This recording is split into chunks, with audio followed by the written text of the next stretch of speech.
Chapter 1817. Han Shuaisheng was one of the strongest pirates in the coastal waters. He had 2 large ships and more than 300 fugitives under his command. Of course, even though he was a powerful pirate, he didn't have a good life. He only dared to rob the paupers on the surrounding islands, and occasionally loot some small merchant ships. As for the ships of the various large merchant guilds, it wasn't that they didn't dare to, but they were powerless. With their meager strength, they wouldn't be able to swallow the other party's merchant ships. Even if they rushed forward, they would only be sending themselves to the other party's death. It was no different from asking for death. Thus, even with his sovereign realm cultivation, he lived a miserable life. He couldn't even see a woman, and he would often sigh and lament. He regretted his hot-headed decision to become a pirate in the past. As expected, the impulsiveness of youth had to be repaid bit by bit through the hardships of middle age. It was really too miserable. The 2 large ships had been repaired in many places. From afar, they looked mighty and domineering, but up close they looked miserable. They bobbed up and down with the wave. Han Shuaisheng, who was lying on the deck to dry salted fish, suddenly opened his eyes. Alert! Reality had proven that sovereign realm cultivation was not just for show. Very quickly, a large ship appeared on the surface of the sea in the distance. The ship's flag was made of black cloth with a perfectly round pearl embroidered on it. It shone brightly under the sunlight. The pearl. Han Shuaisheng's expression relaxed, and a smile appeared on his face. Our old friend is here. Prepare some food and wine, and invite the captain of the Pearl on board. I want to have a good drink with my good friend. The crew members around him laughed in low voices. Their faces were burning with excitement as they complied and ran away. The reason was simple. There were hundreds of pirate ships in the coastal waters, and there weren't many women among them. Everyone on the Pearl, from the captain to the most basic sailors, was a woman. It could be said that the Pearl was the ship that pirates hoped to see the most in the boundless sea. They were willing to prepare the most sumptuous dishes and wine every time, hoping to catch up with their friends on the Pearl. The 3 large ships gradually approached, and the deputy in charge of the lookout ran over. "General, something's not right. There's a man on the Pearl." He gritted his teeth, and his face was filled with hatred. It was as if he had seen his father's murderer. What? Han Shuaisheng's complexion changed as he took the night vision treasure. It was a navigational tool that could pierce through the fog on the sea and observe clearly. It was a good item that he had obtained from a small merchant ship not long ago. Sure enough, he really did see a man on the deck of the Pearl. More importantly, he was very young and very handsome. Damn it! Han Shuaisheng coldly sneered. That bitch Black Pearl, what did she say to me before? She said that only women were allowed on her ship and that men were not allowed to take a single step on it. What is this now? Let them come closer. Since this boy can board the ship, then us brothers can also board. I want to see what this Black Pearl woman can say. Soon, the 2 ships merged together. Han Shuaisheng smiled as if he were reunited with an old friend. Black Pearl, it's been a few years since we last met. You're still as beautiful as ever. Standing on the deck, Black Pearl was a tall and beautiful woman. Although there was a shallow scar on the left side of her face, it didn't ruin her beauty. Rather, it made her seem even more cruel and seductive, causing one's heart to race. Now, when she heard Han Shuaisheng's words, she only glanced at him and didn't respond at all. This caused the pirates on the other ship to feel as if they had lost all face. They loudly shouted and waved the weapons in their hands. Han Shuaisheng's complexion darkened, but he didn't act impulsively. He looked at the young man sitting on the chair and slowly said, "Black Pearl, it seems that the weather today isn't good. It isn't suitable for us to sit down and drink together. Then we will part ways here. We will meet again in the boundless sea." The man sitting on the chair stood up. The sea breeze ruffled his robes. He calmly looked at them and said, Starting from today, you have been taken in. You can choose to resist, but this will be your fate." He lifted a hand and punched out. Bang! The sea surface violently exploded, and a terrifying strength spread outwards. Terrifying waves rose up, causing the three ships to turn into shaky dinghies on the verge of collapse. Even though the ship's stabilizing spell formation had been activated, Han Shuisheng's face still instantly turned pale. Just a casual punch was able to create such a terrifying scene. If that punch had been aimed at them, the entire ship would have been smashed into smithereens. These people, of course, would also become a group of dead ghosts. With a thud, Han Shuisheng knelt on the deck. "Greetings, Grand General." Pirates at sea usually called themselves generals. Only true great pirates could be called great generals. This was an honorific title among pirates. Qin Yu nodded noncommittally. He wasn't surprised by today's smooth sailing. These were pirates, after all. It was normal for them to be spineless. Moreover, as long as their brains weren't damaged, then it was only natural for them to be like this. I knew what to choose. "Black Pearl, I'll leave this to you. I'm going to rest. If there's nothing important, don't disturb me." "Yes." The Black Pearl respectfully bowed, but there was a hint of resentment in her eyes. The Great One's cultivation was heaven-reaching, deep, and immeasurable. Everything about him was perfect, but the only bad thing was that he was too cold, not understanding at all. In the past, she had climbed into his bed but was still dragged off and thrown outside. If she hadn't experienced this herself, she wouldn't have believed it. She was a flower of the sea. Han Shuisheng crawled up and wiped away a cold sweat. He leapt onto the ship and said, "Pearl, the Grand General is— Get away from me!"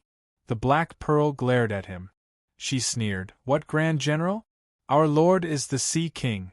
Remember, very soon, everyone in this sea region will be taken in and serve under His Excellency." Han Shuisheng's eyes widened. "Sea King!" He screamed out loud, his voice filled with fear. He glared at the Black Pearl as if she were a madman. He looked in the direction Qin Yu left in. He lowered his voice and roared, "You smelly woman, have you gone insane? The title of Sea King already has an owner. Do you want to provoke the dignity of His Majesty the Sea King? That is simply seeking death." Before, it was said that in the coastal region, there were many small and large islands. There were many country bumpkins living on these islands, living a miserable life without much profit. But there were always exceptions. For instance, the Sea King Island that was close to the deep sea region. This was an island that was comparable to a province, and it was also rich in resources. It was a pearl in this terrifying sea region. The Sea King was the master of this island, or, to be more precise, any pirate that could seize this island would automatically obtain the title of Sea King. The current Sea King had successfully seized this position 3,000 years ago. He was publicly recognized as the strongest powerhouse in the entire sea region. True sovereign realm. That's right, a pirate had actually broken into the true sovereign realm. Moreover, he hadn't accepted the recruitment of the East Sea nation and instead chose to remain at sea. This was simply inconceivable. From then on, for the next 3,000 years, the pirates of the sea region, large and small, constantly fought with each other. But no one dared to provoke the Sea King's position. The Black Pearl's eyes were ice-cold. "Han Shuisheng, let me remind you.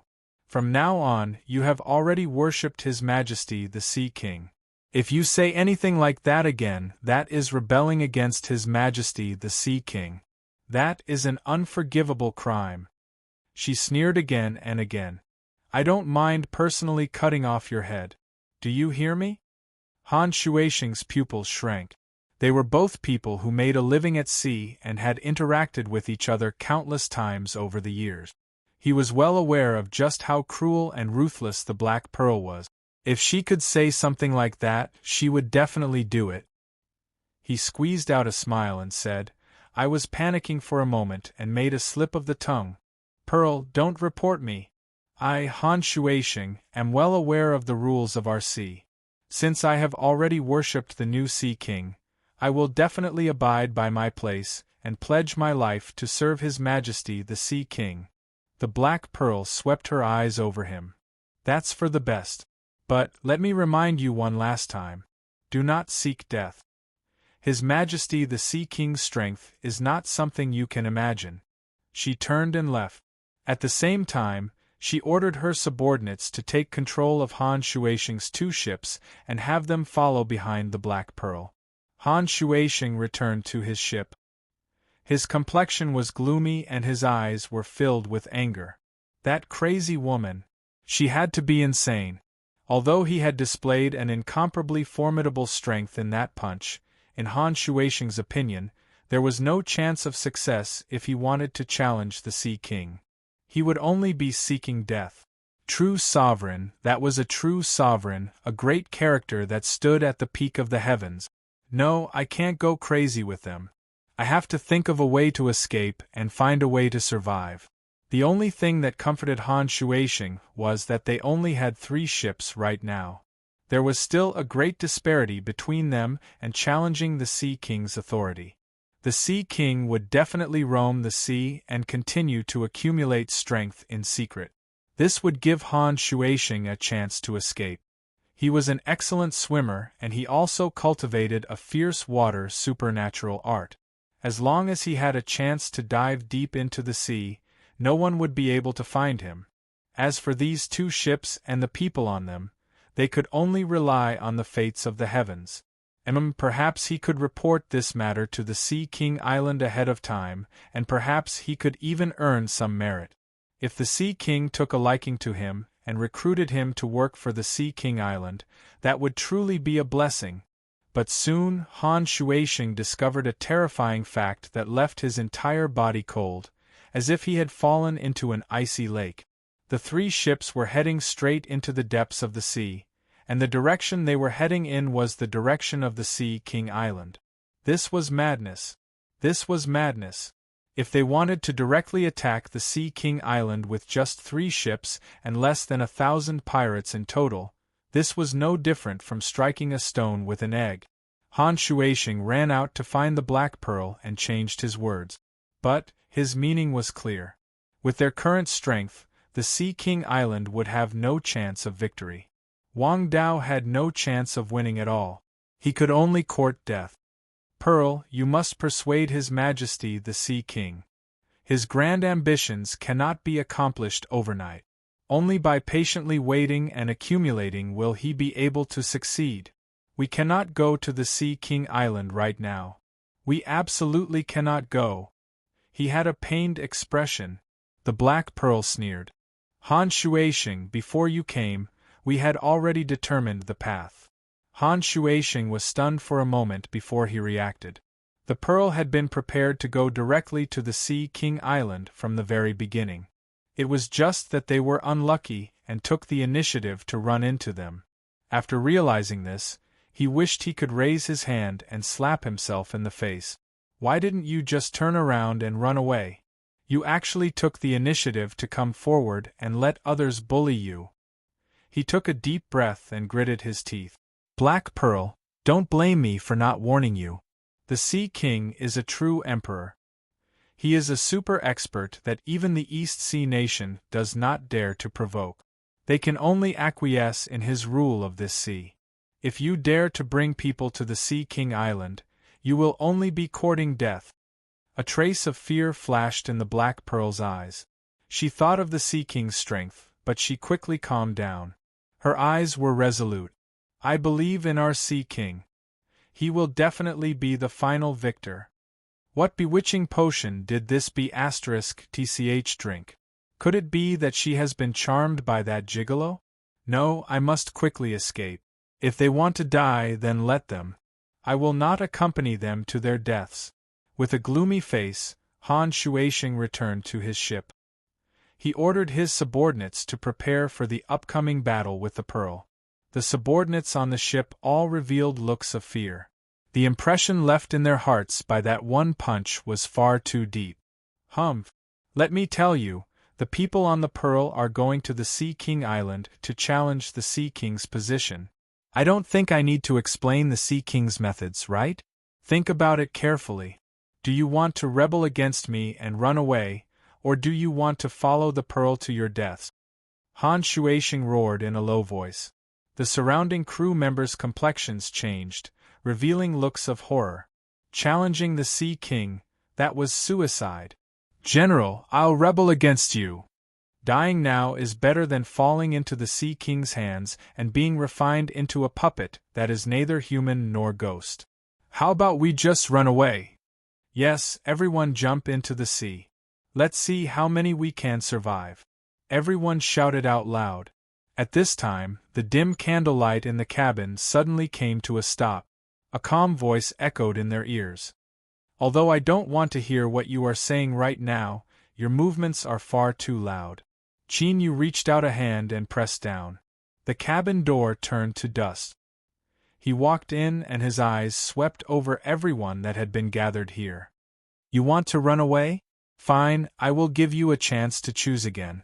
If anyone wants to leave, then step forward. Everyone's eyes widened. They were so pitiful that they couldn't even speak a single word, much less move. Very good. It seems you've all thought things through. Then, don't do anything like this again, otherwise I really will have to kill you. Qin Yu faintly smiled and turned to leave. Shua, everyone regained their freedom.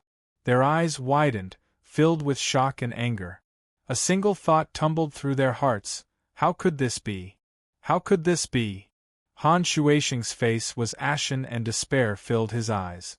He looked at everyone and bitterly smiled. Everyone, we are dead. Run away?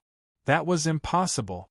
Just the strength that Qin Yu had displayed just now was enough to easily kill all of them. Let me ask you, if your every move was being sensed by others and there was such a great disparity in strength, how could you possibly escape? On this day, on the two ships, all the crewmen were deathly pale and their eyes were filled with fear. They sailed at full speed. 2 days later, they arrived at Sea King Island. 3 ships that hadn't announced ahead of time approached, immediately drawing a warning. Whoosh whoosh, with the sound of breaking air, 2 black-robed cultivators landed on the Pearl at the front. How bold of you to dare intrude into Sea King Island's territory.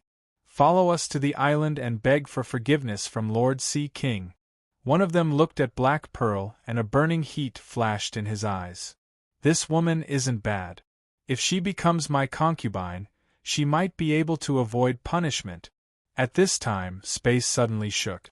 It was like a giant mouth had opened wide and swallowed the 2 people. Dark red blood bloomed in the air before vanishing from sight. Qin Yu stepped onto the deck and looked at the massive Sea King Island in the distance. Continue forward. Behind him, Han Shuaisheng, who had been standing on the deck, fell to the ground. His body twitched as sweat streamed down his body. It was over. It was completely over. All of them would die on Sea King Island. No, their fates would likely be even more terrifying than death. Chapter 1818. A banquet was being held in a huge hall on the Sea King Island. The representatives of the 4 large chambers of commerce of the East Sea Nation, as well as the Minister of Maritime Affairs, were all present at the banquet. Everyone toasted each other and spoke cordially, giving the Sea King sufficient respect. Today, the East Sea Nation took the lead and led the Chambers of Commerce to continue negotiating the contract with the Sea King Island. This was a very necessary and important matter that no one could skip over unless they were prepared to continue seeking benefits in this sea.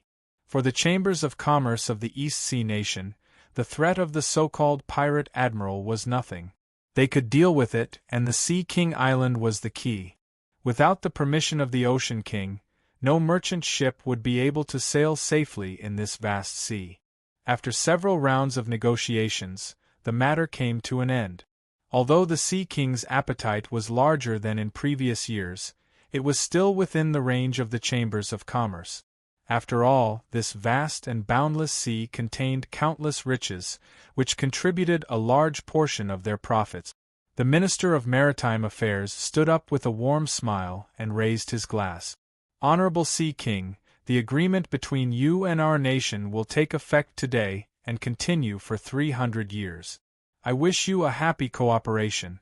In addition, please allow me to say that you are truly a benevolent and kind expert. The East Sea Nation is willing to be friends with the Sea King Island forever. The Sea King was not mighty. On the contrary, he was thin and dark-skinned, a typical image of a native of the island. The only distinguishing feature that made him an expert not to be trifled with was his eyes, which glowed with divine light when he opened and closed them. He raised his glass with a smile on his face. To be able to make the envoy of the East Sea Nation bow his head and respect him, the name of the Sea King would spread even further. He would truly become the ruler of this sea.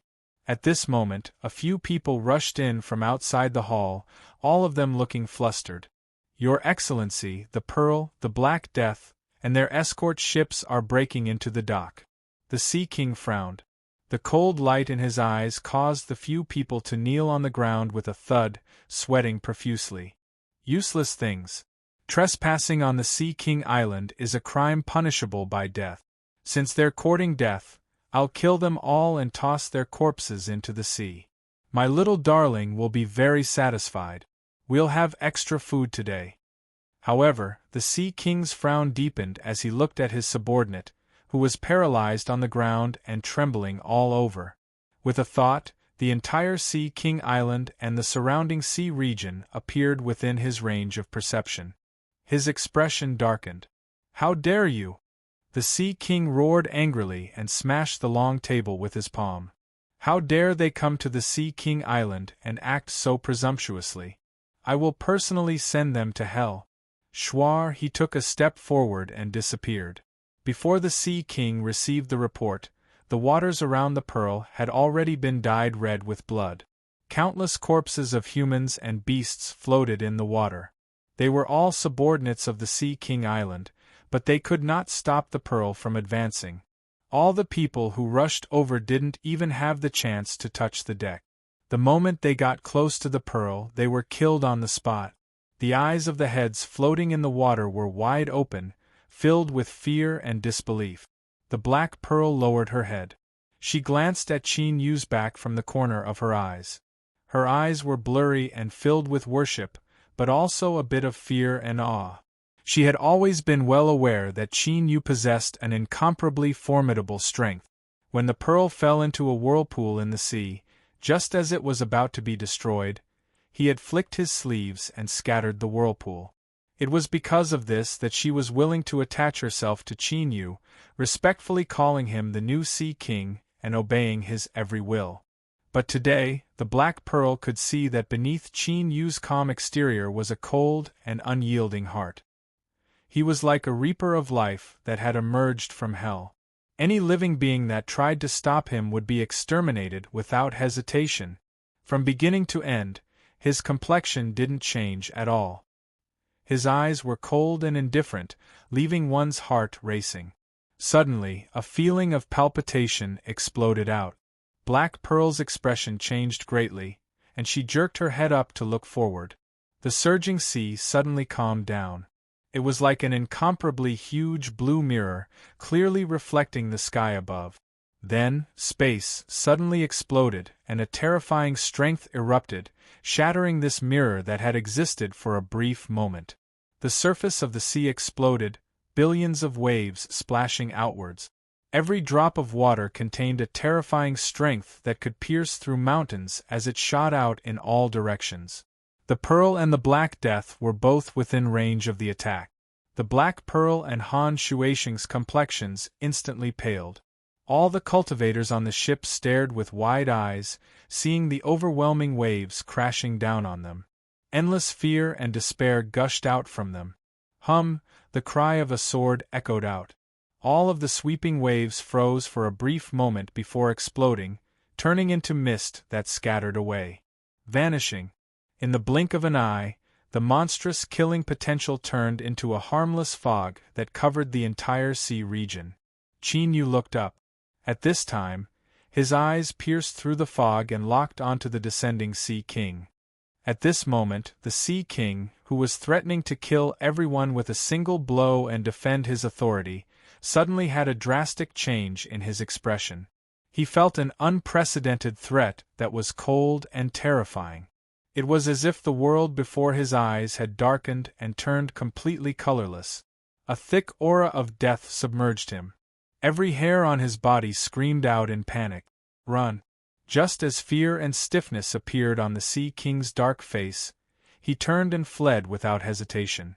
With his true sovereign realm cultivation, he could reach the East Sea nation with a single thought. With just a single step, he could enter it. His reaction was already extremely fast. Space shook and he was about to swallow up the Sea King's figure. But at this time, there was a dull thud that echoed in his ears. It wasn't loud, but it caused the Sea King to freeze in place.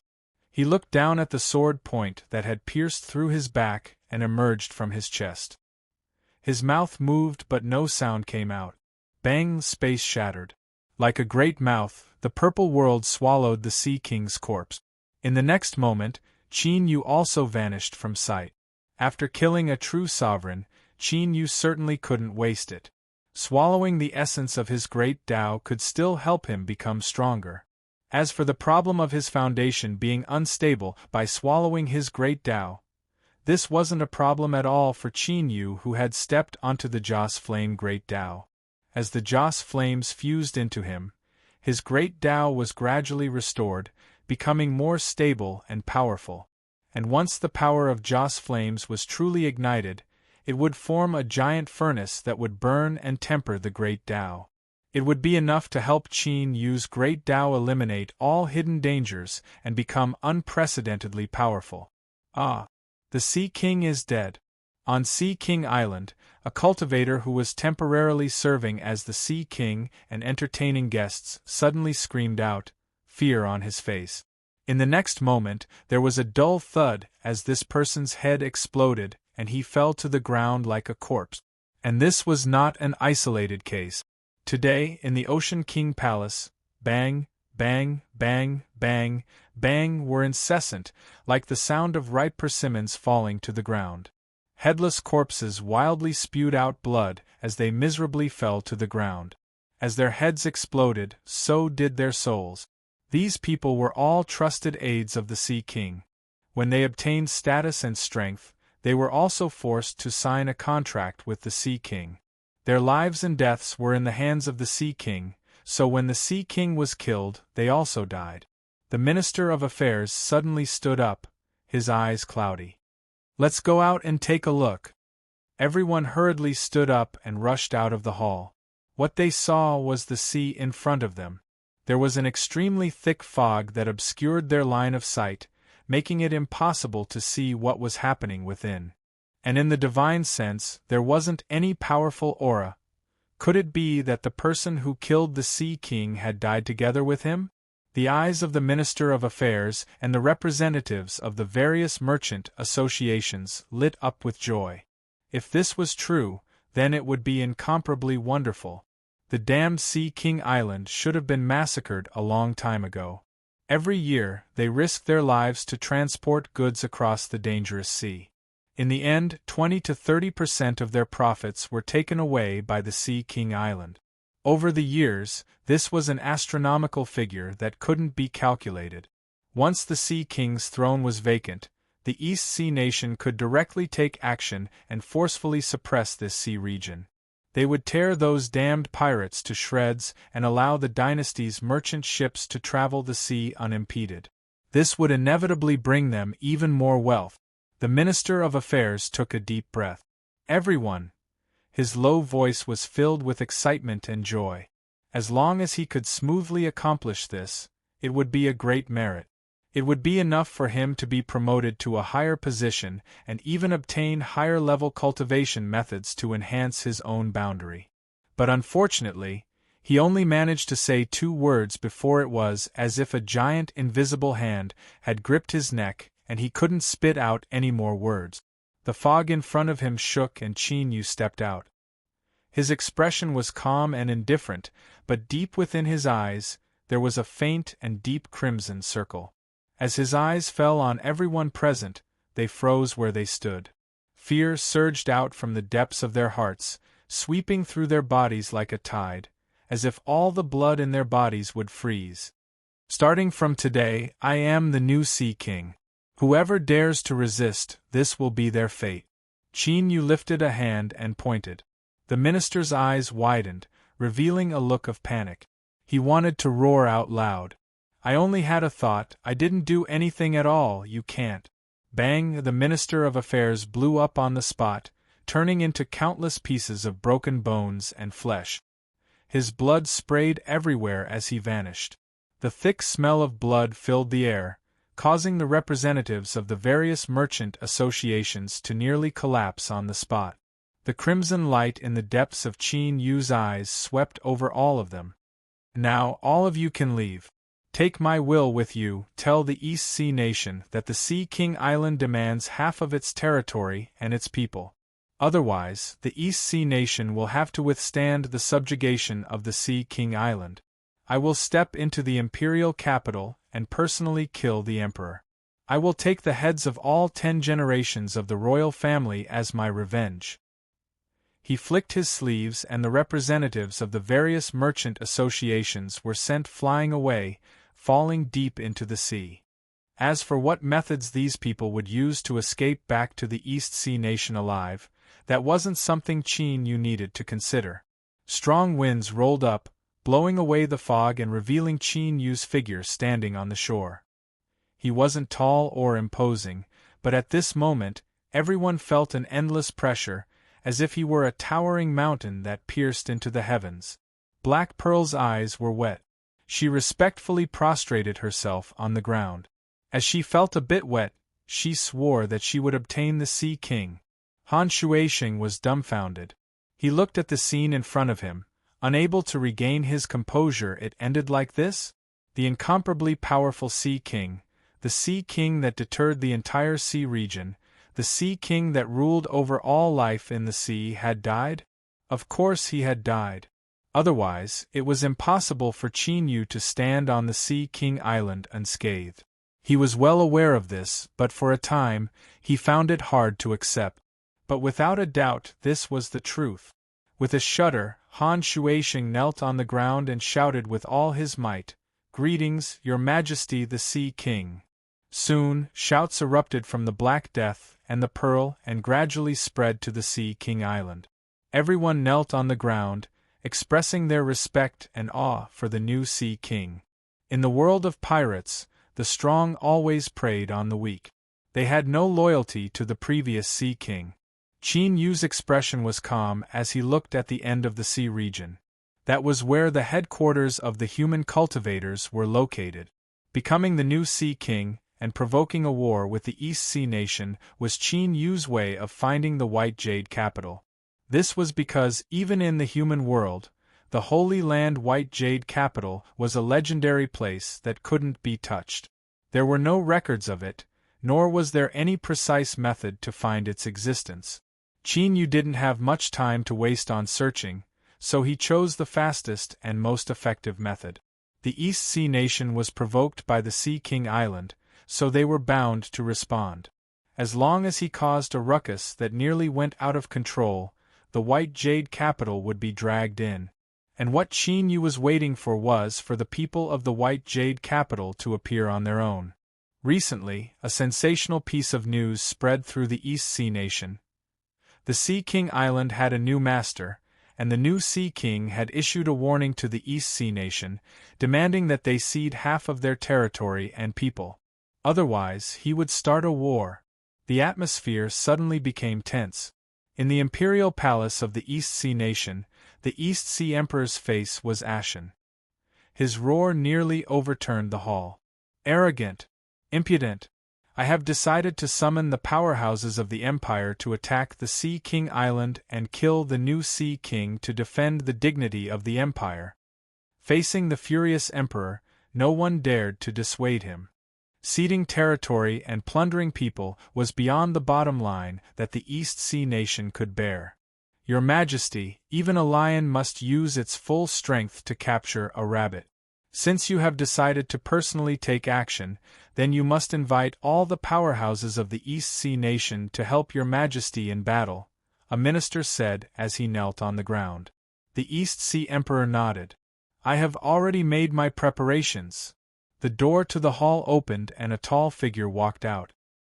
He had nothing on him and was barehanded, but just by standing there, he was like a divine needle that could calm the sea and suppress everything. War Emperor Yen Tai. His Excellency War Emperor is here. That's great. Soon after, another person walked out. It was a woman. Her long dress fluttered in the wind, and she carried a long sword on her back. Her face was dreamy and ethereal, and if one looked at her, one would be able to see thousands of different appearances. Each face was extremely beautiful. Illusion God Sword Emperor. A minister was extremely excited. 2 true emperors of the East Sea nation will help your majesty at the same time. We will definitely win this battle.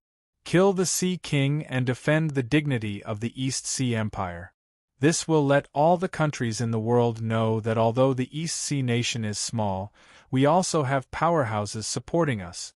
War Emperor Yen Tai and Illusion God Sword Emperor cupped their hands.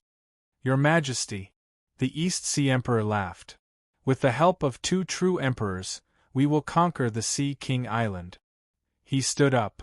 Now, let's descend together and kill the new Sea King. Very well. Very well. The East Sea Emperor took a step forward. War Emperor Yen Tai and Illusion God Sword Emperor followed him and disappeared. In the hall, the ministers were extremely excited. After the War Emperor and Illusion God Sword Emperor became famous, they had gone to other powerful countries to settle down. They did not expect that they would return today to help the East Sea Empire. With 2 true emperors and the divine power of His Majesty, after the Sea King Island was suppressed, all the countries in the world would change their impression of the East Sea nation. Chapter 1819. Sea King Island. Qin Yu opened his eyes, a sharp light flashing within them. They had finally arrived. He stood up and took a step forward. In the next moment, his figure appeared high in the clouds. Bang! Space collapsed and the East Sea Great Emperor stepped out. Battle Sovereign Yen Tai and the Phantom God Sword Empress followed behind him. 3 true sovereigns arrived. A terrifying pressure fell down. The entire Sea King Island fell silent. Countless people stared with wide eyes. You are the new Sea King? How dare you? The East Sea Great Emperor shouted out loud. You want me to give up half of my territory and my people? Today, I will suppress you and cause the Great Tao to collapse. The battle sovereign stepped forward. He lifted a hand and a vast and irresistible strength covered Qin Yu like a falling mountain. In the air, golden runes appeared, flickering and flickering. Each rune represented a world rule. This was the human cultivation system. The cultivation path they walked was completely different from that of the barbarian and desolate races. They perceived the world rules and fused them into their bodies, treating themselves as a small world that they constantly perfected. Although their cultivation realms were the same as the barbarian and desolate races, the 2 sides were not from the same system. The Phantom God Sword Empress drew her sword. As the battle sovereign moved to suppress Qin Yu, she attacked without hesitation, decisively killing him. As her sword fell, the world rules obeyed her will, transforming into invisible sword breaths that came from all directions. They gathered at a single point, attacking the narrowest possible range in exchange for the greatest killing power. What appeared in front of him was a translucent sword phantom that flashed in the air. Just as it appeared, it flashed again, approaching Qin Yu and stabbing towards the point between his eyebrows. The 2 true sovereigns' cooperation was nearly perfect. A cold light flashed in the East Sea Great Emperor's eyes. Since the new Sea King didn't escape today, he was doomed to die. He lifted a hand and summoned a great seal, sealing off the world in front of him. This was just in case, to completely cut off any possibility of Qin Yu escaping. A sword cry sounded out. The first to change complexion was the Phantom God Sword Empress. Her eyes were filled with shock and fear. Without hesitation, she drew back her sword to block. With a heaven-shaking explosion, she was sent flying away. In the air, a massive gap appeared in the faintly discernible sword of laws. Then, it began to break apart and was completely annihilated. Puff, the illusory god's sword emperor, coughed up a mouthful of blood, his dreamy face growing more and more shocked. Half-step eternal. Only a peak Emperor realm expert who had 1 foot in the eternal realm and was half a step into the eternal realm would be able to do such a thing. The new Sea King was actually a powerful being who was likely to step into the eternal realm within 100 years and transform into a long-lived species. The Battle Emperor's expression changed slightly. His brows furrowed tightly, like the wrinkles of an ice-cold rock. He didn't panic because the illusory god Sword Emperor had been beaten back. It wasn't that he was confident in his ability to fight against a half-step eternal expert. Rather, it was that his countless experiences in battle told him that panicking was useless, and would only lead to his death. The East Sea Great Emperor had already made his move, using his national seal as a suppression. Even a half-step eternal existence would not be able to easily break free. It wasn't as if they didn't have a chance. At the very least, they could suppress the new Sea King, or wait for an opportunity to act, or stop for the time being. With a loud shout, Battle Emperor Yen Tai's body tensed up. His skin instantly turned crimson red, and waves of heat erupted from his body. His heart beat rapidly as he erupted with all his strength to forcefully suppress Qin Yu. But at this moment, Battle Emperor Yen Tai's complexion changed. He saw Qin Yu raise his hand and punch out. From what he could see, this punch wasn't very strong. It didn't even cause the space to distort in the slightest. But in Yen Tai's ears, he heard an earth-shattering sound, as if a drum had been struck 10,000 feet high.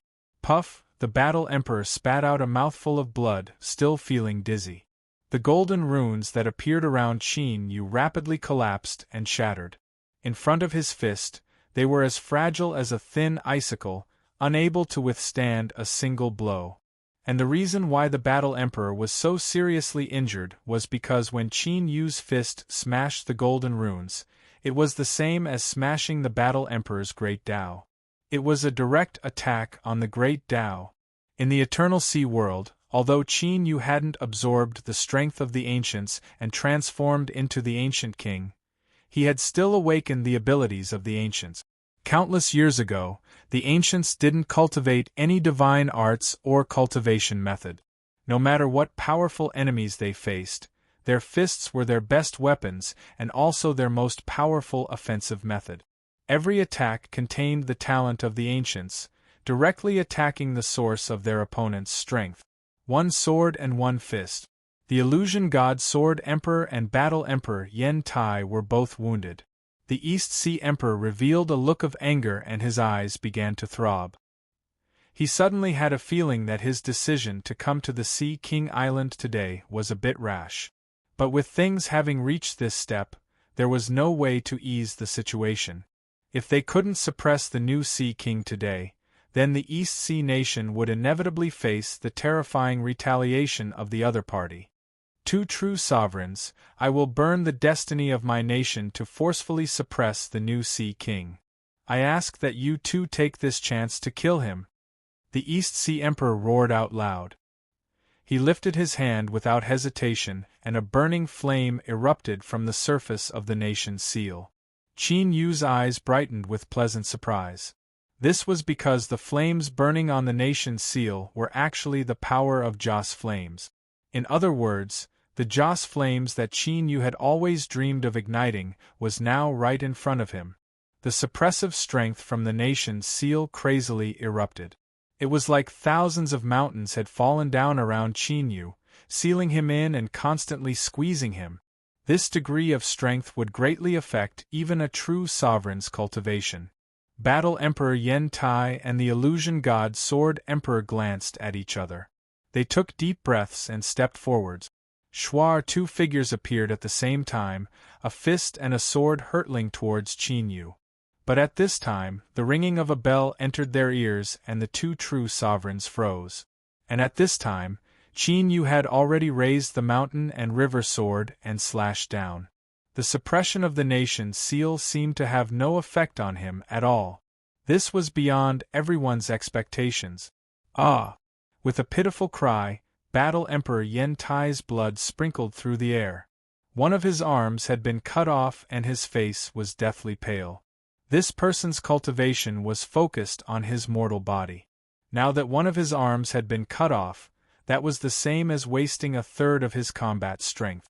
Fear appeared in his eyes, not only because Qin Yu's sword just now was inconceivable, but also because deep within his eyes, a dark red circle had appeared.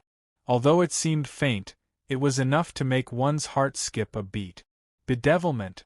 But now, for Qin Yu, bedevilment had changed from a negative and life-threatening state to an ability that he could control. It was more like a transformation. In the bedevilment state, his consumption of energy was greatly increased, but he could erupt with even greater strength. In fact, purely in terms of cultivation level, Qin Yu had only just entered the Emperor realm. But he had stepped into the Joss Flame Great Tao. Although he hadn't completely ignited it, his strength had greatly increased, and with the mountain and river sword in hand and the bedevilment state, he had such astonishing strength. Of course, the help of the cosmic Seacross bell and the little blue lamp was also indispensable. After his sword succeeded, Qin Yu's feet fell. Without hesitation, he slashed at Battle Emperor Yen Tai. Take advantage of your weakness to take your life. Facing three true sovereigns that he wasn't familiar with, he naturally wouldn't be careless. Ding-dang! The cosmic dew hailing rang out once more. Battle Emperor Yen Tai's face filled with fear. Illusion God Sword Emperor, save me! As he roared, he threw a punch with all his strength. The power of this punch was terrifying. It was the most powerful attack of a true Emperor Realm expert in survival and escape from despair. All the clouds in a 1,000-kilometer radius were instantly torn to pieces. Huge waves rose on the surface of the sea, rumbling in all directions. The illusion god Sword Emperor slashed out with her sword without hesitation. It wasn't that she had a good relationship with Battle Emperor Yen Tai, but in today's situation, both sides were in the same boat. The Battle Emperor was heavily wounded or even killed, and she couldn't escape. How could an existence that could cultivate to the true sovereign realm not understand this? But the moment this sword struck out, the illusion god Sword Emperor's complexion changed once more. This was because the Battle Emperor's pursuit didn't occur. Instead, that sword strike was clearly just a feint. Under the might of the Battle Emperor's punch, it directly shattered. But it was clear that with the strength Qin Yu had displayed, this sword strike was just a feint. Then, what was his true goal? The illusion god Sword Emperor shouted out loud. The sword in her hand lit up and a radiant sword aura was released, sweeping out for 10,000 feet around her to protect her from Qin Yu's sneak attack. But no collision or sudden attack occurred. Instead, she heard the East Sea Great Emperor's alarmed roar. Shua Qin Yu's figure suddenly appeared. The mountain river sword thrust out at a strange angle. A bright yellow light erupted and the phantom of a great dragon broke out from its body. But it only managed to block the mountain river sword for a moment. Then, like a giant balloon, it was pierced through by the sword tip. The East Sea Great Emperor retreated in distress. His robes were torn to shreds and a hideous gaping wound appeared. Sword aura wreaked havoc on its surface, causing more blood to gush out. At the same time, it constantly attacked the flesh and blood around it, causing an intense pain that twisted the East Sea Great Emperor's face. After his sword strike succeeded, Qin Yu didn't continue chasing. His figure flickered and he arrived in front of the national seal. He lifted a hand and grasped it. Little blue lamp!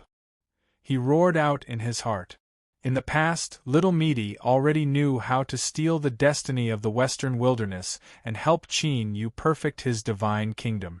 With how mysterious and powerful the little blue lamp was, there was no reason it wouldn't know. Now, since he saw the burning power of Joss flames, how could Qin Yu return empty-handed? Killing people wasn't important. What was important was how to ignite the Joss Flame Grand Tao. This was the reason Qin Yu had crossed the Eternal Sea and arrived here. He grabbed the national seal, and a piercing pain erupted. It was like he was holding a piece of burning coal with his bare hand. On the surface, his flesh and blood were still intact. But this was directly aimed at Qin Yu's soul. The pain was 10 times, or even 100 times greater. Even with Qin Yu's firm mind and powerful will, his complexion paled. "I hear you. Hold on a little longer." The little blue lamp's voice sounded out in his mind. At this moment, the pain seemed to lessen by a great deal. Although he didn't know how the East Sea Great Emperor had ignited the power of Joss flames, if he could capture it and swallow it into his body, he would definitely have some harvest. Qin Yu took a deep breath. His hands fiercely grabbed the national seal in front of him, and he stuffily coughed. The battle sovereign Yen Tai, who had just escaped from death, and the illusory god Sword Sovereign, who had been startled by a false alarm, immediately retreated to the side of the East Sea Great Emperor. Now that they saw this scene, their complexions changed. Their first thought was, Qin Yu was seeking death. After igniting the destiny of a nation, the flames that ignited were called 9 adoration true flames in the human cultivation system. They could refine all things in the world and burn everything to ashes. If one directly touched it with their flesh and blood, once the 9 adoration true flames soaked into their soul and ignited it, they would die. Not even an eternal realm supreme elder would be able to remove it. They would only be slowly burned to death. The East Sea Great Emperor paled. He covered the wound on his chest and gnashed his teeth. "You are seeking death." Joy filled the depths of his eyes. He didn't know why Qin Yu would seek death on his own initiative, but that wasn't important. Otherwise, it was hard to say whether or not the 3 of them would be able to escape today. And even if they could, how could the massive East Sea nation escape? Facing Qin Yu's revenge, the consequences would be inconceivable. And now, the situation was just right. How could the East Sea Great Emperor let go of this chance to burn Qin Yu to death once and for all? His thoughts stirred and he roared, "Burn! Burn as much as you can! Ignite the Sea King's soul and send him beyond redemption!"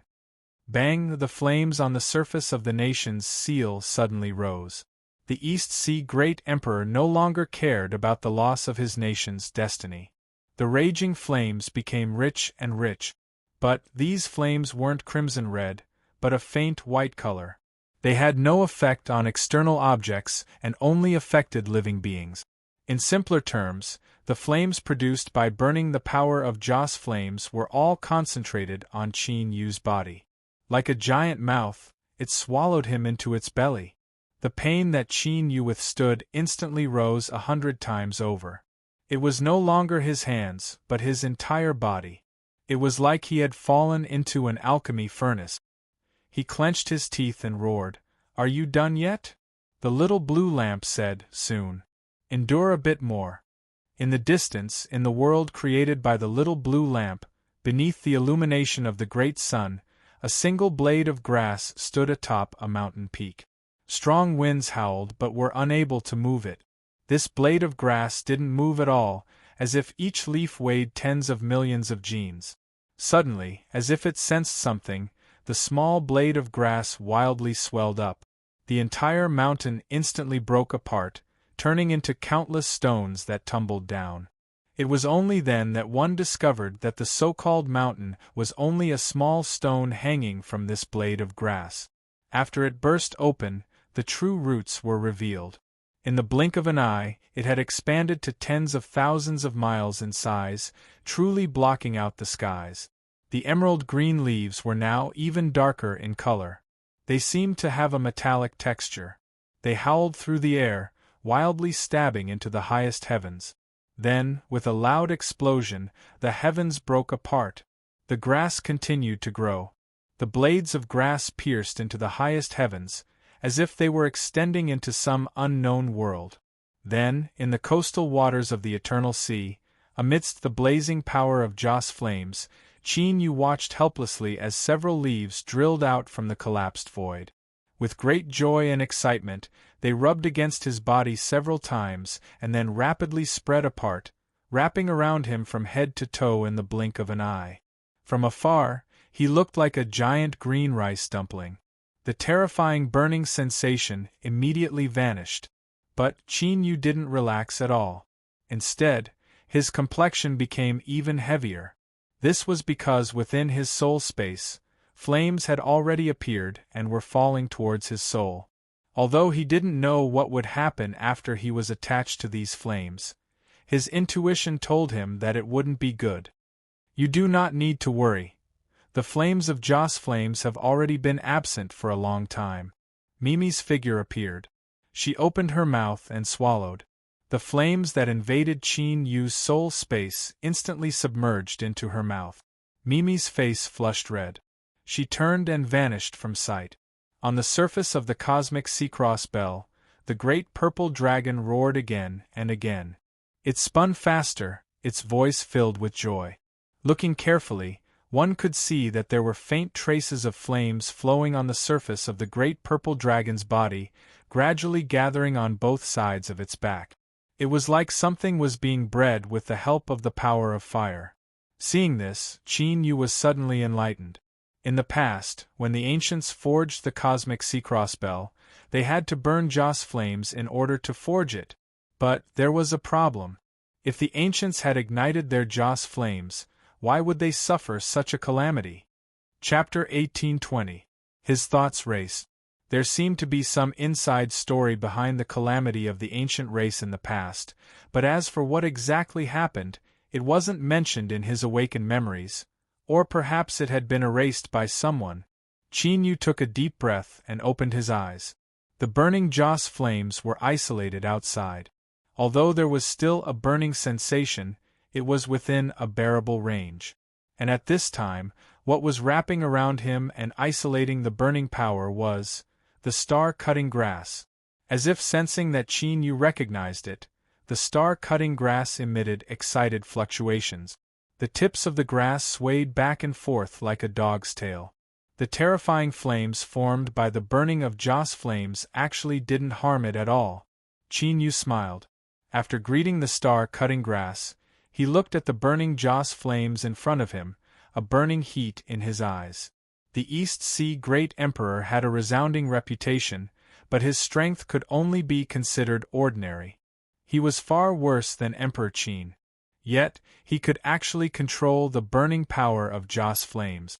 There had to be some trick to this. If Qin Yu could obtain this trick, his eyes brightened. The little blue lamp's voice sounded out. Although I don't want to pour cold water on you, let me tell you this.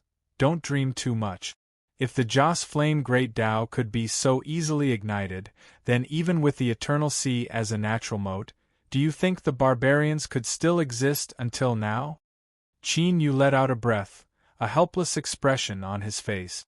I knew things wouldn't go so smoothly. But the burning of Joss flames is right in front of me. I suffered so much and you mobilized so many people, so how could there be no harvest at all? The little blue lamp said, Of course there is. It hesitated for a moment and continued to say, The power of Joss flames in front of you is indeed Joss flames, and it has already been ignited. But its existence and method of burning are different from yours. When the East Sea Great Emperor burns Joss flames, they are simply burning. They aren't fused into the Great Tao. Thus, this can only be considered a method to utilize the power of Joss flames. Although it can erupt with terrifying Joss flames, in essence this is a serious waste. Even if you can plunder this Joss flames, it still cannot help you ignite your Great Tao. Qin Yu said, Get to the point. Even if I can withstand it, you should consider the star-cutting grass. The little blue lamp hummed. Plunder the Joss flames and use it as a primer to temporarily erupt with the strength to ignite a Joss flame. As for the star-cutting grass, you don't need to worry about it. Its defensive strength is enough to make this level of Joss flames despair. Power at the level of incense ignition. Qin Yu's eyes brightened. Can you kill Qin Huang? The little blue lamp sneered. He didn't answer, but he had already given the answer. It was indeed a bit difficult. It's not a little difficult, it's extremely difficult, the little blue lamp said in a low voice. Killing Qin Huang is far more difficult than you imagine. So, if you don't pay enough attention to this matter, the one who will die will definitely be you. Qin Yu frowned. You can't kill him either? I can't. The little blue lamp was silent for a moment. Otherwise, I would have already acted when we left the desolate region. Reason? I don't know. The little blue lamp bluntly said, but my intuition tells me that killing Qin Emperor can only be done by yourself. No one else can interfere, otherwise something horrifying will occur.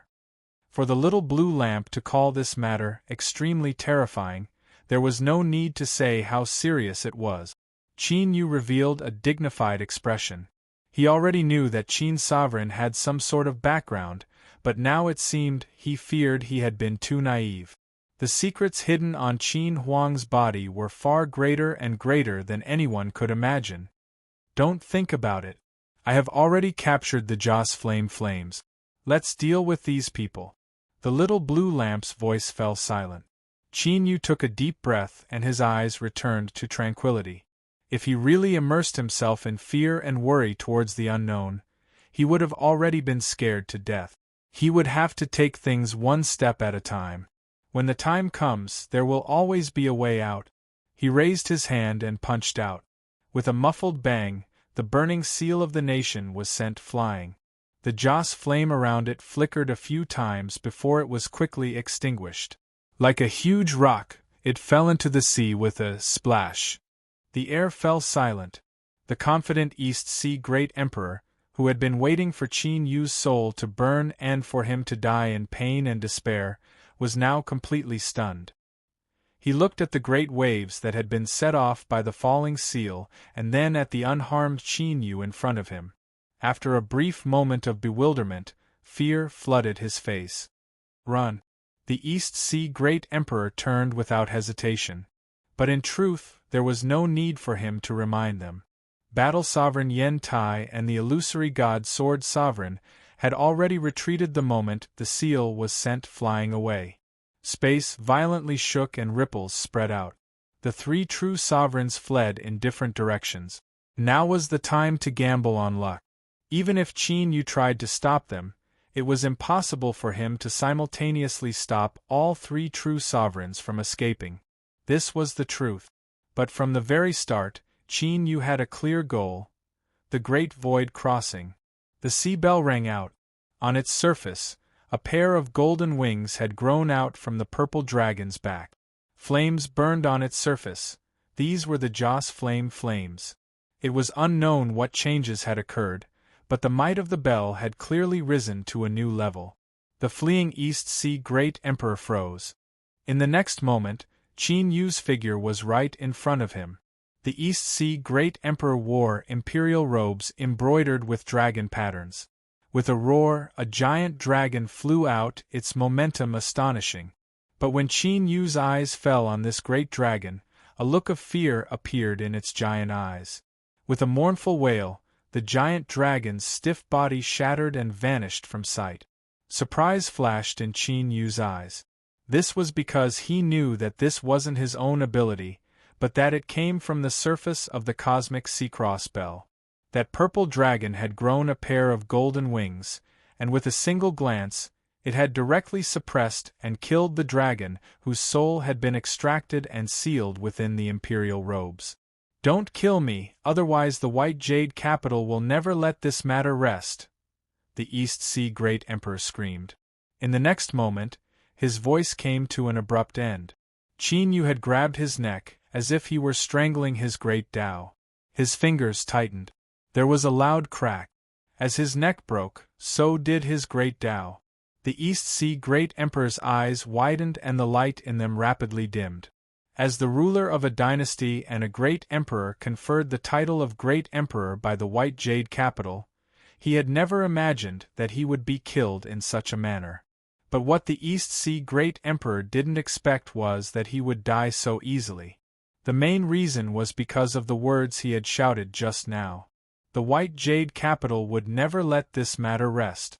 Qin Yu was looking for the White Jade Capital. It was for the best that they wouldn't let this matter rest. They had come to him on their own initiative so that Qin Yu wouldn't have to waste time and effort searching for the White Jade Capital's path. This was the reason he had stirred up this storm. The moment Battle Sovereign Yen Tai and the Illusion God Sword Sovereign left, they witnessed the East Sea Great Emperor's death with their own eyes. The East Sea Great Emperor's soft corpse hung in front of Qin Yu. A great emperor of a generation, a true sovereign who ruled over a vast territory and ruled over a nation, had been killed on the spot. The two true sovereigns were filled with fear, shock, and the joy of escaping death as they fled the battlefield. As the two true sovereigns escaped, news of the East Sea Great Emperor's death spread throughout the world in a short period of time. This was the situation that Qin Yu hoped to see. Swish! He grabbed the East Sea Great Emperor's corpse and stepped forward, disappearing without a trace. Stealing someone's great Tao for his own use wasn't something that could be done too obviously. On this day, the entire East Sea nation fell into great sorrow and fear. The Crown Prince hastily ascended the throne. As he ascended the throne, he sent a distress signal to the White Jade Capital. The entire imperial capital and imperial palace were shrouded in despair and fear. No one could be sure when the Sea King Island's revenge would come. If the White Jade Capital didn't act in time, what awaited them would be a catastrophe. 1 day, 2 days, 3 days. Everything was calm. The people in the imperial capital of the East Sea nation, who were in a state of panic, calmed down a little. A rumor began to spread. It was said that before the previous emperor died, he burned the power of Joss flames to severely injure the new Sea King, making it impossible for him to invade the East Sea nation in a short period of time. As long as the new Sea King didn't retaliate immediately, the only thing that awaited him was death. The people's hearts calmed down. There were nearly 100 nations in the world, large and small. However, the birth of every emperor needed to be conferred a title by the White Jade Capital. In other words, the emperors of the world were all people recognized by the White Jade Capital. Killing an emperor without permission was tantamount to challenging the White Jade Capital's authority. In the past, anyone who did this, no matter how powerful they were, would eventually die. On this day, a scholar arrived in the imperial capital of the East Sea nation. The reason he was called a scholar was because he was holding a book in his hand. It seemed that he had read it countless times, and the edges of the book had grown rusty. However, the book itself was extremely clean, without a single wrinkle. It gave people a feeling that it was as it should be. The scholar was reading as he walked. He was so focused that he didn't look in front of him. However, every step he took was just right. He walked past the bustling crowd without touching anyone. The scholar had perfectly avoided the crowd that was crashing into him. Or perhaps it was more accurate to say that everyone had subconsciously moved away from the direction he was heading. He had arrived at the imperial palace. The leader of the imperial guards, who were on guard duty, had already seen the scholar from afar. He wanted to yell at him, but he found that his entire body was suppressed by an invisible force, so he couldn't make a sound. Cold sweat broke out on his forehead and dripped down, quickly drenching his entire body. Finally, before the scholar reached the palace gate, the leader of the imperial guards said, "Stop." It was difficult to say these 2 words, but they seemed to have exhausted all of the scholar's willpower and strength. Blood dripped from his mouth and nose, and his face was pale. The scholar woke up with a start. He put away the book and waved his sleeve. A gentle force poured into the man's body and instantly healed his injuries. The scholar said apologetically, "I'm sorry. I was too engrossed in reading and forgot everything. I accidentally hurt you." The leader of the Imperial Guards panted and looked at the person in front of him with awe in his eyes. "Your cultivation level is so high that I can't touch you. However, this is the imperial palace of the East Sea Nation. No one is allowed to enter without permission. The scholar smiled. I know. But this time, it was His Majesty the Emperor who asked me to come. He thought for a moment and said, I have a token here. Bring it in and let your emperor see it. He will know. The scholar threw out an inconspicuous wooden token and picked up the book in his hand. He was about to study it again, but at this moment, he paused. He hesitated for a moment, rolled up the book, and put it in his waist with a trace of reluctance. He looked up at the sky. His eyes were bright and gentle, as if he knew all the truths of the world and could see all the answers. At this moment, he was simply staring at the sky in a daze. He gave off an incomparably harmonious feeling. At this moment, it was as if the scholar in front of them had merged with the world around him. There was no longer any difference between them. The imperial guards outside the palace gate showed even more awe in their eyes. They subconsciously lowered their heads and didn't dare to look at the scholar.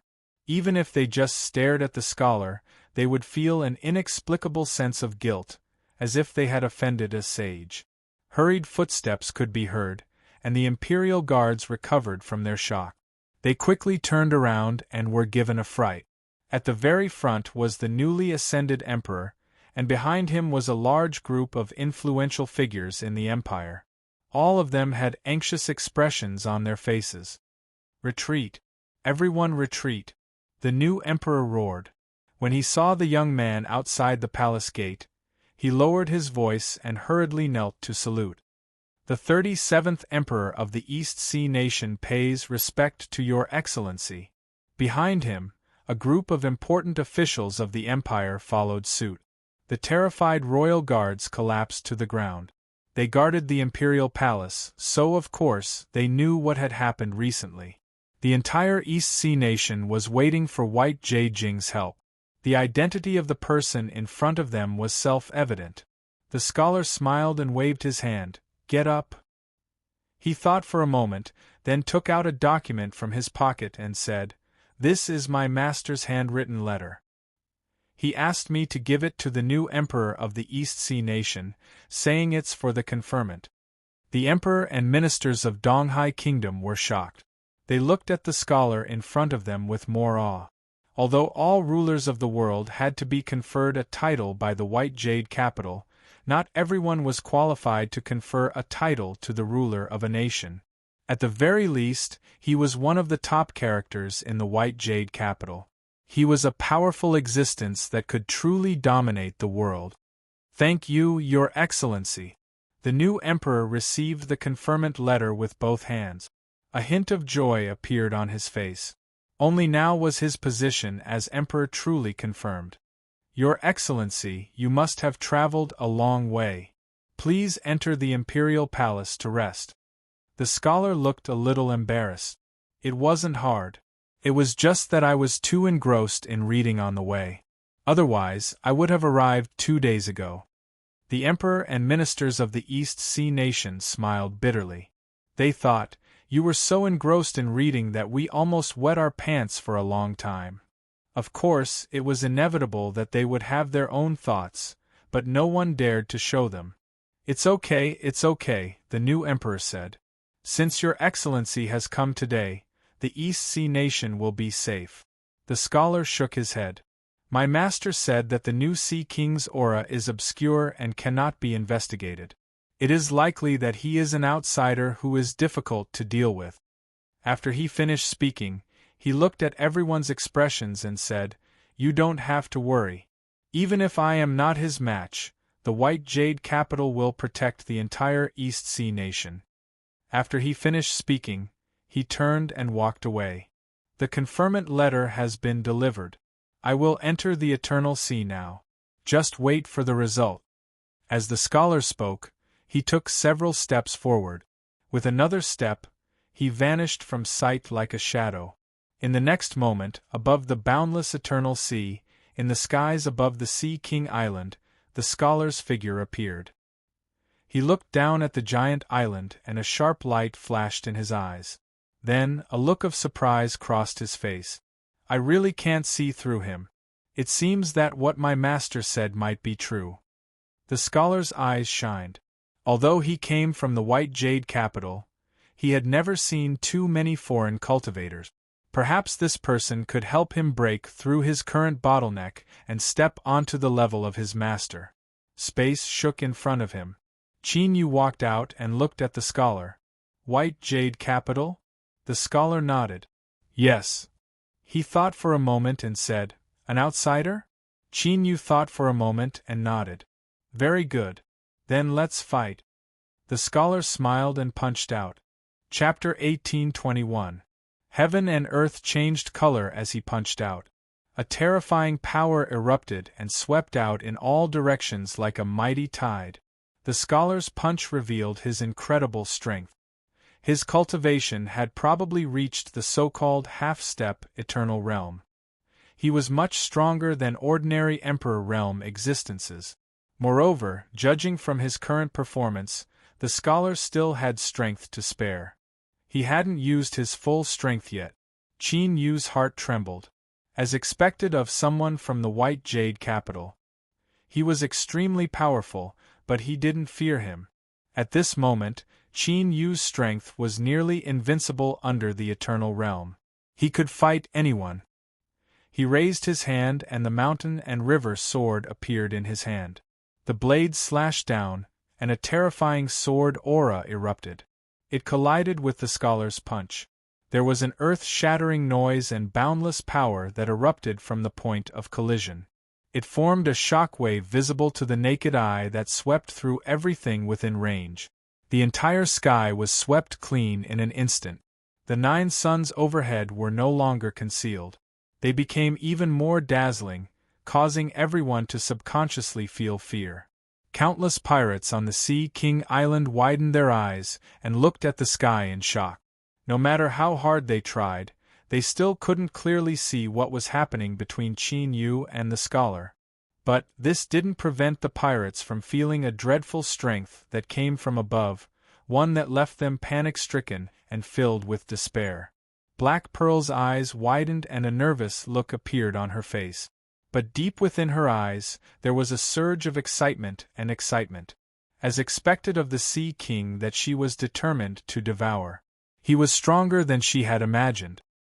He was truly a man of indomitable spirit. Her legs trembled and her legs gave way. She collapsed to the ground. Fortunately, everyone around her was stunned by the battle in the sky, so no one noticed her current predicament. Han Shuisheng saw it, but he didn't have the mind to pay attention to that slut. His mind was filled with only one thought: it's over, it's all over. When Qin Yu killed the Emperor of the East Sea Nation, he had already expected this day to come. And this sudden war was the best evidence of this. He couldn't see the scholar's figure clearly, but he could guess the man's background even if he thought about it. The White Jade Capital.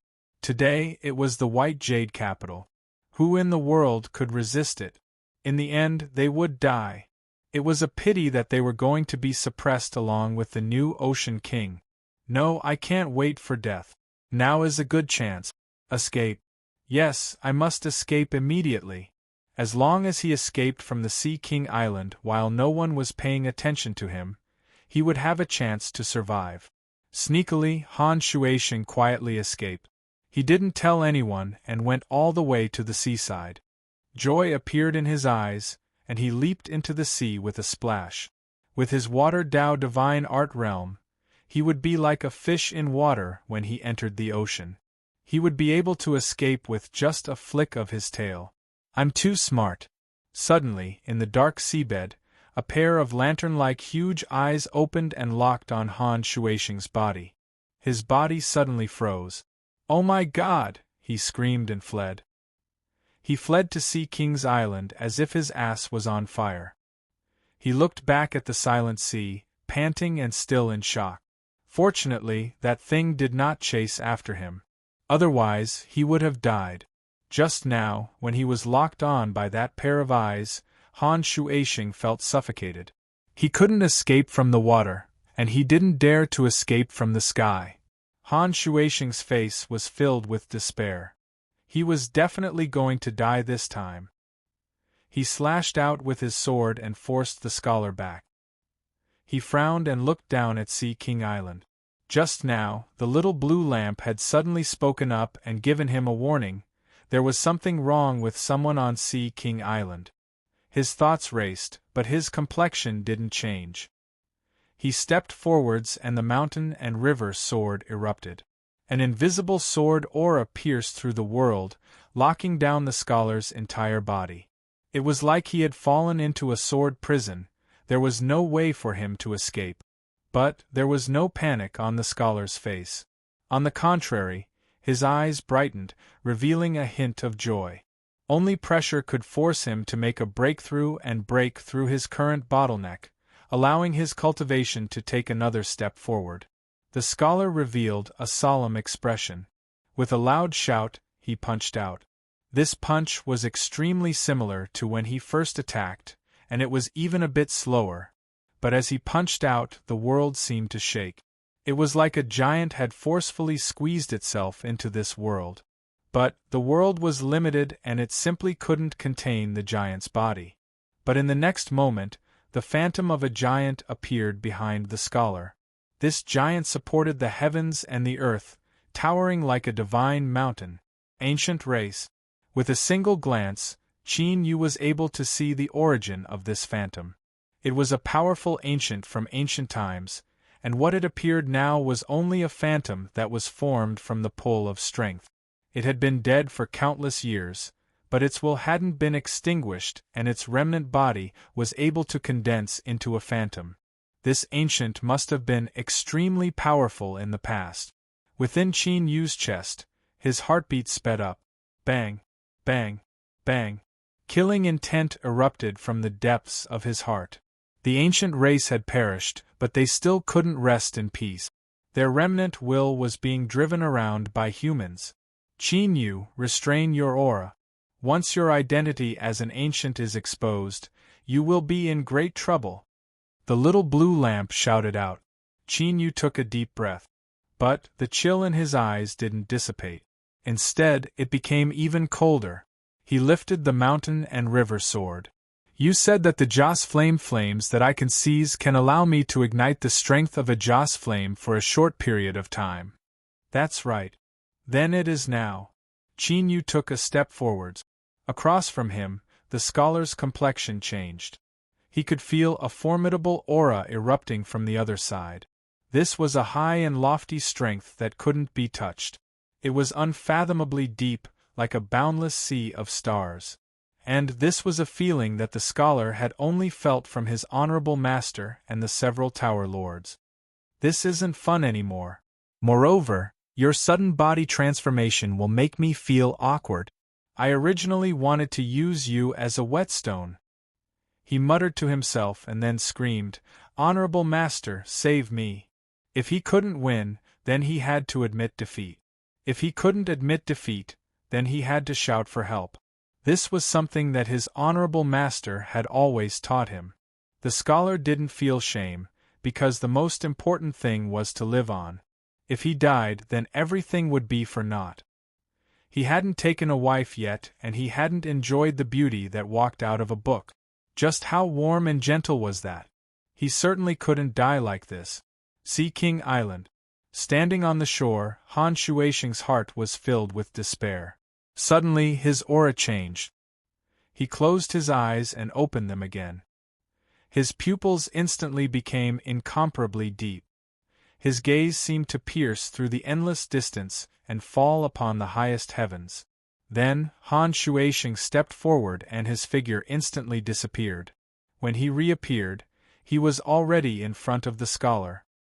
He lifted his hand and pushed forward. And at this moment, the longsword in Qin Yu's hand slashed down. Everything in front of them turned dark. Including the scholar, everyone fell into temporary blindness. When their vision recovered, there was a gap in the sky, forming a giant black nothingness. A terrifying swallowing strength erupted from this nothingness. Seawater shot up into the sky, instantly forming a giant waterspout. With a loud rumble, it shot into the highest heavens and poured into the dark nothingness. The water column shot into the sky, but there were two gaps. Qin Yu frowned. He looked at Han Shuashing across from him. The mountain and river sword in his hand hummed. One could faintly see a layer of leaping flames spreading across the blade. The scholar bowed. "Greetings, honorable master." Although the person in front of him was a complete stranger, there was no mistaking his master's aura. Moreover, he was already used to it. His master had countless avatars scattered throughout the world. As long as he wanted to, he could awaken at any time. "Rise," Han Shuashing said. "Today, have you realized that there is always someone better out there? The arrogance and complacency in your heart must be put away." As his words fell, he looked at Qin Yu and faintly smiled. "Your Excellency Sea King, I must thank you for not killing me and protecting this avatar for me. Otherwise, if I wanted to save this good-for-nothing disciple, I would have had to expend a bit more effort." Qin Yu had no expression. "Who are you?" Han Shuashing stepped forwards and cupped his hands together. "White Jade Capital, Han Shuashing. This person is my avatar. His name is also my name, so I am not lying to you. Of course, in White Jade Capital, I am one of the Tao Masters. One of the 9 White Jade Capital Tao Masters." Qin Yu's heart shook. No wonder the little blue lamp had suddenly given him a warning. This person's background was truly astonishing. Before this, Qin Yu's plan was to cause a ruckus and draw in the people of White Jade Capital. Now, he had achieved his goal, but this disturbance was a bit too great. His first thought was to flee. The White Jade Capital's Tao Master was a true great figure that stood above the highest heavens. His strength was likely even more terrifying than Emperor Qin's. If he fought with this Tao Master, unless he exposed the little blue lamp, there was no chance of victory. And once the little blue lamp was exposed, Qin Yu didn't doubt that he would immediately be hunted down by the combined forces of the human cultivators. Just think about it. If 9 Tao Masters joined forces, just how terrifying would that be? Qin Yu even suspected that even if Supreme Blazing Sun were to arrive, they would still be able to fight. He didn't know what to say or what to do. All he could do was remain silent. Qin Yu didn't speak. He waited for the other party to continue. At the very least, the current situation wasn't as bad as it could be, otherwise this Tao Master would have already attacked. Han Shuashing faintly smiled. "The disturbance here is too great. How about we change places to speak? Of course, Your Excellency Sea King, please rest assured that I have no ill intentions towards you." As he spoke, his eyes swept over Qin Yu. The mountain and river sword in his hand flashed with a trace of fear and envy. Qin Yu thought for a moment and nodded. "All right." Han Shuashing flicked his sleeves and a cloud gate appeared. He signaled with his eyes and the scholar rubbed his nose before stepping in. Qin Yu followed behind. He chose to believe Han Shuashing's words. Otherwise, with this person's strength, there was no need to go through so much trouble to attack Qin Yu. Han Shuashing faintly smiled and stepped into the cloud gate. As he stepped in, it was as if he really had passed through a gate. His eyes widened and a temple in the clouds appeared in front of him. Han Shuashing's voice sounded out from behind him. "This isn't White Jade Capital, but one of my training areas.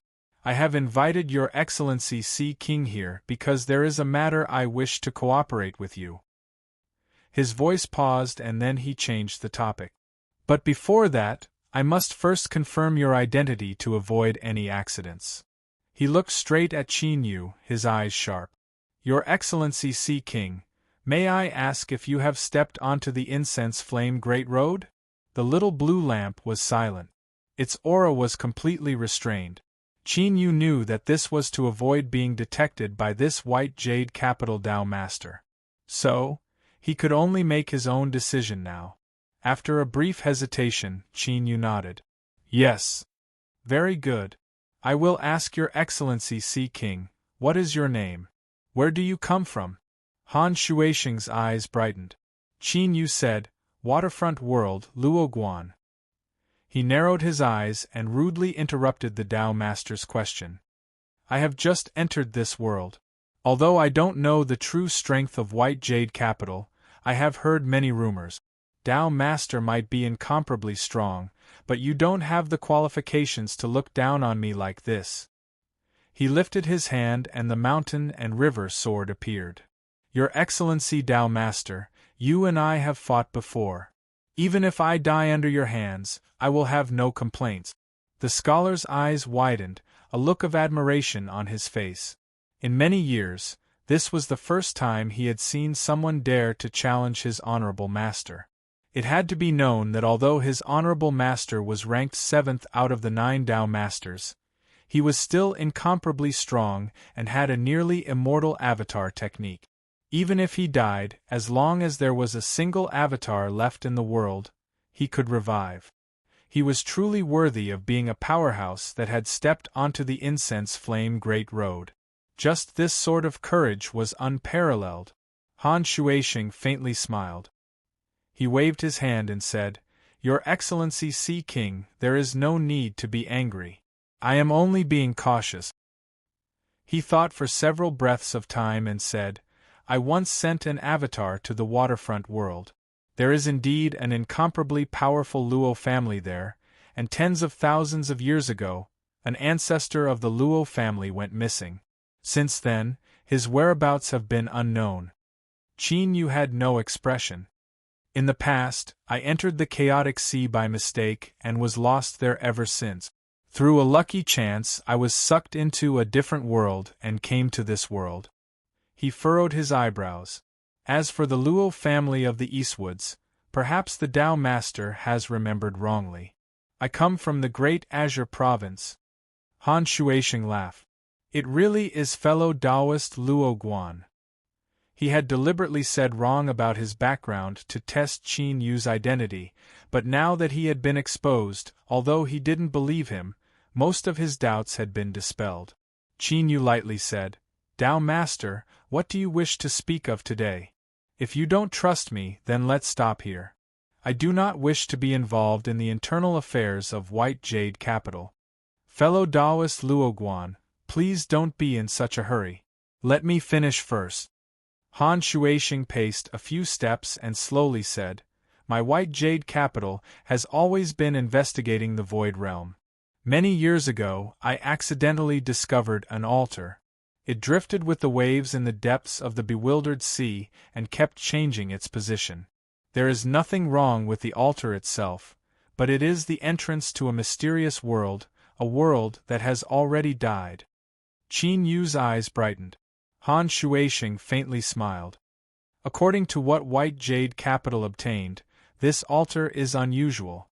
Although the world it leads to has already died, there are still a massive number of native life forms struggling to survive.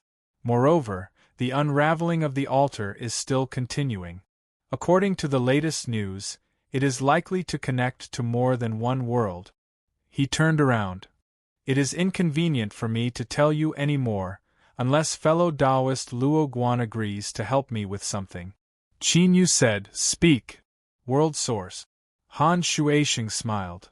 What fellow Taoist Luo Guan walks is to step onto the great road of Joss Flames and directly step onto that unsurpassed road. It is different from the cultivation system of my human race, and a world source is not indispensable.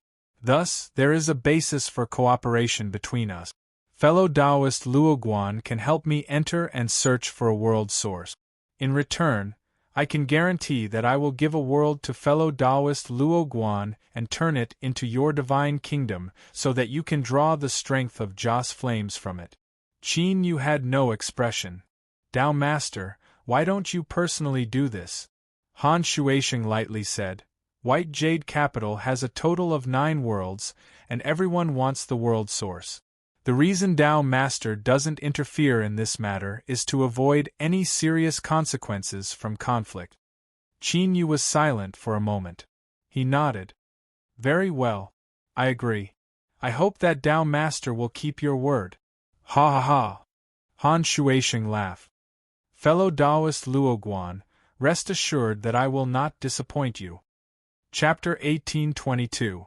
Sea King Island. Space suddenly twisted and Qin Yu walked out. Behind him was a scholar. Of course, everyone now knew that his name was Qing Haoran. He was a disciple of the 7th Tao Master. In terms of status, he was one of the most respected people in this world. But now, he was willing to follow behind Qin Yu and maintain a very low profile. First, Qing Haoran wasn't someone who liked to keep a low profile.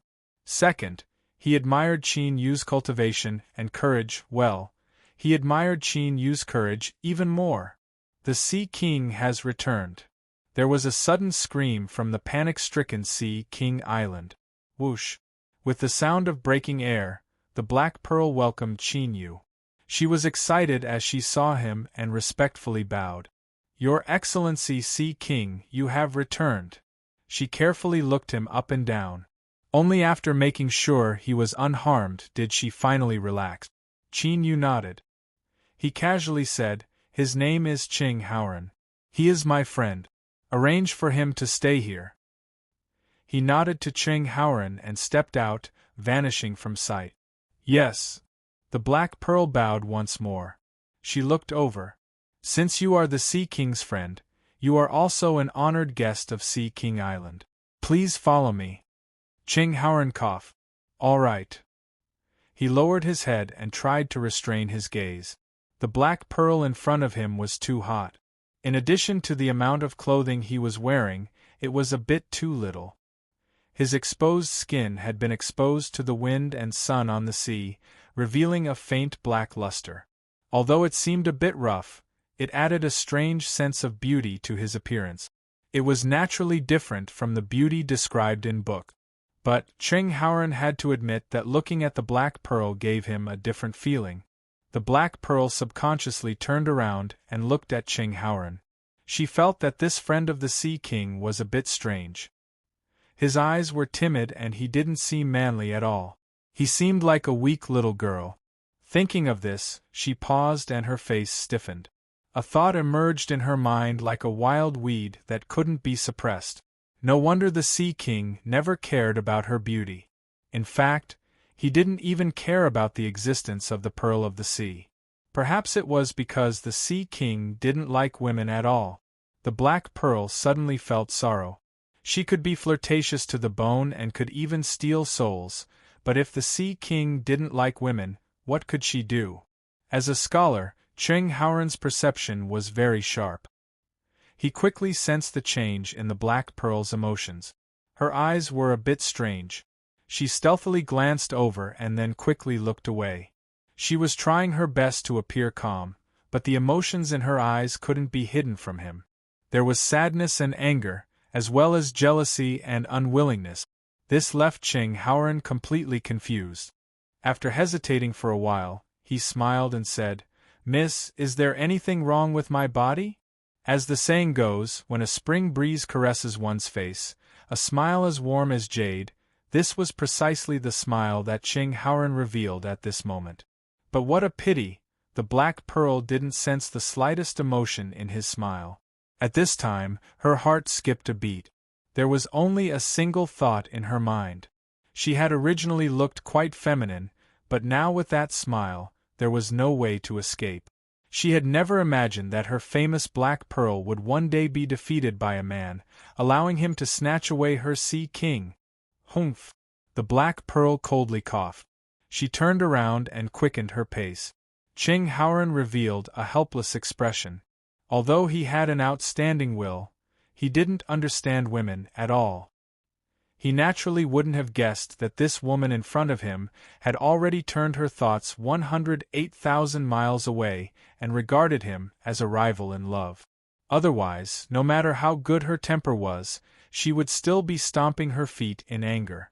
On the other side, Qin Yu retracted his divine sense and rubbed his chin.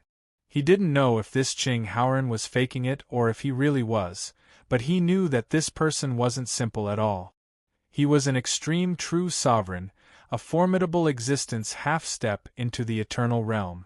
If he could patiently endure a female pirate like the Black Pearl, then he naturally wasn't ordinary. Just what was the seventh Tao Master's meaning in keeping him here? Little blue lamp. After a brief silence, its voice sounded out. I don't know either. But this seventh Tao Master is indeed formidable. You were taking too big of a risk by pretending to advance and retreat.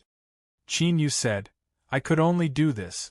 Only with an appropriate and forceful attitude can I better prove my current status. Seaside Realms Luoguan, I never thought that you would lend me your status after you died. Now that I think about it, if I hadn't met this person in the void boundary, things would have been troublesome today. He paused for a moment and then said, As for the cooperation that the seventh Tao Master proposed, what do you think? It should be true. There is no need for him to lie to you. The little blue lamp said, But things aren't so simple. This involves the source of a world as well as the burning incense sticks of a world. It won't be easy to accomplish. For example? Your status. Qin Yu frowned. Are you saying that White Jade Jing will continue to think of a way to determine who I am? A dignified expression appeared on his face. If this were true, then there would indeed be trouble.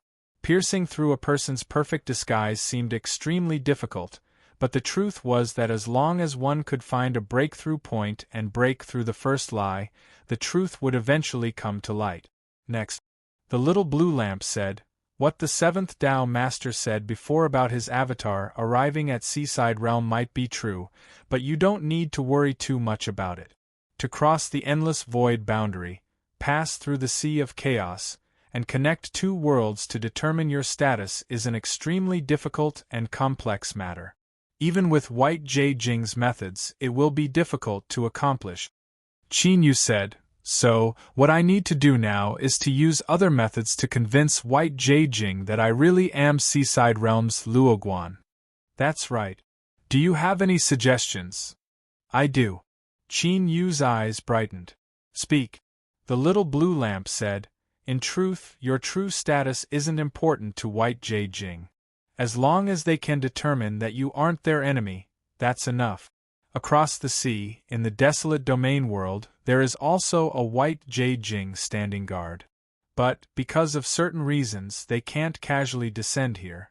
But, they will definitely know what happens in the desolate domain world, and the 9 White Jade capitals will surely communicate with each other. Whether it is the seventh Tao Master or the other leaders of White Jade Jing, they will surely know that the Goliath Sovereign has stepped onto the Joss Flame Great Tao. And now, in the desolate domain world, the Goliath Sovereign has disappeared without a trace. Do you think that the seventh Tao Master and the others will suspect that the Luo Guan who appeared today and stepped onto the Joss Flame Great Tao is the Goliath Sovereign that they have always wanted to kill? Qin Yu took a deep breath. That might not be the case, right? After all, the chances of this happening are small. The Goliath Sovereign ran off to a territory ruled by human cultivators. Who would have thought of this? The little blue lamp lightly said, Not only did you think of it, but you also did it. Even if there was a 1% chance, would you dare to take the risk? Moreover, you and I both know that if there is a chance to kill a calamity, you will try it no matter how small it is. For instance, if you were given a chance to kill Qin Huang, you would definitely grasp it. Qin Yu rubbed his temples. He had to admit that what the little blue lamp said was reasonable. If White Jade Jing also tried, there was a chance that Qin Yu's identity would be exposed. After all, even the most perfect disguise in the world had a chance of being seen through. Tell me your plan. Since you thought of this, you should have made some preparations, right? A thought fluctuation spread into Qin Yu's mind. The little blue lamp completely fused all of its preparations into it. Qin Yu closed his eyes for several breaths of time. Then, he opened them, a thoughtful look on his face. Just this. This should be enough to help you wash away the suspicion that you are the Goliath Sovereign. Qin Yu thought for a moment and nodded. All right, then let's give it a try. It just so happens that there is a small problem near Sea King Island. He flicked his sleeves and a beautiful figure appeared. She bowed. Greetings, my lord. Summon the golden-winged roc. Yes. The beautiful figure turned and pointed out a finger. In the next moment, hundreds of thousands of miles away from Sea King Island, in a deep region of the Eternal Sea, the skies suddenly collapsed. Following that, strong winds howled, blowing across the entire sea surface. The skies suddenly darkened. Looking up, the golden-winged rock flew out, its wings spreading out to block out the skies. For the first time, it saw the outside world. This was the real world. There was a cry of excitement. But the golden-winged rock didn't forget its mission in appearing here. It fiercely flapped its wings and soared 90,000 miles into the sky. Then, it spread its wings and soared towards the horizon. The powerful aura of a top hunter covered the entire sea region, causing all the sea beasts that lived here to feel endless fear. They shivered, not daring to provoke it in the least. Soon, Sea King Island appeared in the distance. Ching Howren, who was reading a book, had a slight change in expression. He closed the book and took a step forward, arriving in midair. Raising his head to look into the distance, he saw that the horizon had darkened, and the darkness was approaching at an astonishing speed. Rock. In the world of human cultivators, rock birds also existed. But he had never heard of one reaching such a size. And more importantly, this rock's aura was strong. It was inconceivably strong. His strength was probably not any weaker than the few almighties in the white jade capital who had become protectors with their demon bodies. As his thoughts raced, darkness covered Sea King Island. The golden-winged rock spread its wings and soared into the highest heavens, its cries echoing for 100,000 miles. Suddenly, it swooped down. The countless pirates on Sea King Island cried out pitifully, as if they could already see themselves being crushed into meat paste. Ching Howren's complexion changed. He didn't see Qin Yu's figure. After a moment of hesitation, he prepared himself to attack. But reality proved that his preparations were unnecessary. Although the golden-winged rock swooped down, it didn't attack Sea King Island. Instead, it soared straight into the sea. Bang! With a loud explosion, the sea surface broke apart. Giant tentacles rushed out, wrapping around the golden-winged rock. Following that was a series of loud noises. Tentacles broke through the water one after another, and every single one of them was tens of thousands of feet long. But to the golden-winged rock, this was nothing more than child's play. Its golden eyes were icy cold, and there wasn't even the slightest fluctuation in them. With a cry, a terrifying strength arrived. It was like a million terrifying mountains came crashing down. Within the sea, the raging waves that were thousands of feet high instantly came to a standstill. And what was suppressed along with it were the tentacles in the sea. An incomparably massive head emerged as the seawater was suppressed. It was a giant octopus. Its eyes were wide open, revealing a look of panic and despair. In the next moment, a feather howled out. It was like a bolt of lightning that pierced through the air. It instantly pierced through the octopus's body, tearing it apart and nailing it to the seabed. As for the golden-winged rock's feather, the tip was still exposed. Beneath the sunlight, it shined with a brilliant light. "Is it strong?" a voice sounded out in his ears. Ching Howren nodded. "It is indeed very strong." His expression was dignified. Although he had guessed from afar that this golden-winged rock was incomparably tyrannical, he was still startled by the strength it had erupted with when it easily killed the giant octopus. This golden-winged rock was likely even stronger than the several monstrous protectors of White Jade Capital. Qin Yu smiled. "It is mine." Ching Howren frowned. Qin Yu lifted a hand and whistled. The golden-winged rock circled in the skies, stirring up endless winds as it flew straight towards him. As it approached, the golden-winged rock rapidly shrank. When it landed on Qin Yu's arm, it was only the size of an ordinary golden eagle. It cried out in a low voice, its demeanor extremely respectful. Qin Yu met Ching Howren's gaze and said, "This golden-winged rock was subdued when I entered a different world. I left it hidden deep in the Eternal Sea just in case. Since I promised the Tao Master that I would help him seize the source of the world, I will naturally bring out my greatest strength. What does Brother Ching think? Ching Haoran forced a smile. I only know that Your Excellency Sea King is far stronger than I imagined. It seems that wanting to catch up to you won't be a simple matter. Qin Yu nodded without politeness. I also think so, Ching Haoran. He took 2 steps forwards and seriously sized up the golden-winged rock in front of him, but before he could get too close, his eyes were almost pecked out. He drew back a step and rubbed his nose. This beast, its temper is quite fierce. The golden-winged rock spoke out. Brat, watch your words or I will eat you. Slaughter energy billowed out.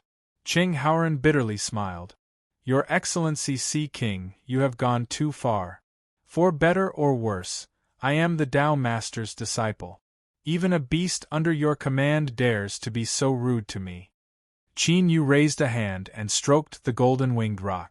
Ching Haoran's background is great. Endure it and find trouble with him in the future. The golden-winged rock respectfully nodded. Ching Haoran. He looked at Qin Yu as if recognizing for the first time just what sort of person this Sea King was. I'm leaving. After Qin Yu finished speaking, he turned and vanished from sight. Below, countless songs of worship sounded out. Your Excellency Sea King is invincible. The pirates all trembled with excitement, although they didn't have any true feelings towards the new Sea King.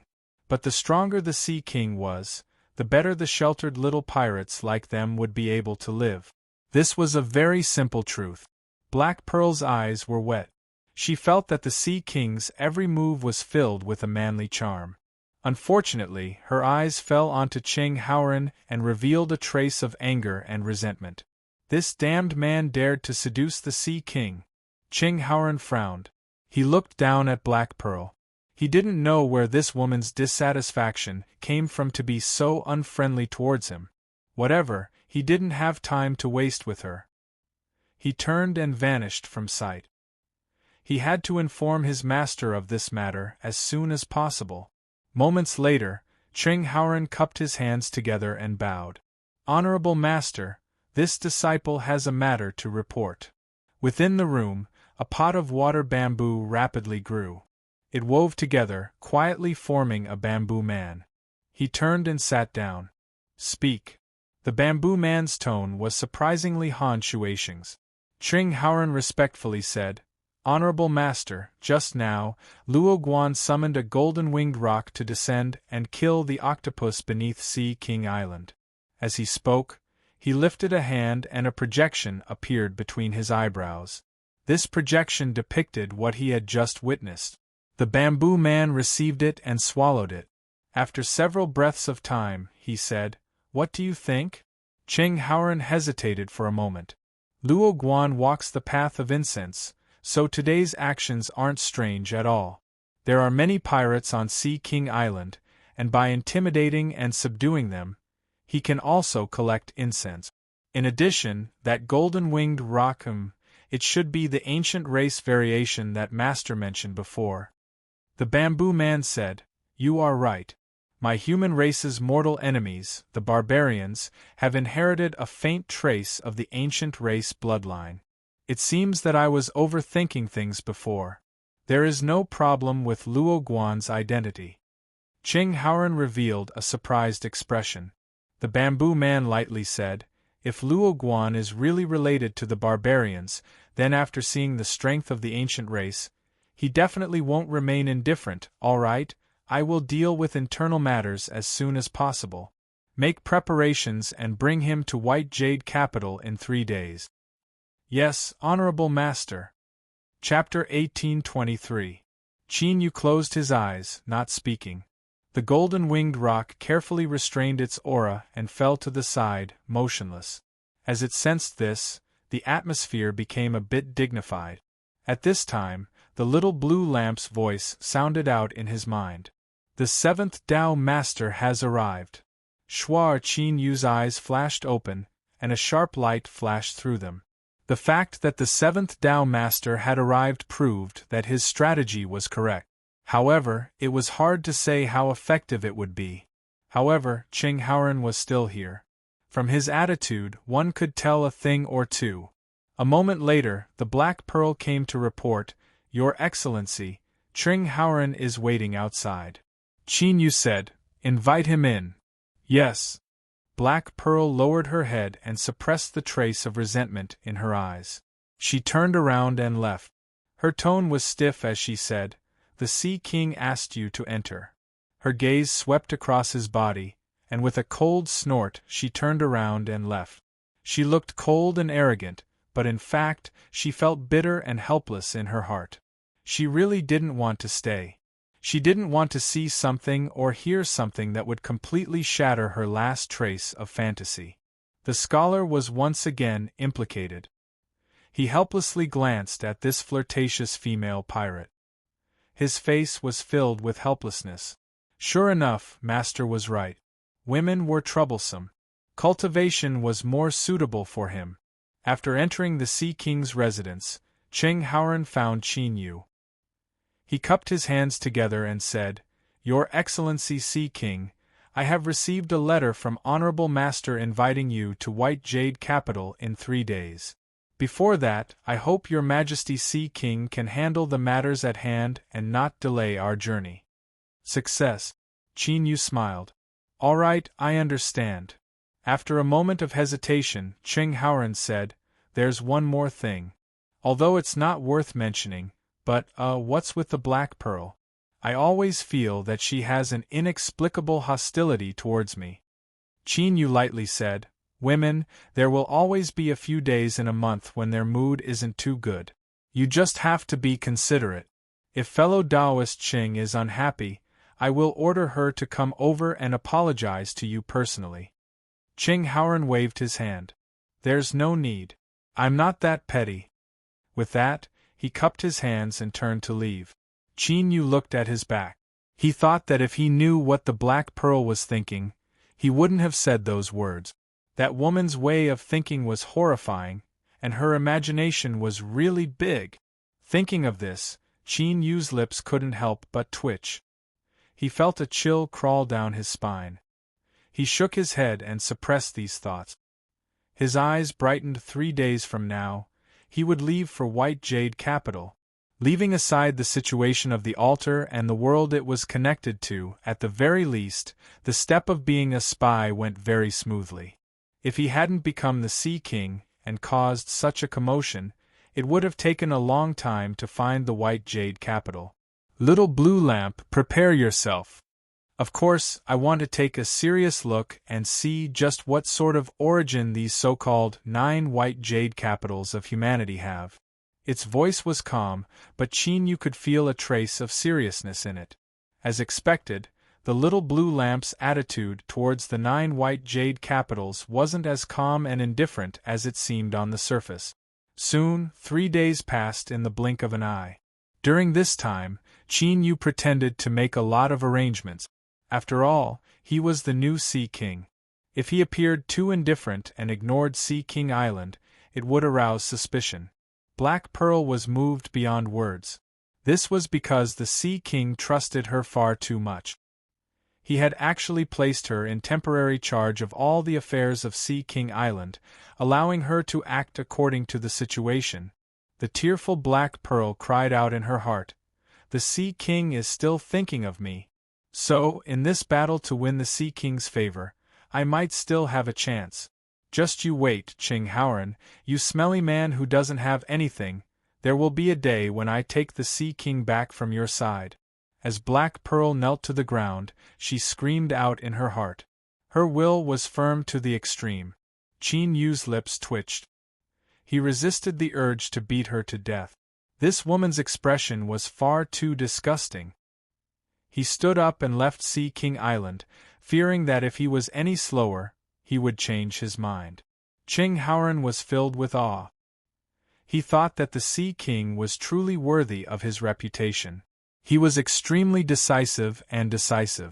When he abandoned his family's foundation, he did so without the slightest hesitation. It had to be known that he was going to White Jade Capital, and in the future, he would have to participate in the struggle between the great Tao masters that involved the source of the world. It wouldn't be an exaggeration to say that his future was uncertain. Even in this situation, he was still able to display such a resolute heart. Farewell. Out of the courtesy of a scholar, he cupped his hands together and left. But in Black Pearl's eyes, this was a blatant provocation. When his figure vanished, Black Pearl stood up. She clenched her teeth and roared, "You bastard!" Outside Sea King Island, the scholar's figure suddenly staggered and he nearly fell to the ground. He fiercely turned his head and stared in the direction of Sea King Island. His eyes widened, filled with shock and alarm. It was as if he had been startled by something. Just now, what did he hear? He couldn't believe it. Qin Yu lightly said, "She is just a woman who is immersed in her own world. She is stupid and ignorant. Fellow Taoist Qing, you shouldn't lower yourself to her level, right?" Qing Haoran was silent. Although he wanted to say that he absolutely couldn't tolerate this, he looked at Qin Yu, who seemed as if he didn't have a single leaf on him. He clenched his teeth in his heart but didn't reveal anything on his face. Of course, she is just a woman. Qing Haoran's smile stiffened. I have to endure. With his intelligence, he immediately realized why Black Pearl had such an attitude when she faced him. It was clear that Qin Yu was the male lead of this story. I can't be compared to him. If Qin Yu can display such a nonchalant attitude, then I can definitely do the same. But I'm really angry. Why is Qin Yu the male lead? How am I bad? Qin Yu smiled. Fellow Taoist Qing has a broad mind. Then let's go. Qing Haoran glanced at him and nodded. Okay. He lifted a hand and punched out. Space shook and great waves rose up on the surface of the sea as if it had been attacked by the shock wave. In the blink of an eye, billowing waves swept out in all directions, crashing down on Sea King Island. He was clearly taking this chance to vent his discontent. Qin Yu pretended not to see this.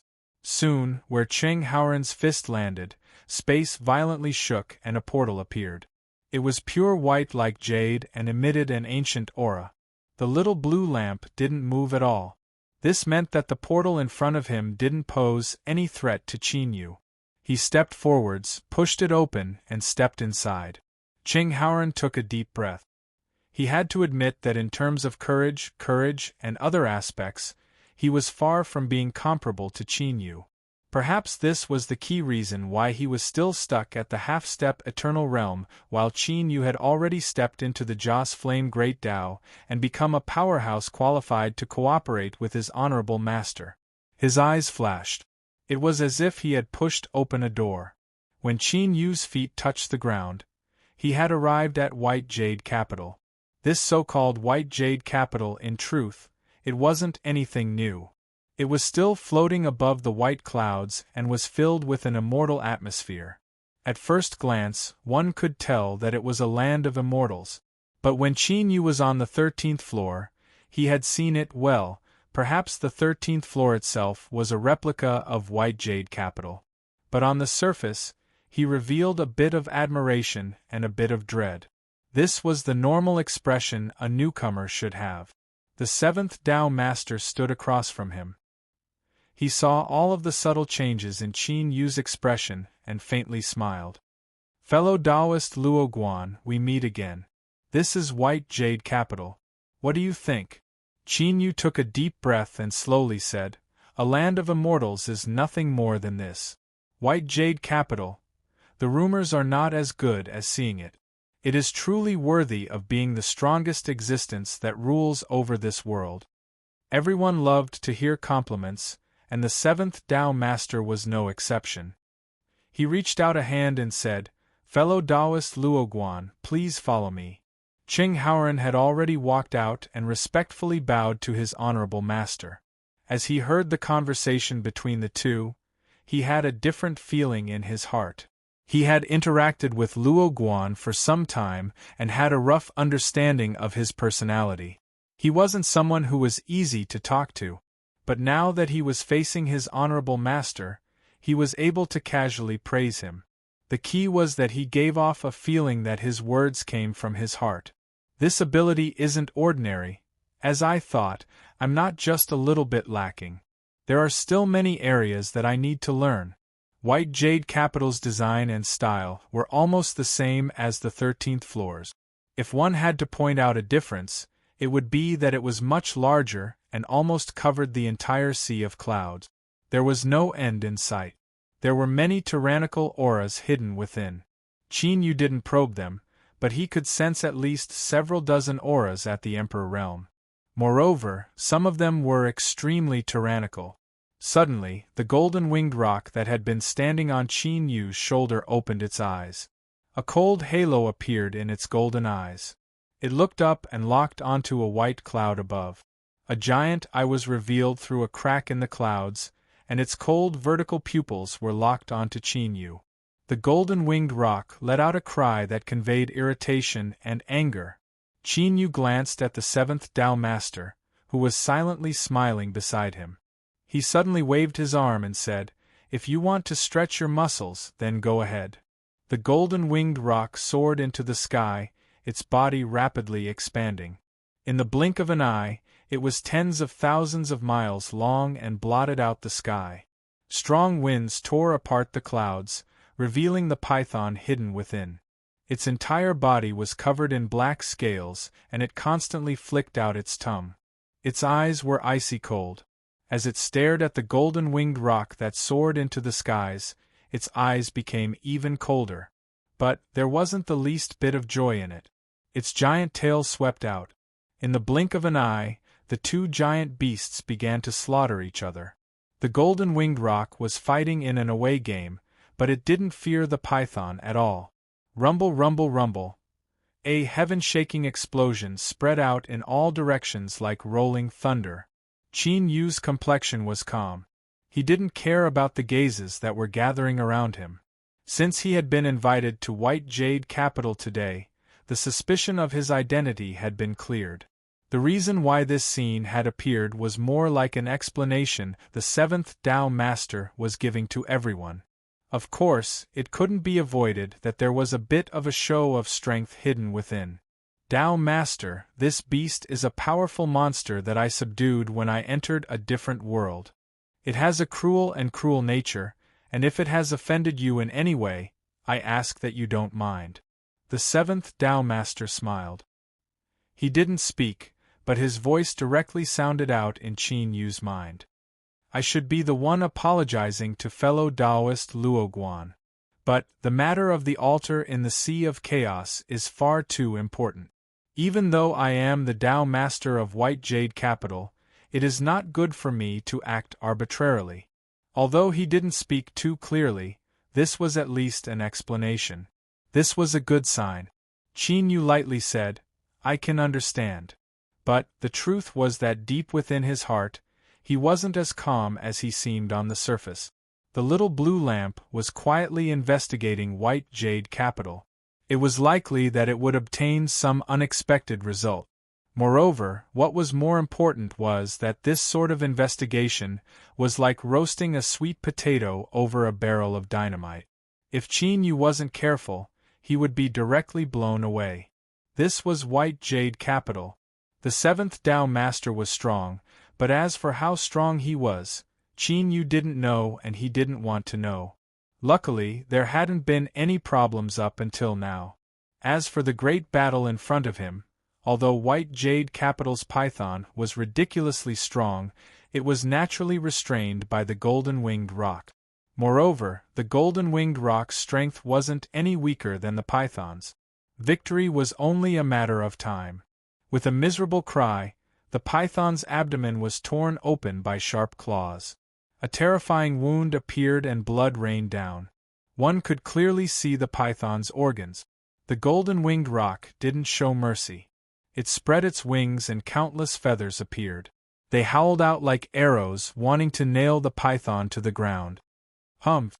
With a cold snort, space shook. All of the feathers that shot towards the python were swallowed up. In the next moment, a dreadful sword cry rang out. Qin Yu lifted his hand and slashed down. A terrifying sword intent surged out like a raging sea, piercing through the galaxy. The figure that had just appeared had a look of shock and anger on its face. It lifted its hand and slapped out. But with a heaven-shaking explosion, it was sent flying backwards, crashing through several grand buildings that were built between the white clouds. Space suddenly fell silent. Countless eyes fell onto the mountain and river sword in Qin Yu's hand. Their eyes narrowed. What a strong sword intent! Moreover, the most terrifying aspect was that there was a layer of flames burning on the blade. These were the flames of Joss flames. As expected, this was a powerhouse that had stepped onto the Joss flame Great Tao. Moreover, he was close to completely igniting the Great Tao. Even in white jade capital, such a powerhouse had the qualifications to be respected.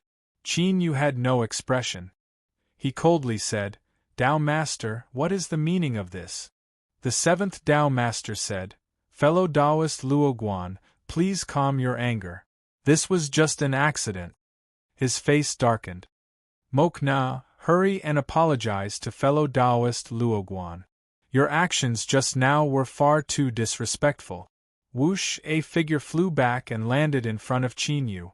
It was the powerhouse that had tried to suppress the golden-winged rock just now. He seemed as good as new, but there was a wound between his eyebrows. Dark red beads of blood constantly flowed out from it. Perhaps it was because he had suffered additional damage from the Joss flames, but the wound still hadn't healed. His face darkened with anger. As he heard the seventh Tao Master's words, his complexion changed. He took a deep breath and bowed. Fellow Taoist Luoguan, Mok Na wishes to express my apologies for the risks I took before. I hope that you can accept it. Qin Yu looked at him without expression. I can treat this as a misunderstanding, but if there is a second time, my sword will definitely kill. Mok Na clenched his teeth. He glanced at Qin Yu and said, Tao Master, this disciple has personally seen fellow Taoist Luoguan today. I need to return and report to my honorable master, so I will not stay any longer. Farewell. He turned and stepped away. The python quickly swam over and carried him away. The seventh Tao Master looked around.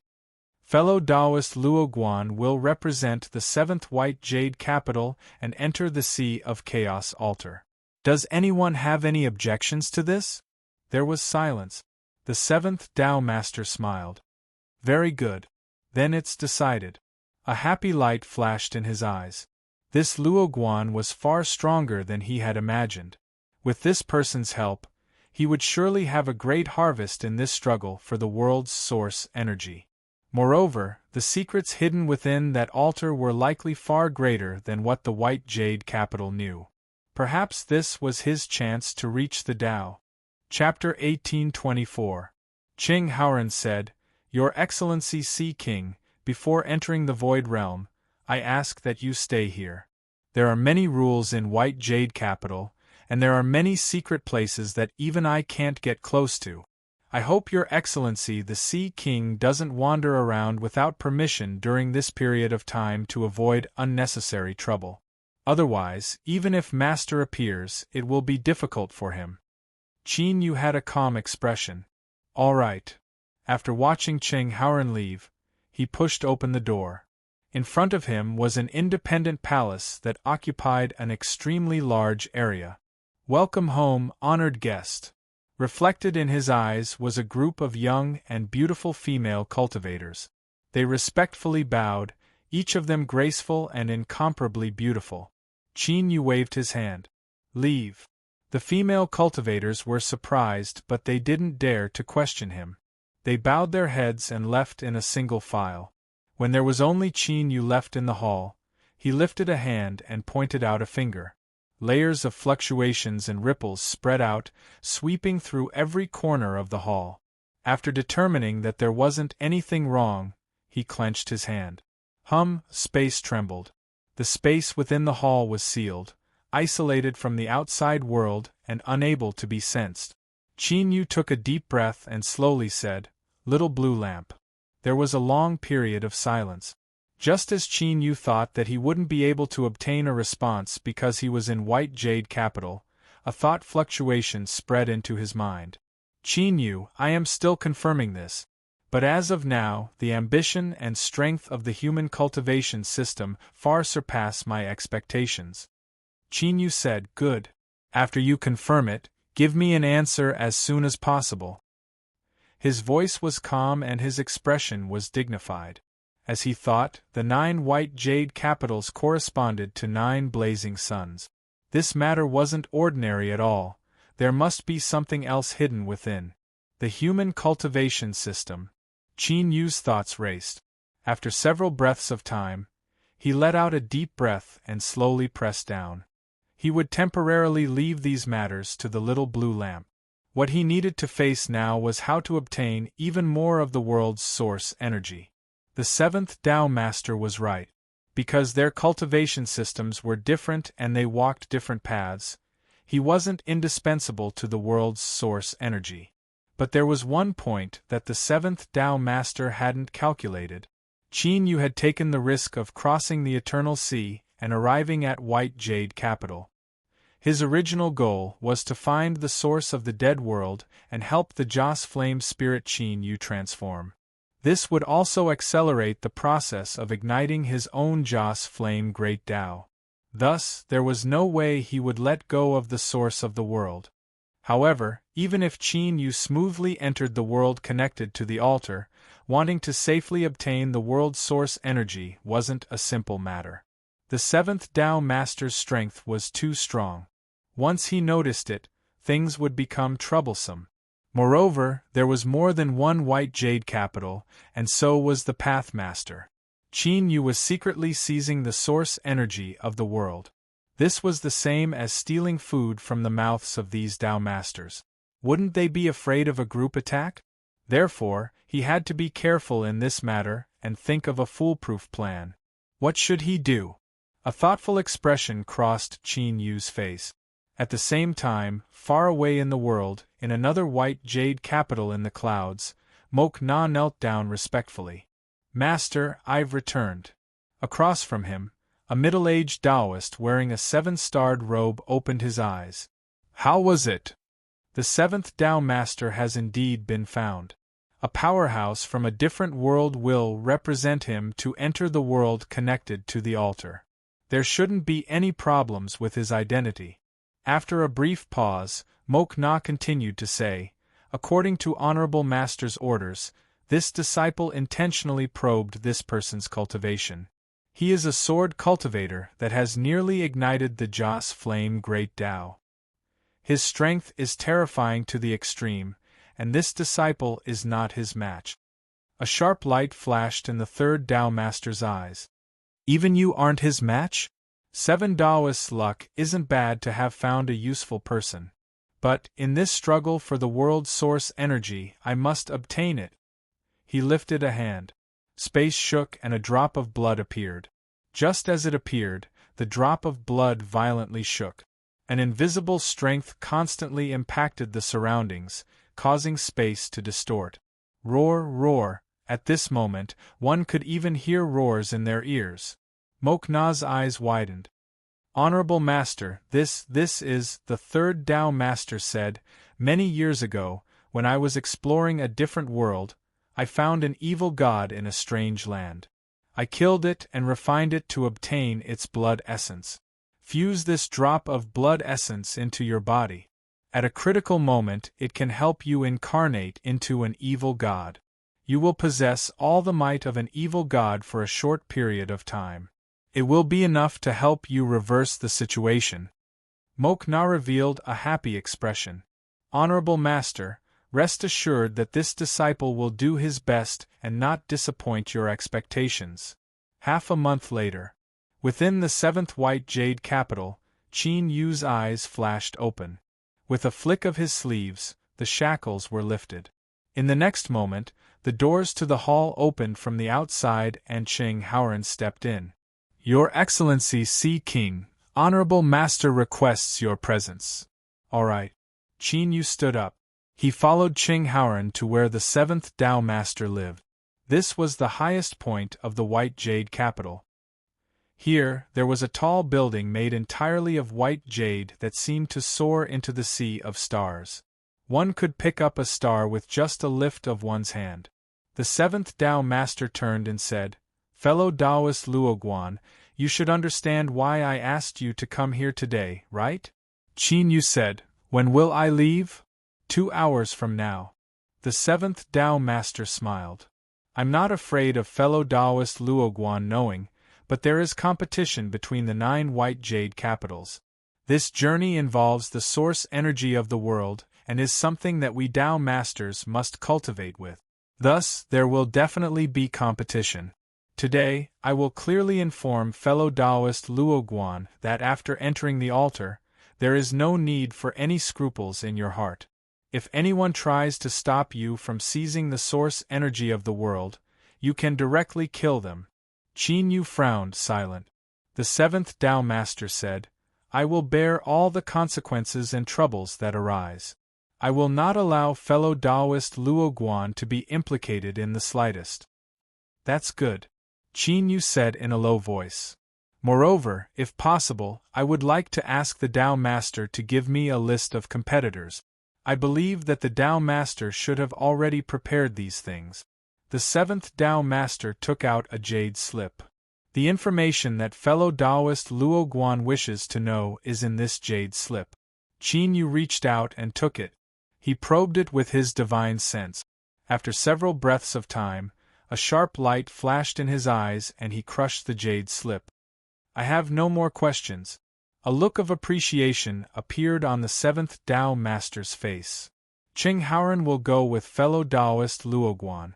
I know that my request might be a bit excessive, but I am very satisfied with this disciple. I hope that fellow Taoist Luoguan can take care of him and ensure that he returns unscathed." Ching Haoran frowned. "Honorable Master, this disciple can protect himself." The seventh Tao Master coldly sneered. "If you hold on to such thoughts, you will definitely die in that world. Remember, listen to Luoguan's arrangements and do not act on your own, otherwise I will severely punish you." Ching Haoran bitterly smiled and respectfully nodded.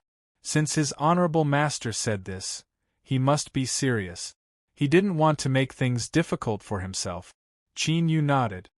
"Tao Master, rest assured that I will ensure Ching Haoran's safety to the best of my abilities. But if I ask the Tao Master to understand." The seventh Tao Master nodded. "Of course." He stood up. "It's almost time. Let's go. I will personally send you to the altar in the depths of the Void Realm." He flicked his sleeves and an invisible strength was released. The 3 of them instantly vanished. When they reappeared, they were in the Void Realm. Looking all around them, there was nothing but endless darkness and deathly silence. Qin Yu swept his eyes around. He could feel the chaos here and a dignified look subconsciously appeared on his face. This place was already deep within the Void Realm. Or, it was more accurate to say that this place was enough to cause a true sovereign to be lost in it, unable to escape for all eternity. The seventh Tao Master was able to directly bring them here. Although it seemed like a casual action, it had revealed an extremely potent strength. To accurately determine a location in the Sea of Chaos while also bringing 2 people with him, this was an extremely difficult task. But it was clear that to the seventh Tao Master, this was an extremely simple matter. "Let's wait a moment." The ones they were waiting for were naturally the other white jade capitals Tao Masters. Qin Yu had a dignified expression. The Void Realm suddenly shook. A middle-aged Taoist with a jade-like face and wearing a 7-starred Taoist robe walked out first. 3 people followed behind him. One of them was Mok Na, who had been struck by Qin Yu's sword in the past. Mok Na glanced over, his eyes icy cold. "Third Tao Master." The 7th Tao Master cupped his hands together. The middle-aged Taoist smiled. "7th Tao, long time no see." The 2 of them didn't exchange pleasantries. They only nodded and then separated. First, this wasn't the place for them to speak. Second, there wasn't much time to speak, because the other Tao Masters also arrived at this time. Qin Yu stood behind the 7th Tao Master, watching as the other 8 Tao Masters arrived. When the 9th Tao Master arrived, His heart shook and he subconsciously restrained his aura. This was because Qin Yu could feel the aura of the wild and desolate races from the ninth Tao Master. In other words, this ninth Tao Master was the master of the white jade capital in the skies above the desolate domain. A strange fluctuation erupted from his body. It was the little blue lamp. Qin Yu stiffened. Tiny beads of sweat appeared on his forehead and his breath caught in his throat. The ninth Tao Master who had just arrived looked at him. After sizing him up for a moment, he slowly said, "You don't look familiar." The seventh Tao Master smiled. "Fellow Taoist Luoguan comes from the seaside realm. He was invited by me to enter the altar to explore." The ninth Tao Master's eyes flashed. He nodded and didn't say anything else. He looked away, but Qin Yu always felt that this person seemed to have vaguely sensed something just now. It was just that he didn't know why, but he didn't reveal it. Standing behind the ninth Tao Master was a young man. He was handsome and feminine, almost like a woman. His eyes were icy cold, as if they had existed for eternity. There wasn't the slightest fluctuation of emotion coming from his icy eyes. Now, his eyes swept over Qin Yu without pausing. But this brief gaze caused Qin Yu's heart to turn cold, and he became extremely vigilant. The seventh Tao Master's voice suddenly sounded out in his mind. "Be careful of the person behind the ninth Tao Master. He is prison. If you encounter him, do your best not to come into conflict with him." Qin Yu silently nodded. He felt even more dread in his heart. In the jade slip he had seen before, there was a detailed record of this prison. To sum it up, he was extremely strong and strange. He had once faced a Tao Master-level powerhouse and was able to escape unscathed. And beside him, Cheng Haoran already had a dignified expression. His eyes were filled with a deep dread. Since everyone has arrived, there is no need to delay any further. You and I will join forces to summon the altar," the first Tao Master slowly said. His voice was calm and gentle, but as it fell into the ears of everyone present, there was an unquestionable feeling to it. It was dignified, and lofty. "Okay." The other Tao Masters nodded. In the next moment, the 9 Tao Masters lifted their hands and pointed down. Light shined out from their fingertips, illuminating their bodies. Within the light, runes began to rapidly appear. As they circulated, they revealed a mysterious and mystical feeling. Rumble, rumble, within the void boundary in front of them, there was a deep rumbling sound. The phantom of a boundless sea appeared in front of everyone. This was the manifestation of the chaotic sea. At this moment, raging waves were surging on the surface of the sea. An extremely terrifying shockwave erupted from within the waves. The chaotic sea resisted, suppressing the summons of the 9 Tao Masters and preventing the altar from appearing. It was as if there was an extremely formidable existence that had given it this will in the distant past. But when the 9 Tao Masters joined forces, just what sort of formidable strength was this? It was simply unimaginable. The phantom of the chaotic sea began to shake even more violently. An incomparably massive altar gradually appeared from within, becoming increasingly clear. Suddenly, with a loud explosion, the sea surface was torn apart by a formidable strength, and the altar emerged from within. It was pitch black, as if it had been directly refined from an incomparably massive piece of black jade. On its surface, there were specks of light that constantly flickered, giving off a dreamlike feeling. At this moment, Qin Yu's expression was calm. But, deep in his heart, there was a strange feeling. It was like there was some sort of connection between him and this altar. It was faint and subtle, but it truly existed. This was beyond his expectations. Thoughts raced through his mind.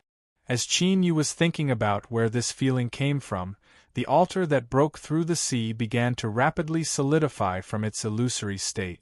And as it solidified, the feeling between Qin Yu and the altar became increasingly clear. This absolutely wasn't an illusion. However, he had to confirm once more, was this feeling unique to him, Or was it something that everyone else felt? This was extremely important. He had to confirm it. Set! The first Tao Master shouted out loud. In the void, there was nothing substantial in the void boundary. At this time, massive amounts of rules began to reform, covering the altar and forming a powerful seal. Only like this could the altar be temporarily kept within the sea of chaos.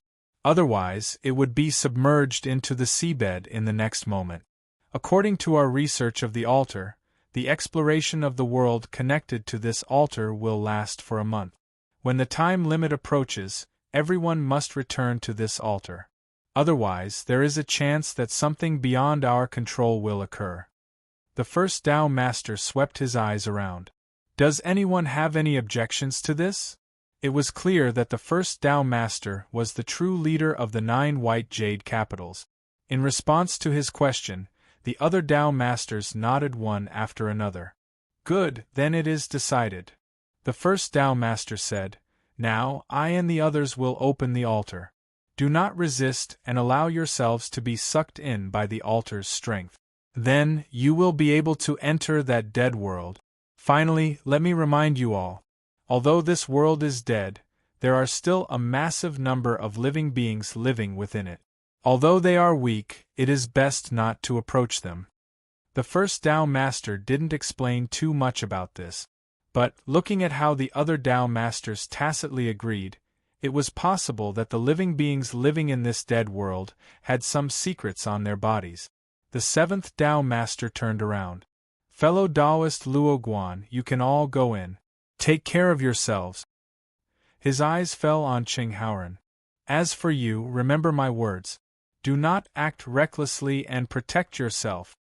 "I understand, Honorable Master." Qing Haoran revealed a helpless expression. In the next moment, the swallowing strength from the altar spread out. The 9 Tao Masters focused their minds and isolated themselves from the outside world. Everyone else flew up towards the giant black altar in front of them. Chapter 1825. In a world of ice and snow, one's breath turned to ice. Everywhere one looked, one could only see extreme cold. Space trembled, and one figure after another quietly emerged from within. Qin Yu's complexion changed. He grabbed Qing Haoran and the two of them stormed backwards. In the next moment, the snow on the ground where they were just standing exploded apart, turning into powder. A terrifying strength violently shook the air. Everyone's complexions changed. They subconsciously scattered, their eyes filled with vigilance as they coldly locked onto the two figures. But when they saw who had attacked, their complexions changed and there was even more dread in their eyes. Kue. This time, the 9th Tao Master had only brought him along. But no one thought there was anything wrong with this. This was because Kue alone was enough to cause all the cultivators of White Jade Capital to feel a deep sense of pressure. Qing Haoran was shocked and angry. He roared out, "Kue, have you gone mad? Why did you attack the two of us?" But unfortunately, his anger wasn't able to cause any scruples to appear in his heart. His eyes were still icy cold. He lifted a hand and pressed down. The temperature in the air crazily plummeted once more. Suddenly, there was the sound of something freezing in the air. Qin Yu punched out, shattering the freezing strength around him. "Let's go!" With a shout, he turned and stepped forwards. Qing Haoran was unwilling, but when he thought of his honorable master's orders, he could only grit his teeth and follow behind. The two of them disappeared from sight, one in front and one behind. Kue frowned. This was because at this time a figure was blocking his path. The first Tao Master's disciple said, Kue, no matter why you attacked, the reason we entered this world is to search for its source. To avoid any accidents, it is best not to alarm the native life forms of this world." Halfway through his words, he revealed a look of anger. In the next moment, powerful fluctuations of strength erupted, earth-shattering. Bang! A huge boom rang out as the first Tao Lord's disciple was sent flying through the air, blood spraying out of his eyes, nose, mouth, ears and mouth. His face was deathly pale, and his eyes were wide with shock, fury, and astonishment. First, he never thought that Kue Kue would dare to attack him. Second, Kue Kue was far stronger than he imagined. After sending that person flying with a punch, Quan Lu did not hesitate at all. He took a step forward and chased after him, leaving the people from the white jade capital frowning. However, only they knew what they were thinking. After all, Tuan Lu was too powerful. Now that he had taken the initiative to attack the cultivators of the 7th White Jade capital, it was a good thing for them. Emo Kuna said faintly, "Everyone, this matter might be related to the personal grudges between the 2 White Jade capitals. We shouldn't interfere. Let's get back to work." Then, he cupped his hands and said, "We will take our leave." He turned around and disappeared with the other 2 cultivators. "Let's go. Chiu and I has a perverse and eccentric personality. If he causes trouble, there will naturally be Dao Masters who will punish him. We don't have to interfere. Finding the origin of heaven and earth is more important." Shwa shwa, one by one, the figures left. And at this time, Qin Yu and Qing Haoran were hiding from Prison's pursuit. The good news was that because the first Dao Master's disciple had stepped forward to obstruct them, Prison's pursuit was affected and the 2 of them temporarily escaped. But the problem was that Qin Yu could sense them clearly. Prison could still vaguely sense them. As long as he wasn't afraid of wasting time, he could gradually lock onto them. And the problem should be with him. As expected, the 9th Dao Master had discovered something. Prison's actions were the best evidence. But why did he wait until now? When the 9 Dao Masters gathered together, as long as the 9th Dao Master spoke, Qin Yu wouldn't have been able to escape even if he had wings. Unless, he had other thoughts in his heart and didn't want the other Dao Masters to know of Qin Yu's secret. Qing Haoran said, "Your Excellency Sea King, are we going to keep hiding?" A sharp light flashed in Qin Yu's eyes. He paused for a moment and said, "Let's separate." Qing Haoran frowned. Qin Yu lightly said, "Qiu Qian came for me. If you leave by yourself, he won't chase you down. The Dao Master sent us into this world in order to seize the source of the world, so we cannot be delayed by Qiu Qian." Qing Haoran hesitated. "Your Excellency Sea King wants to deal with Prison alone?" Qin Yu said, "He is strong, but I don't lack the strength to resist him. If you stay here, I will only be distracted." Without giving Qing Haoran a chance to speak, Qin Yu flicked his sleeves and sent him flying away. "We will meet again in the future." Shwar, his figure flickered and he vanished from sight. And just as Qin Yu left, space shook and shattered. Prison, wrapped in endless killing intent, walked out from within. His icy cold eyes swept over him and his body tensed. Qing Haoran immediately looked away. He punched space and stepped in once more. Qing Haoran let out a long breath, his back slightly wet. Indeed, Luoguan was right. Prison was indeed coming for him. But why? "I am a direct disciple of the dignified 7th Dao Master, a powerhouse that is a half-step into the eternal realm. And yet you just coldly glanced at me and then left? Who are you looking down on? How infuriating!" Qing Haoran's face was cloudy and uncertain. He wanted to chase after Prison and give him a good beating. He wanted to let this brat know that he hadn't spent all these years studying in vain. Although he hadn't been able to read a beautiful jade from books, he had still managed to cultivate his own skills. His blood boiled and his heart raced, but in the end, Qing Haoran sighed, a dejected look on his face. Forget it, the book said that a man must know how to judge the situation and know how to be flexible. Qin Yu was being chased by Prison and could be considered crippled. Then, he would have to shoulder teachers' expectations by himself. So, he had to work even harder. He couldn't be dragged down by these matters and ruin teachers' plans. Yes, that was it. Qing Haoran deeply felt that he had to endure humiliation. He felt much better and turned to leave. Shua's space shook and Qin Yu walked out. He had already entered the extreme north of this world. The temperature in the air was terrifyingly low. They wrapped around Qin Yu's body, penetrating through every pore. Even with Qin Yu's cultivation, he could still feel a stabbing pain in his body. Qin Yu took a deep breath and didn't continue running away. He turned around and calmly adjusted his breathing, his expression calm. No matter why Prison wanted to kill him, if Qin Yu wanted to smoothly carry out his original plan, he would have to deal with him first. With a wave of his arm, the golden-winged rock shot into the skies. With a cry, it returned to its original form. The skies darkened and strong winds stirred up between the heavens and earth. Bang, space shattered and Prison walked out. He didn't care about the golden-winged rock circling above his head. His icy cold eyes fell on Qin Yu. His gaze was like an invisible saber that instantly pierced through his body and soul, nailing him to the ground. Prison! Qin Yu loudly said, "I am Luoguan. I was invited by the 7th Tao Master to participate in today's matter. I have never seen you before and there is no conflict between me and the 9th Tao Master. Why do you want to kill me?" Prison was startled. He never imagined that Qin Yu would stop on his own initiative and then ask such a question. He paused for a moment but didn't answer. He stepped forward. Bang! The entire world suddenly sank. In the area where the two of them stood, in a radius of 1,000 miles, several enormous ice mountains instantly collapsed and fell apart, crushed by the terrifying power. And this was only the aftermath of the shockwaves spreading out.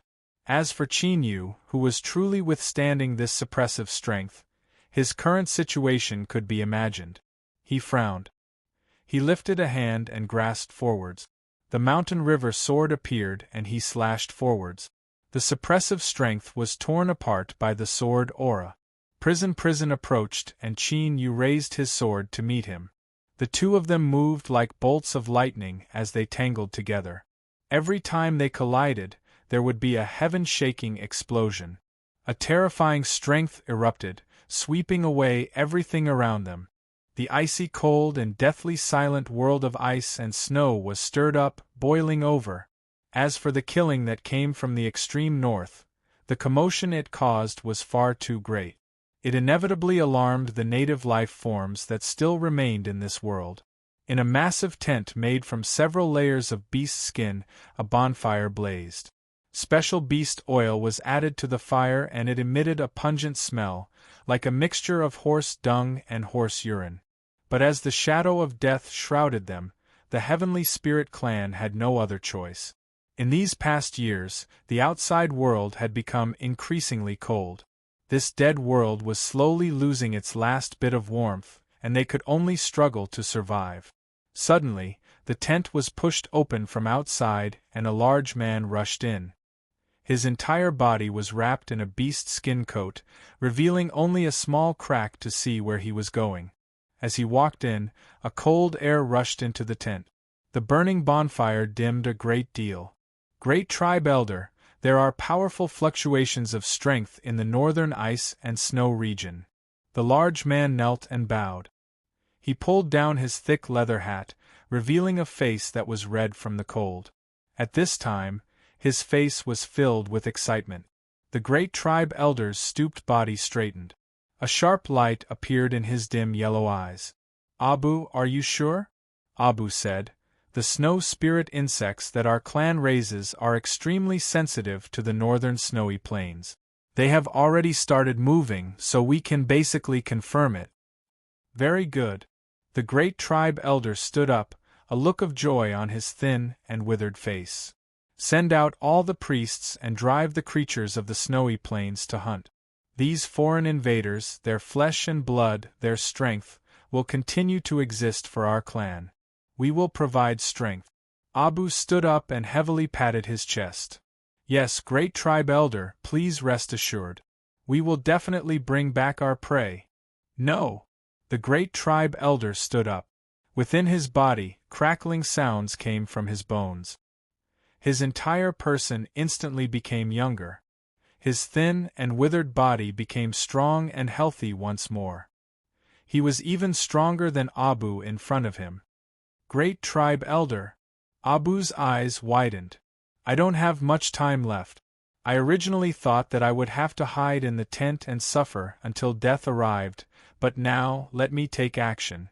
This is the last time I can hunt for the clan. This is also the last thing I can do for you. The great tribe elder's voice was deep and resounding. At this moment, he didn't seem old or tired at all. He was like a man in his 30s, at the peak of his prime. His eyes shone brightly and his aura was extremely powerful. Abu's eyes were red because he knew that the great tribe elder's current state was because he had stimulated the last of his life force. Once this life force was exhausted, the great tribe elder would die. Yes. He thumped his chest and then turned to leave. Soon, black figures walked out from the heavenly spirit race's camp. Their bodies were wrapped in thick beast fur coats as they silently bowed towards the great tribe elder. Let's go. The group of people stood up and walked towards the northern snowy plains, vanishing into the wind and snow. And at this time, Qin Yu's battle with Prison was still continuing. Prison was truly strong. In fact, he was even stronger than the jade slip that the 7th Tao Master had given Qin Yu. Moreover, what he cultivated should be some ice attribute cultivation method. Now that he was in this already dead world, not only could he adapt to the environment here, but his cultivation had even increased to a great degree. Moreover, Prison was extremely strong to begin with. The reason Qin Yu was able to persist until now without using any lit joss flames was all because of the cosmic Seacross spell. Otherwise, he really wouldn't have been able to last. As for why he didn't use burning joss flames, he didn't have much left. He had to save it for a truly critical moment. Qin Yu, there are some changes in the snowy plains. The little blue lamp's voice suddenly sounded out in his mind. Qin Yu's mountain and river sword came slashing down. At the same time, he drew back, avoiding Prison's attack. His complexion was a bit ugly. This fellow was indeed a madman. He didn't retreat at all and instead used a suicidal method. What changes? Some things are awakening. Qin Yu frowned. There are other life forms in this snowy plains? He hadn't sensed the slightest aura of life before. They aren't ordinary life forms. Rather, they are spirit bodies condensed by the extreme cold. They are one with the snowy plains, so it is difficult to sense their existence. The little blue lamp slowly said, before this, these spirit bodies were in a dormant state. It doesn't seem like they were awakened by your battle. Qin Yu said, are you saying that they were awakened by someone else? It's possible. Qin Yu instantly thought back to the warning the 1st Tao Master gave him when he entered the altar not too long ago, the native life forms of this world. Could it be related to them? Are these spirit bodies strong? Individually, they aren't strong. In fact, they can even be called weak. They can only cause a small drop in the temperature within a very small range. The little blue lamp paused for a moment. But there are many of them. Qin Yu lifted the mountain and river sword. He was sent flying backwards, crashing into an iceberg. His body tore through the layers of ice, causing massive cracks to appear. During this process, he clenched his teeth and roared, so? The little blue lamp said, if there isn't an accident, this snowy plains will soon be sealed in ice. All life will be frozen here. Can you trap Prison? Yes. Qin Yu's eyes brightened. Very good. Bang, he shot into the skies and slashed down with his hand. Prison, don't run away. Today you and I will fight. The little blue lamp said, you don't seem worried about yourself? Of course. You are a great son, so how could I possibly be frozen to death here? Qin Yu laughed and slashed down with the mountain and river sword. Thunder billowed above the snowy plains. But in this terrifying battle, the sound of the wind gradually died down. What followed was a terrifyingly low temperature. The thick layer of snow gradually turned from a crystalline white to a pale blue. It was like a crystal, adding a touch of beauty to this dark and pale world. But this beauty actually represented absolute death and destruction. Chapter 1826. Tuan Lu cultivated the 9-in extreme frost art and was extremely sensitive to the changes in the cold of the world. When the spirit body in the depths of the snowfield awakened, he immediately sensed that something was wrong. But Tuan Lu wasn't worried because of this. This was because the snowfield was even colder. With the descent of extreme cold, perhaps he would be frozen in the end, but this Luo Guan in front of him would definitely be unable to hold on before him. That would be the chance to end this chase. So, the current situation was that both sides were well aware of the changes occurring in the snowfield. But they pretended to be ignorant of it and waited for the other side to make a mistake. Simply put, this was a competition of endurance and freezing resistance. It all depended on who could last until the end. Tuan Lu was confident in this, and the truth was that this should be the case. But Qin Yu was in existence with a great sun following him. If he wanted to freeze to death, it would indeed be an extremely difficult matter. The slaughter continued and the temperature continued to fall. The pure white snowfield gradually revealed a dazzling blue color. Beneath the dim light above, it still reflected a dazzling brilliance. There was a special sense of beauty to it. The heavenly spirit race's great elder led the remaining 87 priests of the tribe to hide deep in the snowfield. As he felt the powerful fluctuations of auras coming from afar, a dignified expression appeared on his face. A boundless cultivation and a vibrant life aura were recklessly released. The intruders that appeared today were extremely strong. But the more powerful a life form was, the more life force they could bring to the heavenly spirit race. At the very least, they could increase the chances of a baby born this year by more than 50%. Bu respectfully said, "Great Elder, the priests have already awakened all the spirits in the depths of the snowfield. Their strength will be completely released within an hour and the snowfield of the extreme north will be sealed in ice, turning it into a life-forbidden zone." The great elder nodded. "Bu, escort the priests away. I will stay here." Bu took a deep breath. He respectfully fell to his knees and kowtowed.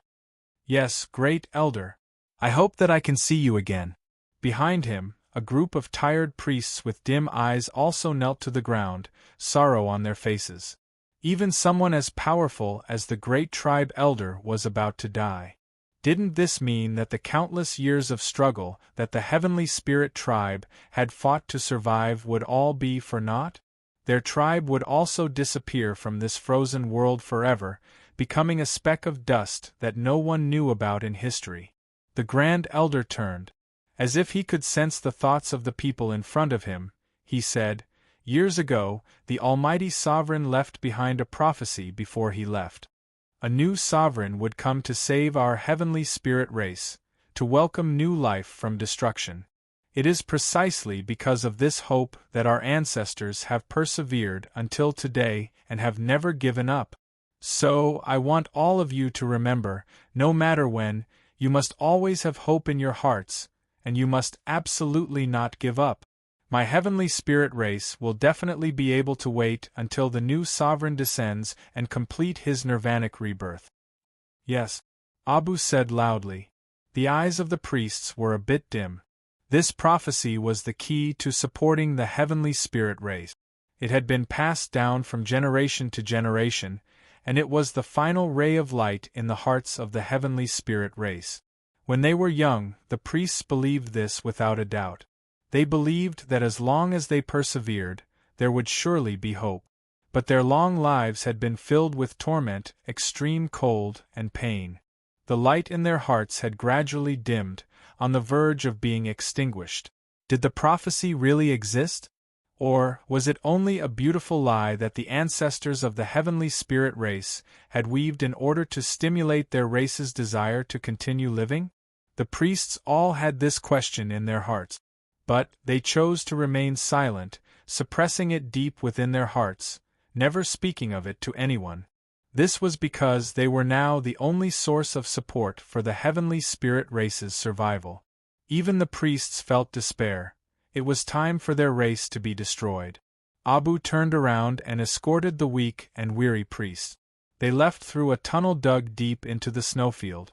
This place would soon become incomparably cold. With the priest's current condition, they simply wouldn't be able to withstand it.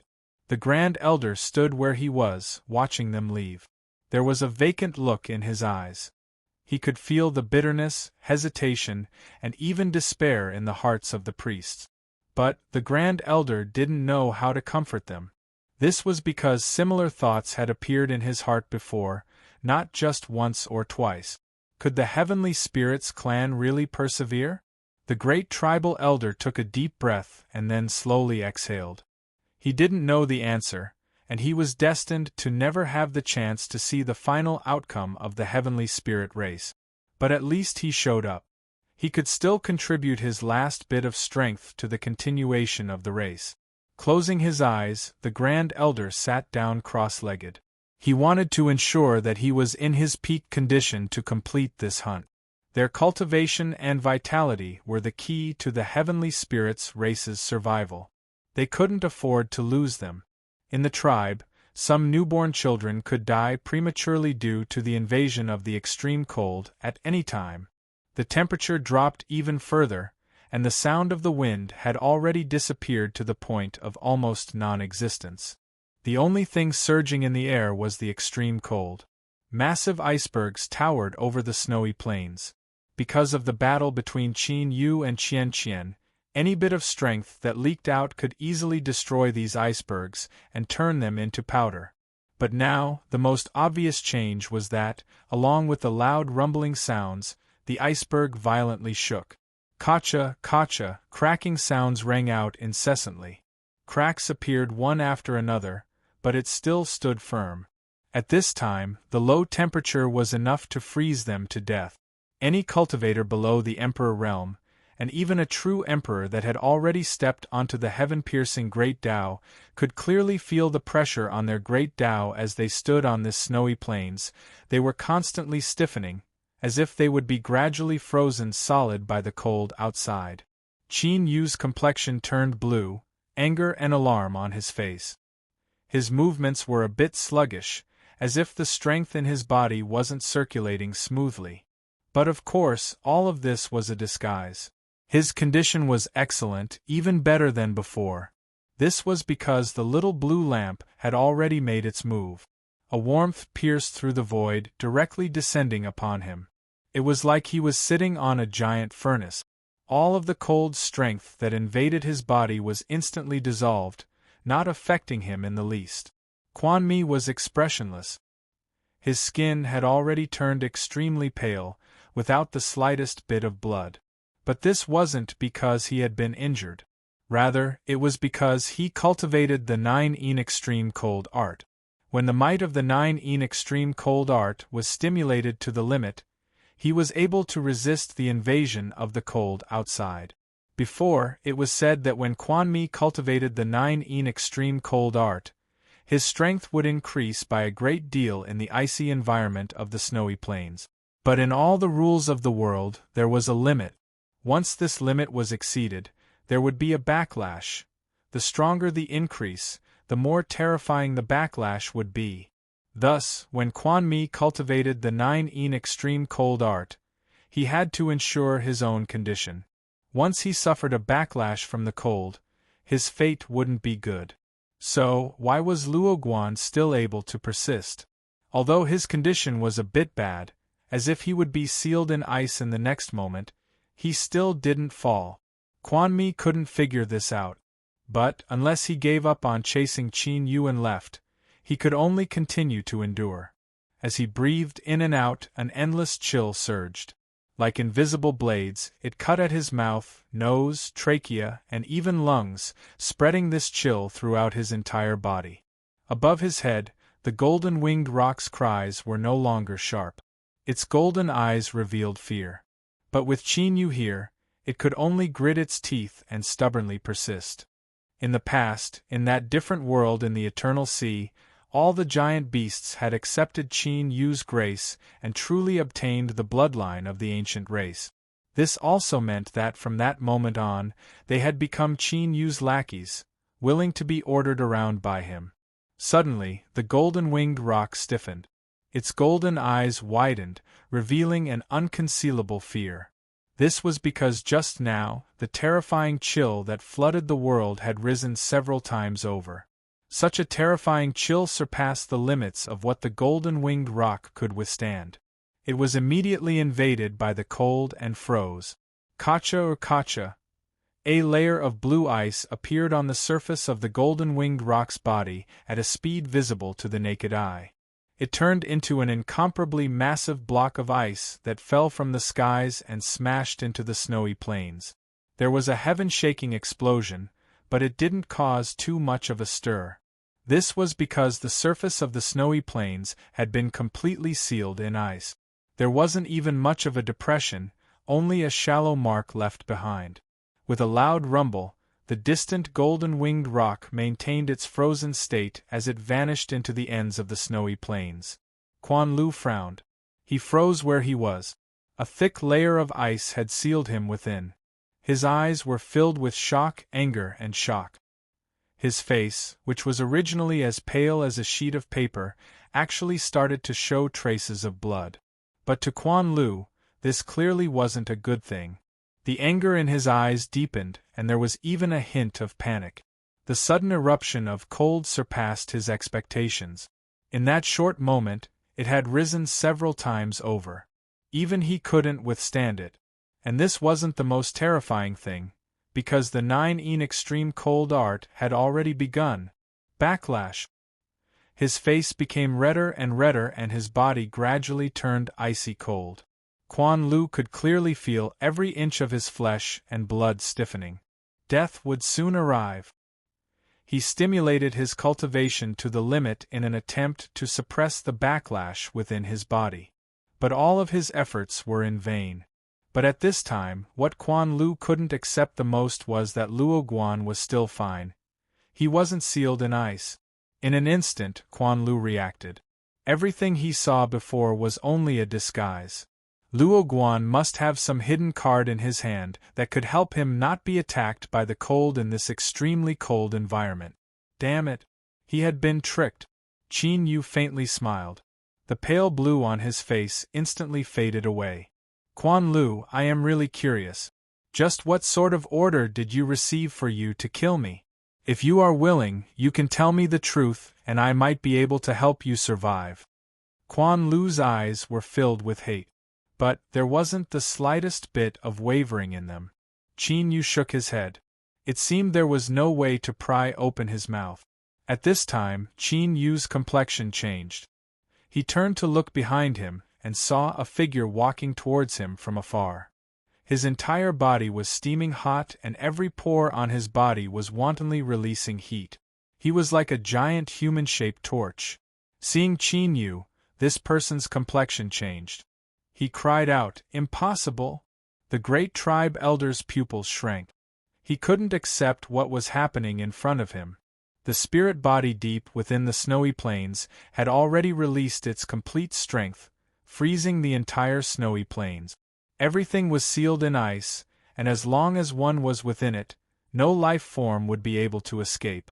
So, how could this otherworldly invader be completely unharmed? Qin Yu's eyebrows subconsciously furrowed even tighter. A native life form? He looked at the great tribe elder in front of him. From his aura, he could actually feel a hint of intimacy. This caused him to be on high alert. And at this time, the great tribe elder had already regained his composure. He stepped forwards and roared out loud. The extreme cold of the snowy plains crazily gathered towards him. The layer of ice around Qin Yu began to turn deep blue at a speed visible to the naked eye. Endless, chilling intent crazily attacked him, like endless waves that wanted to swallow him up. But soon, the great tribe elder's complexion paled. This was because not only was this terrifying chilling intent unable to suppress Qin Yu, but the deep blue ice beneath his feet began to melt a little at a time. This outsider invader was too strong. No, he was far stronger than he could imagine. Once this person escaped, the heavenly spirit race would surely welcome the most horrifying retaliation. At this time, the phantom of a great sun suddenly appeared behind Qin Yu. It wasn't too clear, but this great sun phantom emitted endless waves of heat that completely melted away the icy cold of the snowy plains. In the great tribe elder's ears, he could hear shrill cries filled with fear and awe. These were the spirit bodies deep within the snowy plains. They were the true rulers of this world. But now, the great tribe elder no longer had the mind to consider these things. His eyes widened as he looked at Qin Yu across from him. The great sun phantom shined down, causing his figure to become incomparably tall and towering, as if he could compare with the sun itself. In the past, a ruler had perished and a great calamity had descended upon the heavenly spirit world. As the rulers of this world, the heavenly spirit race had fallen into misery and despair. Generation after generation of clansmen struggled to survive in this dying world. All of this was to wait for the prophecy passed down through the generations of their race to come true one day. When the vanished sun descended upon the world once more, a new ruler would return. He would rescue the heavenly spirit race and complete a rebirth in the fires of despair. From then on, a brighter and more resplendent future would open up. But now, the great clan elder's widened eyes clearly reflected the image of the great sun. Although it was only a shadow, the magnificent aura and the surging heat waves it was emitting showed without a doubt that it possessed great power. Puff, the great tribe elder, fell to his knees, his body violently shaking. New ruler, the heavenly spirit race has been waiting for you for many, many years. Today, you have finally arrived. As he finished speaking, tears streamed down his face. Qin Yu was expressionless. He stared at the great tribe elder in front of him. He wouldn't easily believe anything just because of a few words. Heavenly spirit race. Qin Yu whispered. This name was unfamiliar to him, but as he spoke it, it caused his heart to race. It seemed that there was some connection between this name and him. Chapter 1827. At this time, a fluctuation appeared. Qin Yu hesitated for a moment and then took out something. This was a pure black token. There were 2 runes on the front and a halo of light surged on its surface, releasing a formidable aura. Rumble, rumble, the snowy plains beneath his feet violently shook, as if some giant creature were awakening. With loud cracking sounds, astonishing cracks appeared, incomparably dark and deep underground. Cries of pain and despair erupted from the depths of the snowy plains. The ice spirits that released an extremely cold aura and sealed all things in ice began to rapidly shatter and disappear. When the command medallions reappeared in this world, they didn't need to do anything to announce their destruction.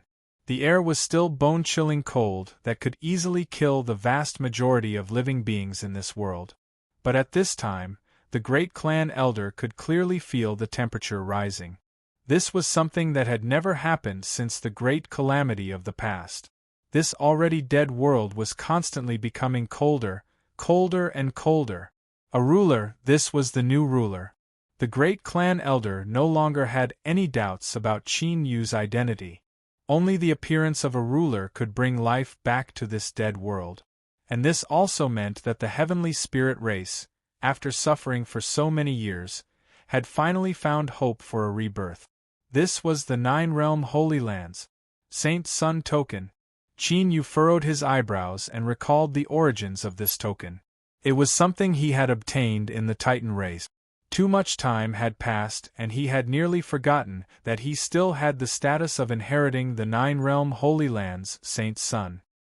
He looked at the token in his hand and then at the heavenly spirit race's great clan elder kneeling on the ground, weeping in agitation. Could this already dead world, that could only be entered through the altar in the chaotic sea, be one of the 9-realm Holy Land's 9 realms? His thoughts raced.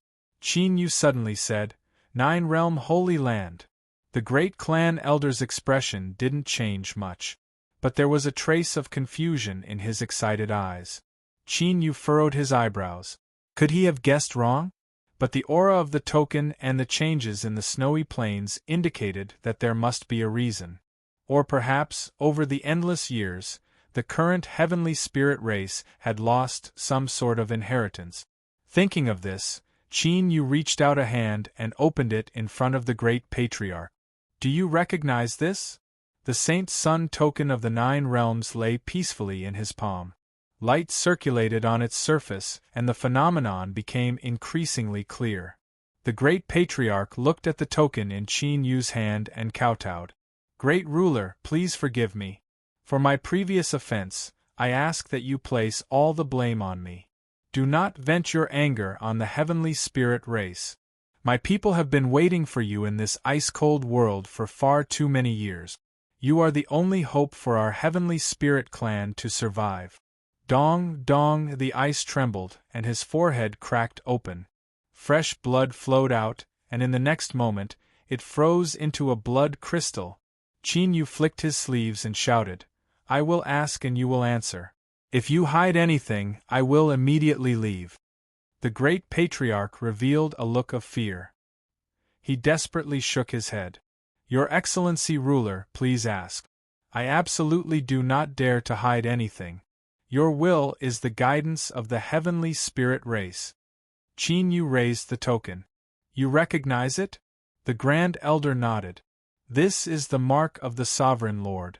In the records of the heavenly spirits, only the Supreme Sovereign Lord is qualified to hold such an item. It represents supreme authority.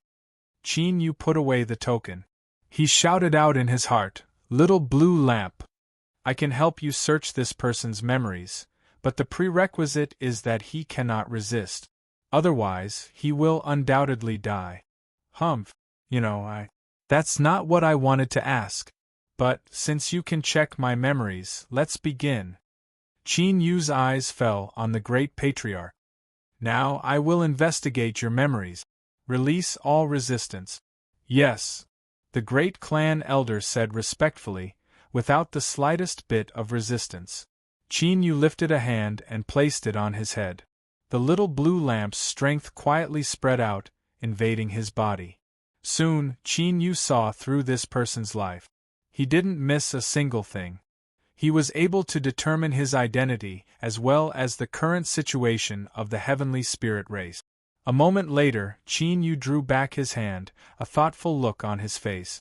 From what he saw, this great patriarch of the heavenly spirit race wasn't lying. Of course, he wouldn't easily believe him just because of this. Although it was difficult to tamper with memories, it wasn't impossible for a true almighty being to do so. It was best to be cautious in all matters. The great patriarch knelt on the ground and respectfully bowed. Sovereign Lord, the heavenly spirit race is willing to crawl at your feet and become your most loyal dog and servant. I only hope that you can help us as soon as possible and rescue my people. This is because every day they are constantly dying in torment. Less than 10% of my race's newborns can survive. Qin Yu turned around and glanced at the frozen prison. As the ice-snow fairy body died, the extreme cold began to fade away, and he was barely able to suppress the backlash of strength in his body. If he waited a little longer, he would be able to slowly accumulate enough strength to break through the ice and leave. Now, as he met Qin Yu's gaze, Prison's heart trembled and he revealed a look of fear and alarm. Qin Yu's figure appeared in front of the extreme ice. He lifted a hand and took out the mountain and river sword. Beneath the illumination of the great sun, a gap appeared in the ice. The mountain and river sword howled through the air, piercing through Prison's chest, piercing through his heart and emerging from his back. The moment this sword broke through his heart, it also pierced through his great Tao, cutting off all of Prison's life force. Bang! The ice shattered. Qin Yu reached out a hand and grabbed onto Prison. Wait here. He took a step forwards and vanished from sight. The great patriarch was excited and restless. His face flushed red and he paced back and forth in circles. There were several times he wanted to send a message back to the clan, but he forcefully endured it. The heavenly spirit race was already on the verge of collapse and couldn't withstand any more blows. Although he was already convinced that Qin Yu was the new ruler, although he already believed that Qin Yu was the new sovereign lord, before they smoothly arrived at the camp, the great patriarch didn't dare to act recklessly. Time slowly passed. Just as the great patriarch couldn't help but reveal a look of restlessness, space twisted and Qin Yu walked out. He didn't know if it was an illusion or not, but although Qin Yu didn't seem any different on the surface, the great patriarch could sense that his aura was even more unfathomable. Qin Yu had a calm expression. "Let's go. Let's return to your clan. There are some things I need to confirm." "Yes." The great patriarch was excited. The great patriarch led the way. In order to avoid any accidents, Qin Yu would rather spend a bit more time and silently follow behind. During this process, he used his divine sense to sense his surroundings. If anything went wrong, he would be able to respond immediately. Half a day later, they followed the snowy plains southward. In a massive depression that could shelter them from the cold winds, Qin Yu finally saw the place where the heavenly spirit race lived. These were tents buried in ice and snow. Their surfaces had been completely frozen, and only the top of the tents had ventilation holes. As smoke rose up, the surrounding area showed signs of melting. Every member of the heavenly spirit race lived in such tents from the moment they were born. It was fine if they succeeded in their cultivation, otherwise they wouldn't be able to take a single step out of their tents until the day they died. The extreme cold outside could easily snatch away their lives. Qin Yu suddenly frowned. It wasn't because he sensed something was wrong, but because the great patriarch in front of him suddenly fell to the ground. His skin instantly lost all luster, revealing an unhealthy gray color. "Great patriarch!" A furious roar exploded in Qin Yu's ears. Like a thunderclap, Abu broke apart the layers of snow and ice beneath his feet. His figure was like a ferocious tiger descending a mountain as he hurtled towards Qin Yu. His fist punched out, causing the air to howl. "Stop!" The Grand Elder who had fallen to the ground suddenly widened his eyes. His fist stopped less than a foot away from Qin Yu. The strong winds it stirred up caused his robes to flutter about. Qin Yu narrowed his eyes. He looked at Abu, who was wrapped in thick beast skins. Because he had gone berserk just now, his flesh and blood were stretched taut and bulging, causing the beast skins to burst apart and cracks to appear all over his body. At this time, he was gasping for breath. His red eyes stubbornly stared at Qin Yu. He really was like a ferocious tiger that was about to devour someone. The great patriarch struggled to his feet, his complexion anxious. "Your Excellency, Abu has misunderstood. He didn't mean to offend you. I ask that you show mercy and not lower yourself to the same level as this fool." His current condition was extremely poor. He was like an oil lamp that was about to run out of oil. As he spoke these words, he began to gasp for breath. "Great Patriarch!" Abu half knelt on the ground, holding the great patriarch in his arms. As he looked at his current appearance, tears began to fall down his cheeks. This Iron Man was crying like a child. Qin Yu frowned. "You're going to die." The great patriarch relaxed. "Your Excellency, you are right. I already knew this.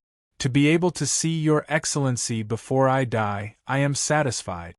He grabbed onto Abu. "Remember, the one in front of you is the new ruler that my heavenly spirit clan has been waiting for generations. He will lead my heavenly spirit clan out of the abyss of destruction." Abu's eyes widened. He hadn't clearly heard what the great patriarch had called Qin Yu. At this time, his face was filled with disbelief. As he finished speaking, as if he had completed the last thing on his mind, the great patriarch revealed a smile and slowly closed his eyes. "Great Patriarch! Great Patriarch!" Abu cried out in panic. He looked at Qin Yu and then fell to his knees, kowtowing again and again. Bang, bang, the sound shook the earth. "You are the ruler that the great patriarch speaks of, so you must have a way to save him. Abu, I beg you to save the great patriarch, I beg you. Qin Yu frowned. The great patriarch's current situation was that of a lamp that had run out of oil after suffering to the extreme. This was extremely difficult. It's not that there is no way. The little blue lamp suddenly said. Qin Yu asked, Why did you help? The little blue lamp said, I will give you the answer to all the questions in your heart. But for now you should save him first. You can take advantage of this chance to have the entire Heavenly Spirit clan thoroughly believe in your status as the new ruler. Qin Yu took a deep breath. Okay. He stepped forwards and grasped his hand. The unconscious great patriarch, who would die at any moment, flew up and fell into his hand. The phantom of a great sun appeared behind Qin Yu. Dazzling light gushed out, illuminating the entire mountain hollow. All of the beast's skin tents covered in snow and ice were covered in this light, releasing a long-lost warmth. Tents opened one after another. The Heavenly Spirit clan clansmen walked out, their eyes wide as they stared at the scene in front of them. Standing in front of the great sun phantom, Qin Yu was like a towering mountain that supported the heavens. In their eyes, he was like a god descending to the mortal world. Chapter 1828. To the Heavenly Spirit race, this was a miracle. Countless clansmen walked out of their tents for the first time. Their eyes were blazing hot. They never thought that in their lives they would be able to leave their tent. The entire world fell deathly silent. The unconscious great patriarch slowly opened his eyes. After a brief daze, his pupils regained their focus. I didn't die. His face was shaken. The great elder naturally knew what his current situation was. When he had forcefully erupted, he had exhausted the last of his vitality.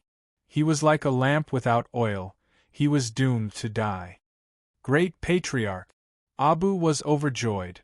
You've woken up. Thud thud thud thud. Your Excellency Sovereign, Abu thanks you for saving the great clan elder. From this day forth, Abu's life is yours. As long as you say the word, Abu is willing to jump into a sea of flames. Your Excellency! Your Excellency! The great patriarch stood up and knelt on the ground. You shouldn't have sacrificed yourself to save me. I have lived for a long time. To be able to see your arrival, I am willing to die. But my Heavenly Spirit race still has many infants. They need your grace to help them cross this endless winter. Qin Yu swept his eyes over everyone. He slowly said, Since I have returned, the Heavenly Spirit race's tribulations shall also come to an end. He lifted a hand and the great sun phantom behind him rose up, releasing even more light that illuminated the world.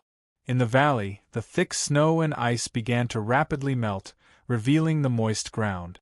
Seeds began to sprout and sprout, producing a touch of green that gently swayed in the wind. All the Heavenly Spirit race clansmen froze in place. Green! An old Heavenly Spirit race clansman excitedly threw himself to the ground. Ignoring the mud, he knelt beside a blade of green grass. His eyes lit up. The aura of life, this is the aura of life. I never thought I would be able to see a green plant that only existed in the records. It's a new life, it's a new life. Another clansman was ecstatic. Your Excellency ruler has arrived. Our Heavenly Spirit race will be like them, able to overcome this calamity and obtain a new life. The great patriarch took a deep breath and raised his hands. All Heavenly Spirit race clansmen, today the ancient prophecy has come true.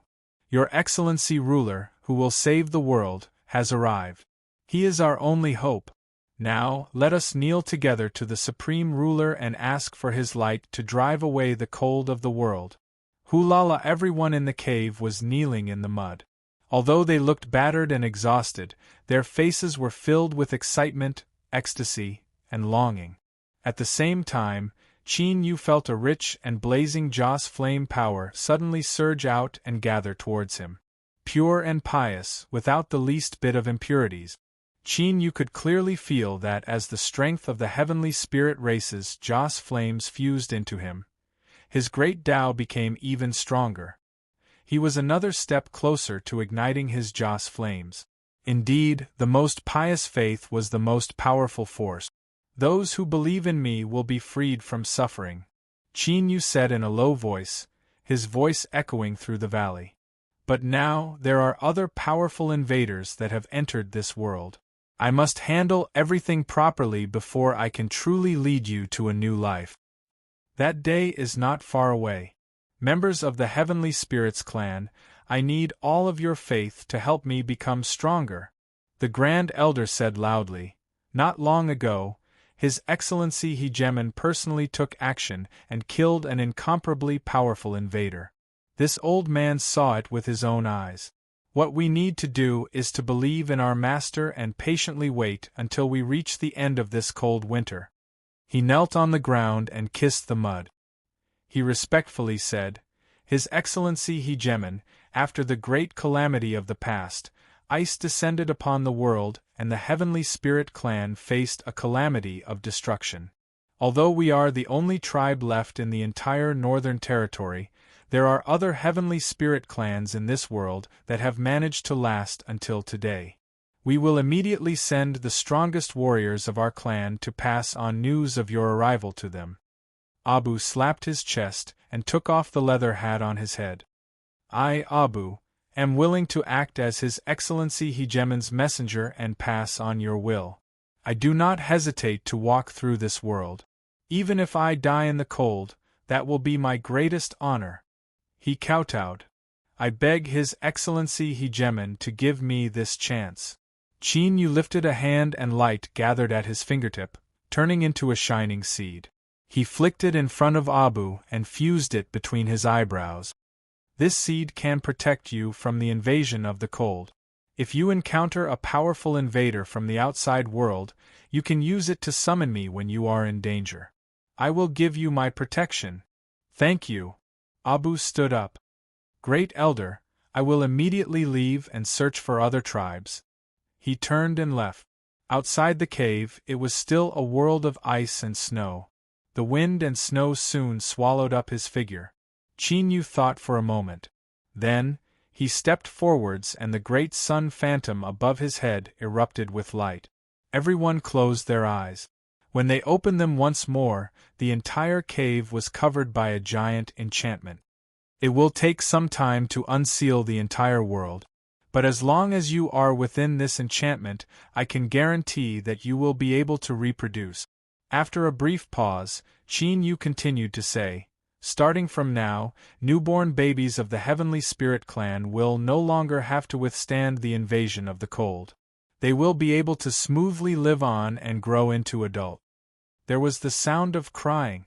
The women of the Heavenly Spirit clan were crying out loud.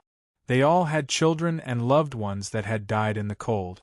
The children that had just been born could only watch helplessly as their white and tender faces slowly turned blue and purple.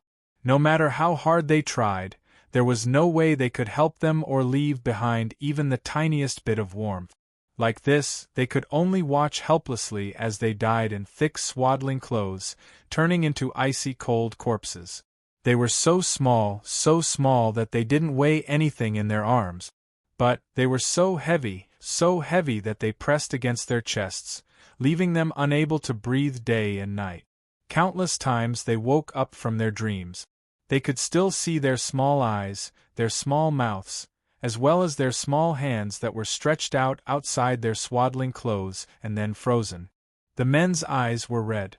They forced themselves not to make a sound, but tears were already welling up in their eyes, constantly swirling in them.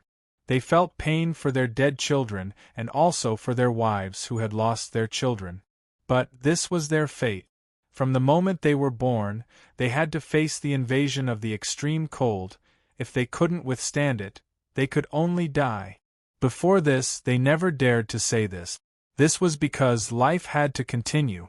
If their tribe wanted to continue living, the men had to run around desperately, doing everything in their power to find resources for their tribe to survive.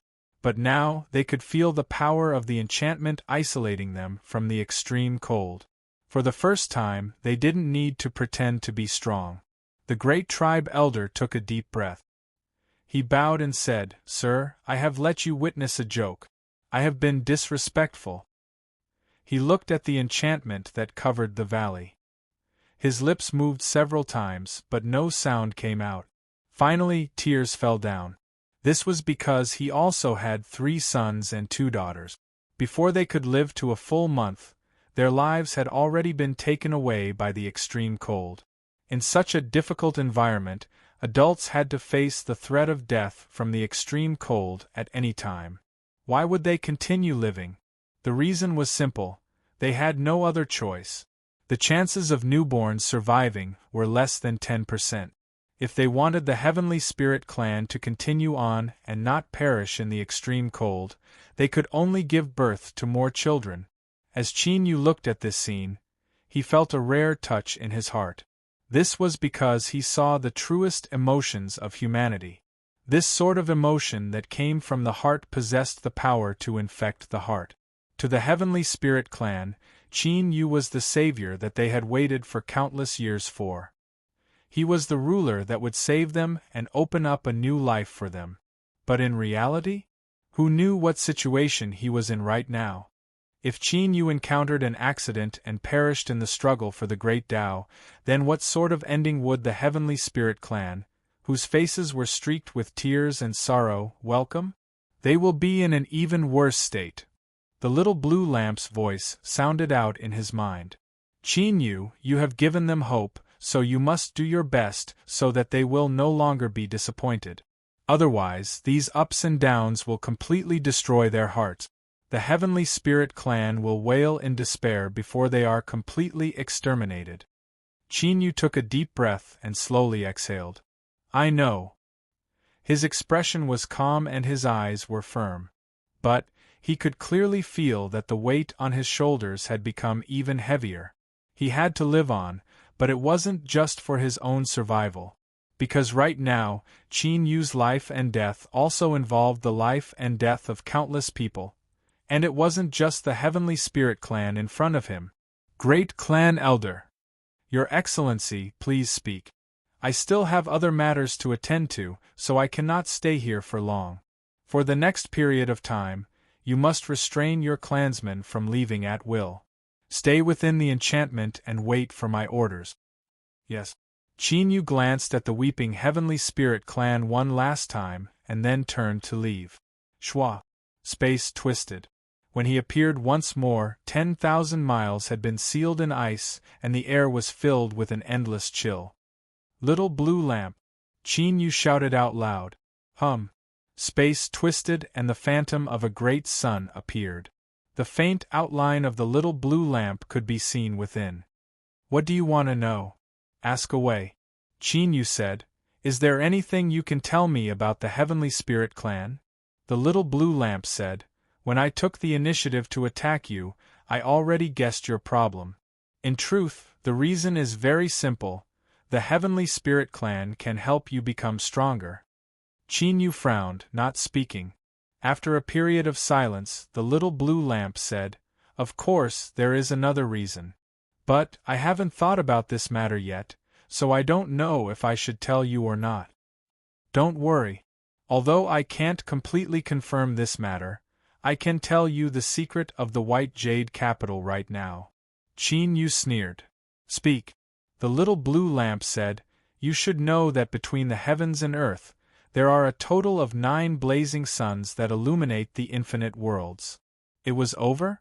Just like that? Qin Yu's frown deepened. But at this time, his complexion changed and his pupils violently shrank. The White Jade capital also had 9.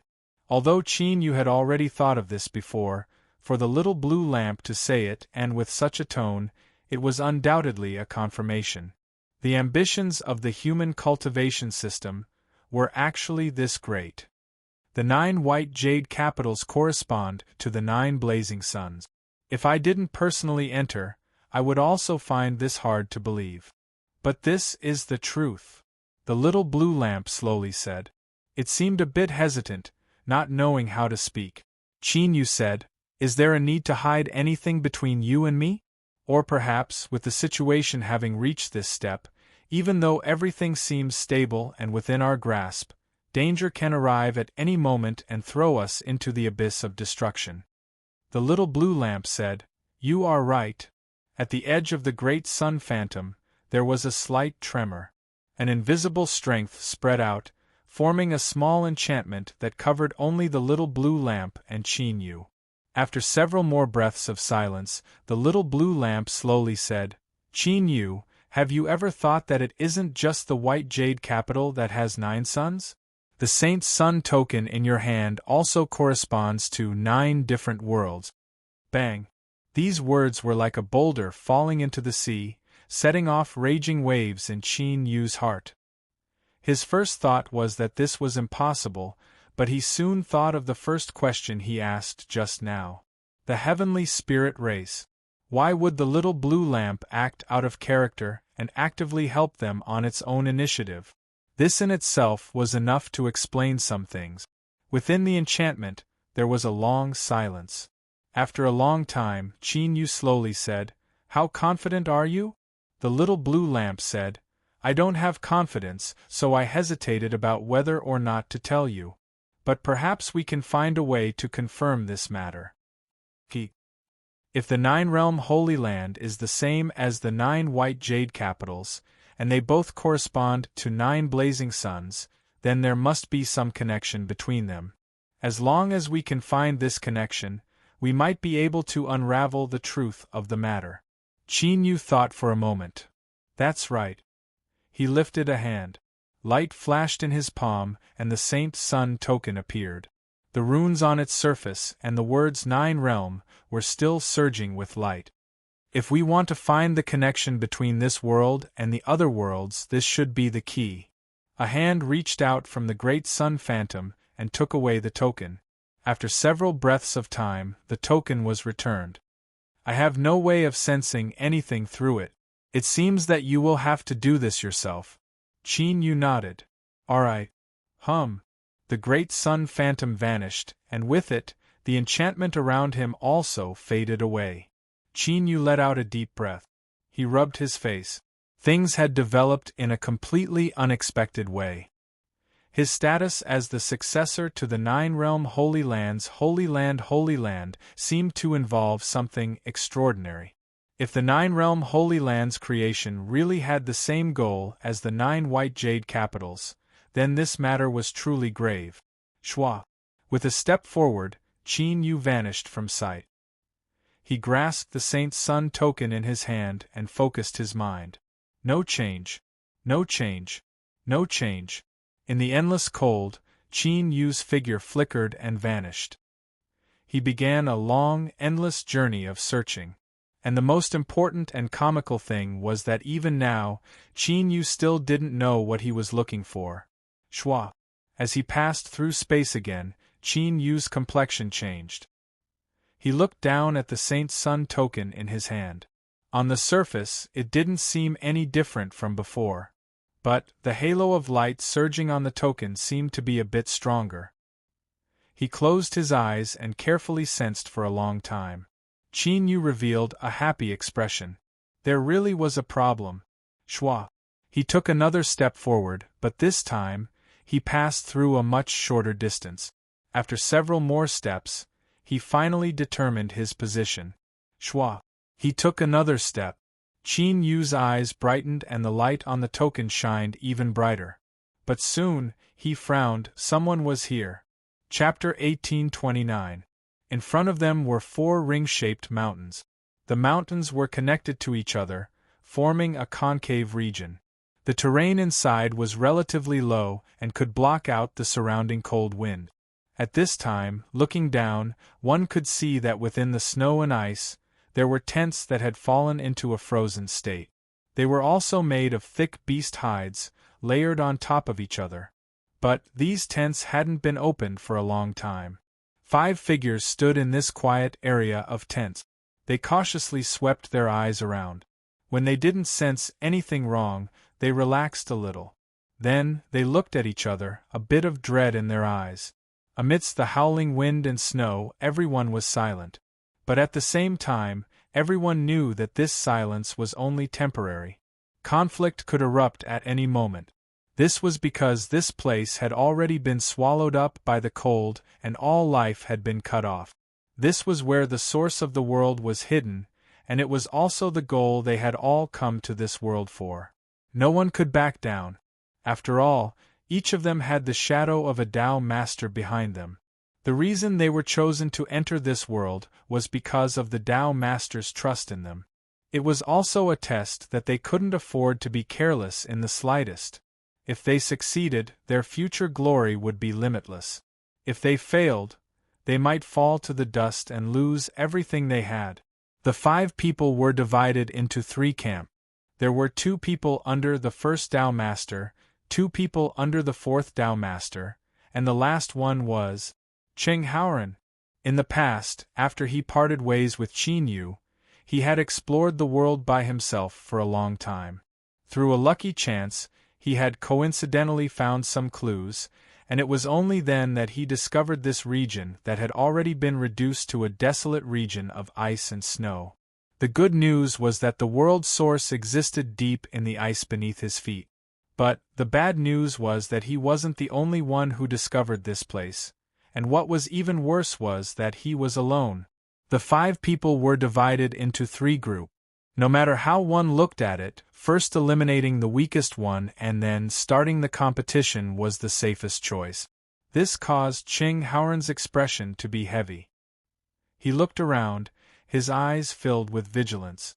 In the silence, the cultivators under the 1st Tao Master and 4th Tao Master looked over to Ching Haoran.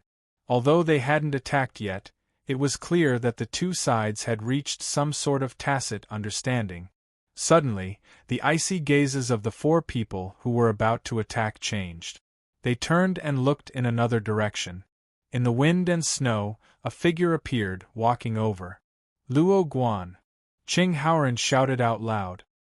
He was overjoyed and the fear in his heart was swept away. He was confident in Qin Yu's strength. If the 2 of them joined forces, they wouldn't fear either side. Qin Yu's eyes swept over the tent that was swallowed up by ice and snow.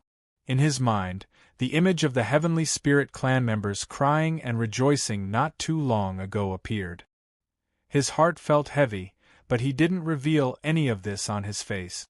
He slowly said, "It looks like everyone discovered this place together. Then, we can only fight and see whose fist is bigger and whose sword light is sharper." Bang, he took a step forward and raised his hand. The mountain river sword appeared and slashed down without any hesitation. Bang, the monstrous sword aura was like a river bursting through a dam, and it surged out in a vast and mighty manner towards the 2 cultivators beneath the 4th Tao Lord. These 2 people clearly didn't think that Qin Yu would suddenly attack. Their faces were filled with anger as they hurriedly defended themselves. Within Qin Yu's soul space, the cosmic Sea-Cross bell suddenly shook. The clear ringing of the bell entered their ears. To these 2 cultivators, it was like a cold and hard icicle was stabbing into their minds, causing them to stiffen. At the same time, the 9-realm Holy Land token in Qin Yu's chest began to glow and shake. Bang, it was like an invisible mountain was crashing down, pressing down on the 2 cultivators. Their souls were attacked by the cosmic Sea-Cross bell, and their mortal bodies were suppressed by a terrifying strength.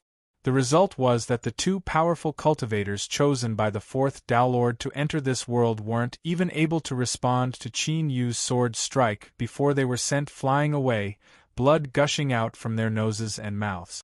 The 2 of them crashed into the ground, tearing apart the ice and snow, forming long cracks in the ground. "Run!" The 2 people that were sent flying away didn't hesitate at all.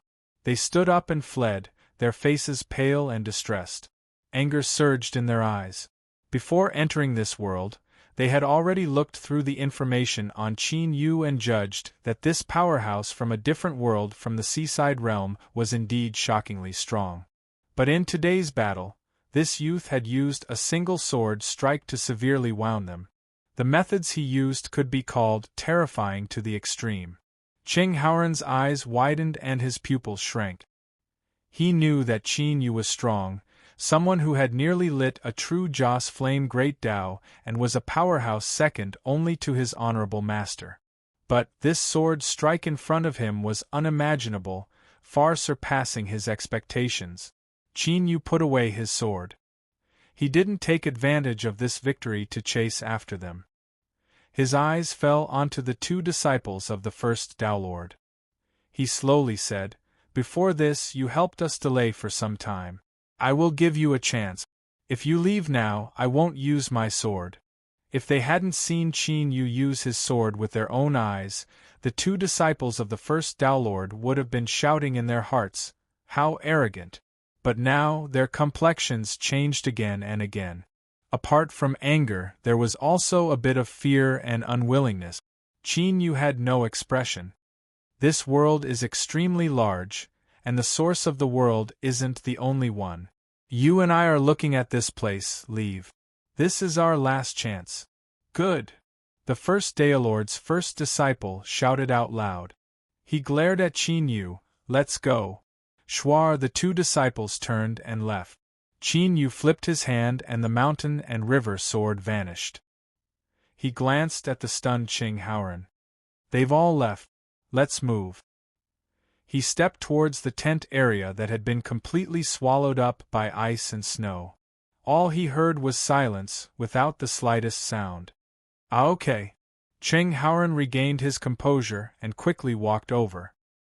He looked at Qin Yu's back and hesitated. In the end, he couldn't help but say, "Luo Guan, your sword just now, don't ask. It's useless to ask." Qin Yu didn't even turn his head. Qing Haoren choked for a moment. But thinking about it, this was normal. After all, Luo Guan and White Jade Capital only had a cooperative relationship. There was a great lack of trust between the two sides, so it was impossible for Luo Guan to reveal his hidden cards. He took a deep breath and continued to say, "What about Tua Tua? That boy is a true madman. It won't be easy to get rid of him." As Qing Haoren spoke, Qin Yu stopped in front of a tent and flicked his finger. An invisible sword aura was released, instantly piercing through the ice and tearing apart the tent, revealing the scene inside. The icy cold invaded, freezing everything. But the corpses in front of him didn't have much pain on their faces. It was as if they had been sleeping when the icy cold invaded them, causing them to die in their sleep. Qin Yu's eyes slowly swept around, pausing on a woman. This was a mother who had just given birth. Her face revealed a mixture of joy and worry. She stretched out a hand and held the infant in her arms, using her own chest to give him warmth. Although Qin Yu already knew about these matters when he was at the Heavenly Spirit Tribe, hearing about it and seeing it with his own eyes were ultimately different. Qin Yu looked at the small person in the woman's arms. He hadn't even been able to open his eyes to clearly see the world before he had lost his life that had just begun. He had never seen this person before. In fact, not too long ago, Qin Yu didn't even know anything about the Heavenly Spirit Tribe. But now, his heart was still surging with a sour feeling that constantly tumbled about. Qing Haoren frowned. He looked at Qin Yu. Qin Yu took a deep breath and then slowly exhaled. He turned and continued walking forward, his face expressionless. "He died. I know he died. In such an extreme cold environment, they..." Qing Haoren's eyes widened in shock.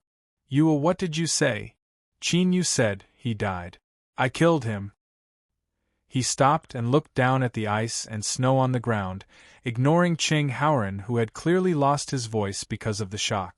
In his sleeves, the 9 realms token trembled. This let Qin Yu know that this was the place he was looking for.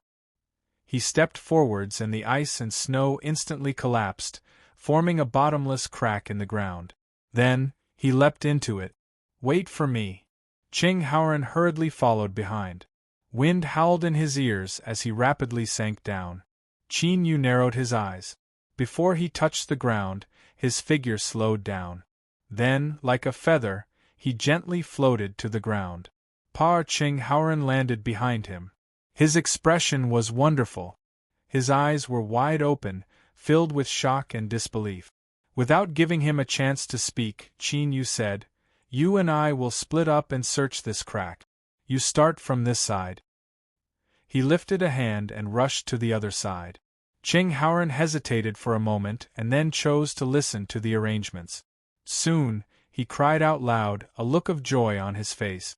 This was because in the space in front of him, there were dots of light the size of beans that constantly flickered. Heaven and earth source energy! That's right, these seemingly unremarkable dots of light were what appeared after the world died. After its source energy shattered and dispersed, it gathered together once more. Luo Guan. He turned his head and shouted out. But there was no response. Ching Haoran took a deep breath and took out a jade bottle. After pouring his strength into it, the runes on the jade bottle slowly lit up. Then, it released a weak swallowing strength that slowly pulled up the dots of light and suspended them in the air. The dots of light in the air began to fly into the jade bottle one at a time. Now, Ching Haoran no longer cared about Luoguan. The world's source energy was right in front of him. This was the mission his honorable master had given him. And at this time, on the other side of the crack, Qin Yu lifted the Nine Realms token. Space shook in front of him, and a door slowly appeared. He carefully looked at it several times. After sensing nothing wrong, he opened the door and stepped in. Everything in front of him turned dark. Then, in the next moment, everything turned crimson red. In front of him was a world of flowing lava. The air was filled with the thick smell of sulfur, and there was also a terrifyingly high temperature that could instantly burn a person to ashes. The great sun phantom appeared. The little blue lamp calmly observed its surroundings, as if it were sensing something. After a long time, it slowly said, "Qin Yu, it looks like the prophecy will come true." Qin Yu closed his eyes and then opened them. What do I do? The human cultivation system had 9 terrifying powerhouses on the level of Tao Masters, and they ruled over endless territories. This was why they dared to construct 9 white jade capitals that corresponded to the 9 blazing suns of the world, all in order to achieve some great ambition. But Qin Yu, if he wanted to walk down the same path, that would be suicidal. You have 2 choices. The little blue lamp's voice was calm. First, give up on the 9-realm Holy Land. As long as you don't accept it, everything here will have nothing to do with you. Qin Yu was silent for a moment. What is the second choice? Take a gamble. The little blue lamp said, right now, you are like a gambler who has already sat down at the gambling table. There is no chance for you to leave. Either you win or you die. If you lose, no matter how serious the consequences are, death is enough to erase everything. If you think like this, don't you feel much more relaxed? Because even your life is on the line, there is nothing else you don't dare to do. Qin Yu looked up at the world in front of him. The skies were dyed crimson, and the air was filled with a terrifyingly high temperature. Compared to the world of the heavenly spirit race, the two were in 2 completely different extreme environments. But without exception, this meant that the world itself had already died. Even if the appearance of the 9-realm tokens caused these 2 worlds to gradually revive from the depths of death and show signs of new life. But this required time. If a dead world wanted to completely revive or even restore itself to its original appearance, it would take many, many years. But now, Qin Yu didn't have time. Let alone many, many years. He wasn't even sure if he could wait another year. He rubbed his temples and forced a smile. Even if I want to gamble, I fear I won't have the chance. This was the truth. But the little blue lamp gave a different answer. No, when I said to gamble, I naturally have the leeway to gamble. I don't want to hold on to this thought and die in the end. Hypothetically speaking, if you can seize the 9 white jade capitals and use them to suppress the 9 realms, or to be more precise, fuse the 9 white jade capitals into the 9 worlds, perhaps you can revive them in a short period of time. Qin Yu frowned. Are you sure you know what you are saying? Seize the 9 white jade capitals? What a joke. The seventh Tao Master possessed unfathomable strength and was more than enough to suppress Qin Yu. Moreover, behind the 9 white jade capitals were 9 Tao Masters with transcendent cultivations. If they joined forces, they could fight with a blazing sun. With such a terrifying strength, how could he compete with them? To put it bluntly, he didn't even have the qualifications to sit at the same table as them.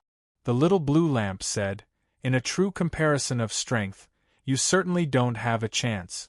In fact, you could even say that you are seeking your own death, but I won't let you truly die, so there is a chance." He lifted a hand and pointed at the world in front of him. "Qin Yu, do you think that a gradually reviving world with a complete source of the world can tempt a Tao Master to the point that they are willing to pay a price for it?" Qin Yu said in a low voice, "What are you trying to say?" "What I'm trying to say is that you can draw a very large and fragrant biscuit for the 9 Tao Lords and place it in front of them. It would seem that they would be able to eat it as long as they stretched out their hand and grabbed it." The little blue lamp's voice was calm. "As long as they reach out their hand, that means you already have a chance to succeed. As for what the final result will be, and whether or not it will go smoothly, I cannot guarantee that. This is the gamble I am talking about. If you succeed, you might be able to ignite your great Tao and obtain an even greater strength. If you fail, all that is left is death." Qin Yu bitterly smiled. "Only death? What a good only death!" He sucked in a deep breath. "Then tell me clearly, how can I draw such a tempting biscuit?" Chapter 1830. Although the whole thing was difficult to do, it was easy to sum it up and explain it clearly. With the 7th Tao Master as an example, he had invited Qin Yu to help him enter the world of the heavenly spirit race. His initial goal was that Qin Yu could help him seize more of the world's source energy. Because their cultivation system was different, the path that humans walked was to refine the world's rules into their own bodies and strengthen themselves. To them, the world's source energy was the best cultivation treasure. And to powerhouses at the Tao Master level, it could help them complete their final transformation and transform into the ultimate weapon of the world. In the human cultivation system, this was called achieving the Tao or Tao unification. It was the ultimate peak boundary, the highest level of cultivation. But for powerhouses at the Tao Master level to take that final step of transformation, it wouldn't be so simple. The amount of world's source energy needed was an astonishing amount. The world's remaining source energy of a dead world, even if a large portion of it was collected, still might not be enough. And this was Qin Yu's chance.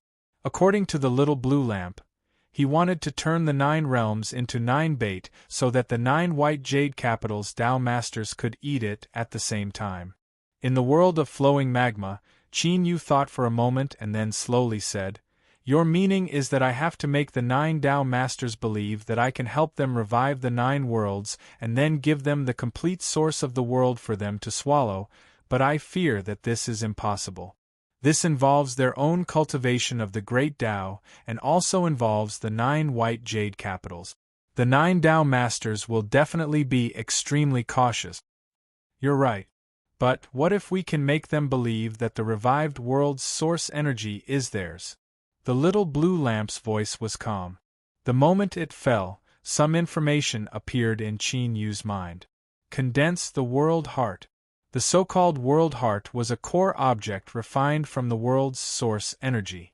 It was one with the world itself. As long as one grasped the world heart, that was the same as grasping the life gate of a world. They could easily destroy it. If the world heart was placed in the hands of the 9 Tao Masters, it wouldn't be difficult to win their trust. But doing this was the same as handing over the 9 worlds to them. To Qin Yu, this wasn't any advantage at all. Qin Yu frowned, a questioning look on his face. The little blue lamp said, "Don't worry." Without further explanation, Qin Yu nodded and no longer asked. With the relationship between him and the little blue lamp, the two of them were bound together for good or ill. It was impossible to separate them. "Since that's the case, let's give it a try."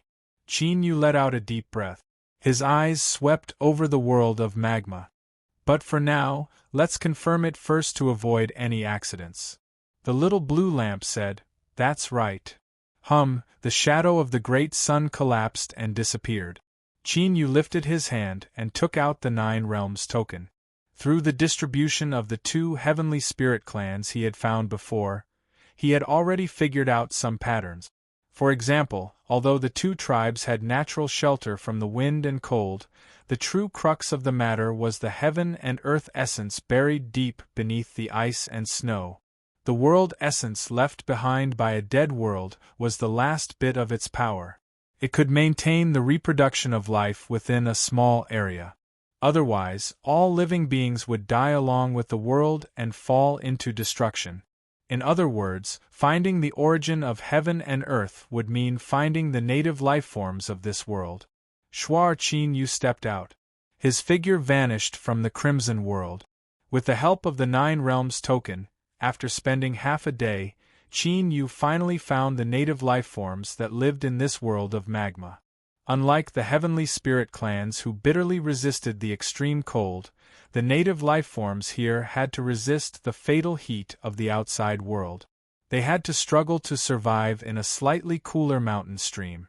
After considering it again and again, because of time constraints, and also in order to avoid any accidents, Qin Yu didn't directly contact them. Quietly, he captured one of the native lifeforms and sealed it away. Then, with the help of the little blue lamp, he probed its memories. For the sake of caution, after Qin Yu let it go, he confirmed several times that this place was indeed one of the 9 realms. The little blue lamp said, "Qin Yu, you are quite cautious." Qin Yu said, "If this matter goes smoothly, I might be able to turn things around and ignite the incense flame Great Tao. I can fight the Qin Emperor to the death." He paused for a moment and then continued, "I must be careful. I cannot allow any accidents to occur because of the slightest bit of carelessness." That's for the best. But there isn't much time. We still have other places to go. Let's go now. Qin Yu turned and walked away. His figure vanished from sight. Soon, he appeared deep in a pitch-black underground. The channel was here. Before this, when he was searching for the natives of the magma world, Qin Yu had discovered this place first. Using the same method, he opened up the channel and stepped inside. Luo Guan had vanished. Qing Haoran had already collected all of the drifting heaven and earth source energy here. But when he returned, he couldn't find any trace of Luo Guan. But before this, he hadn't felt any fluctuations of strength. In other words, Luo Guan hadn't fought with anyone. Had he left on his own initiative? But why hadn't he told him before this? After searching the surroundings once more, Qing Haoran could only leave, his heart filled with confusion and confusion. Time passed a day at a time. Soon, the 1-month deadline approached. But during this period of time, Qing Haoran still hadn't found any trace of Qin Yu. It was like he had completely vanished from this world. The day of return approached. His attempts to contact Qin Yu were fruitless, so Qing Haoran could only leave first. He would join up with the other cultivators of White Jade Capital and leave this world of ice and snow together. "Qing Haoran, where is Luo Guan?" the first Tao Master's disciple asked, his voice attracting the attention of everyone. Qing Haoran shook his head. "I don't know." This world involves the cultivation of every Tao Master, so there cannot be any accidents. The disciple had a gloomy expression. "Luo Guan has disappeared. There must be an explanation for this. You and the 7th Tao Master must both take responsibility." Just as his voice fell, space twisted in front of him. Qin Yu stepped out and lightly said, "I don't need anyone to take responsibility for me. Do you have a problem with that?" His indifferent eyes swept over them, filled with a biting chill. Luo Guan. The complexions of the first Tao Master's 2 disciples changed. On the other side, the 2 cultivators from the 4th Tao Master's White Jade Capital had pale faces. Now, they revealed a bit of fear and resentment.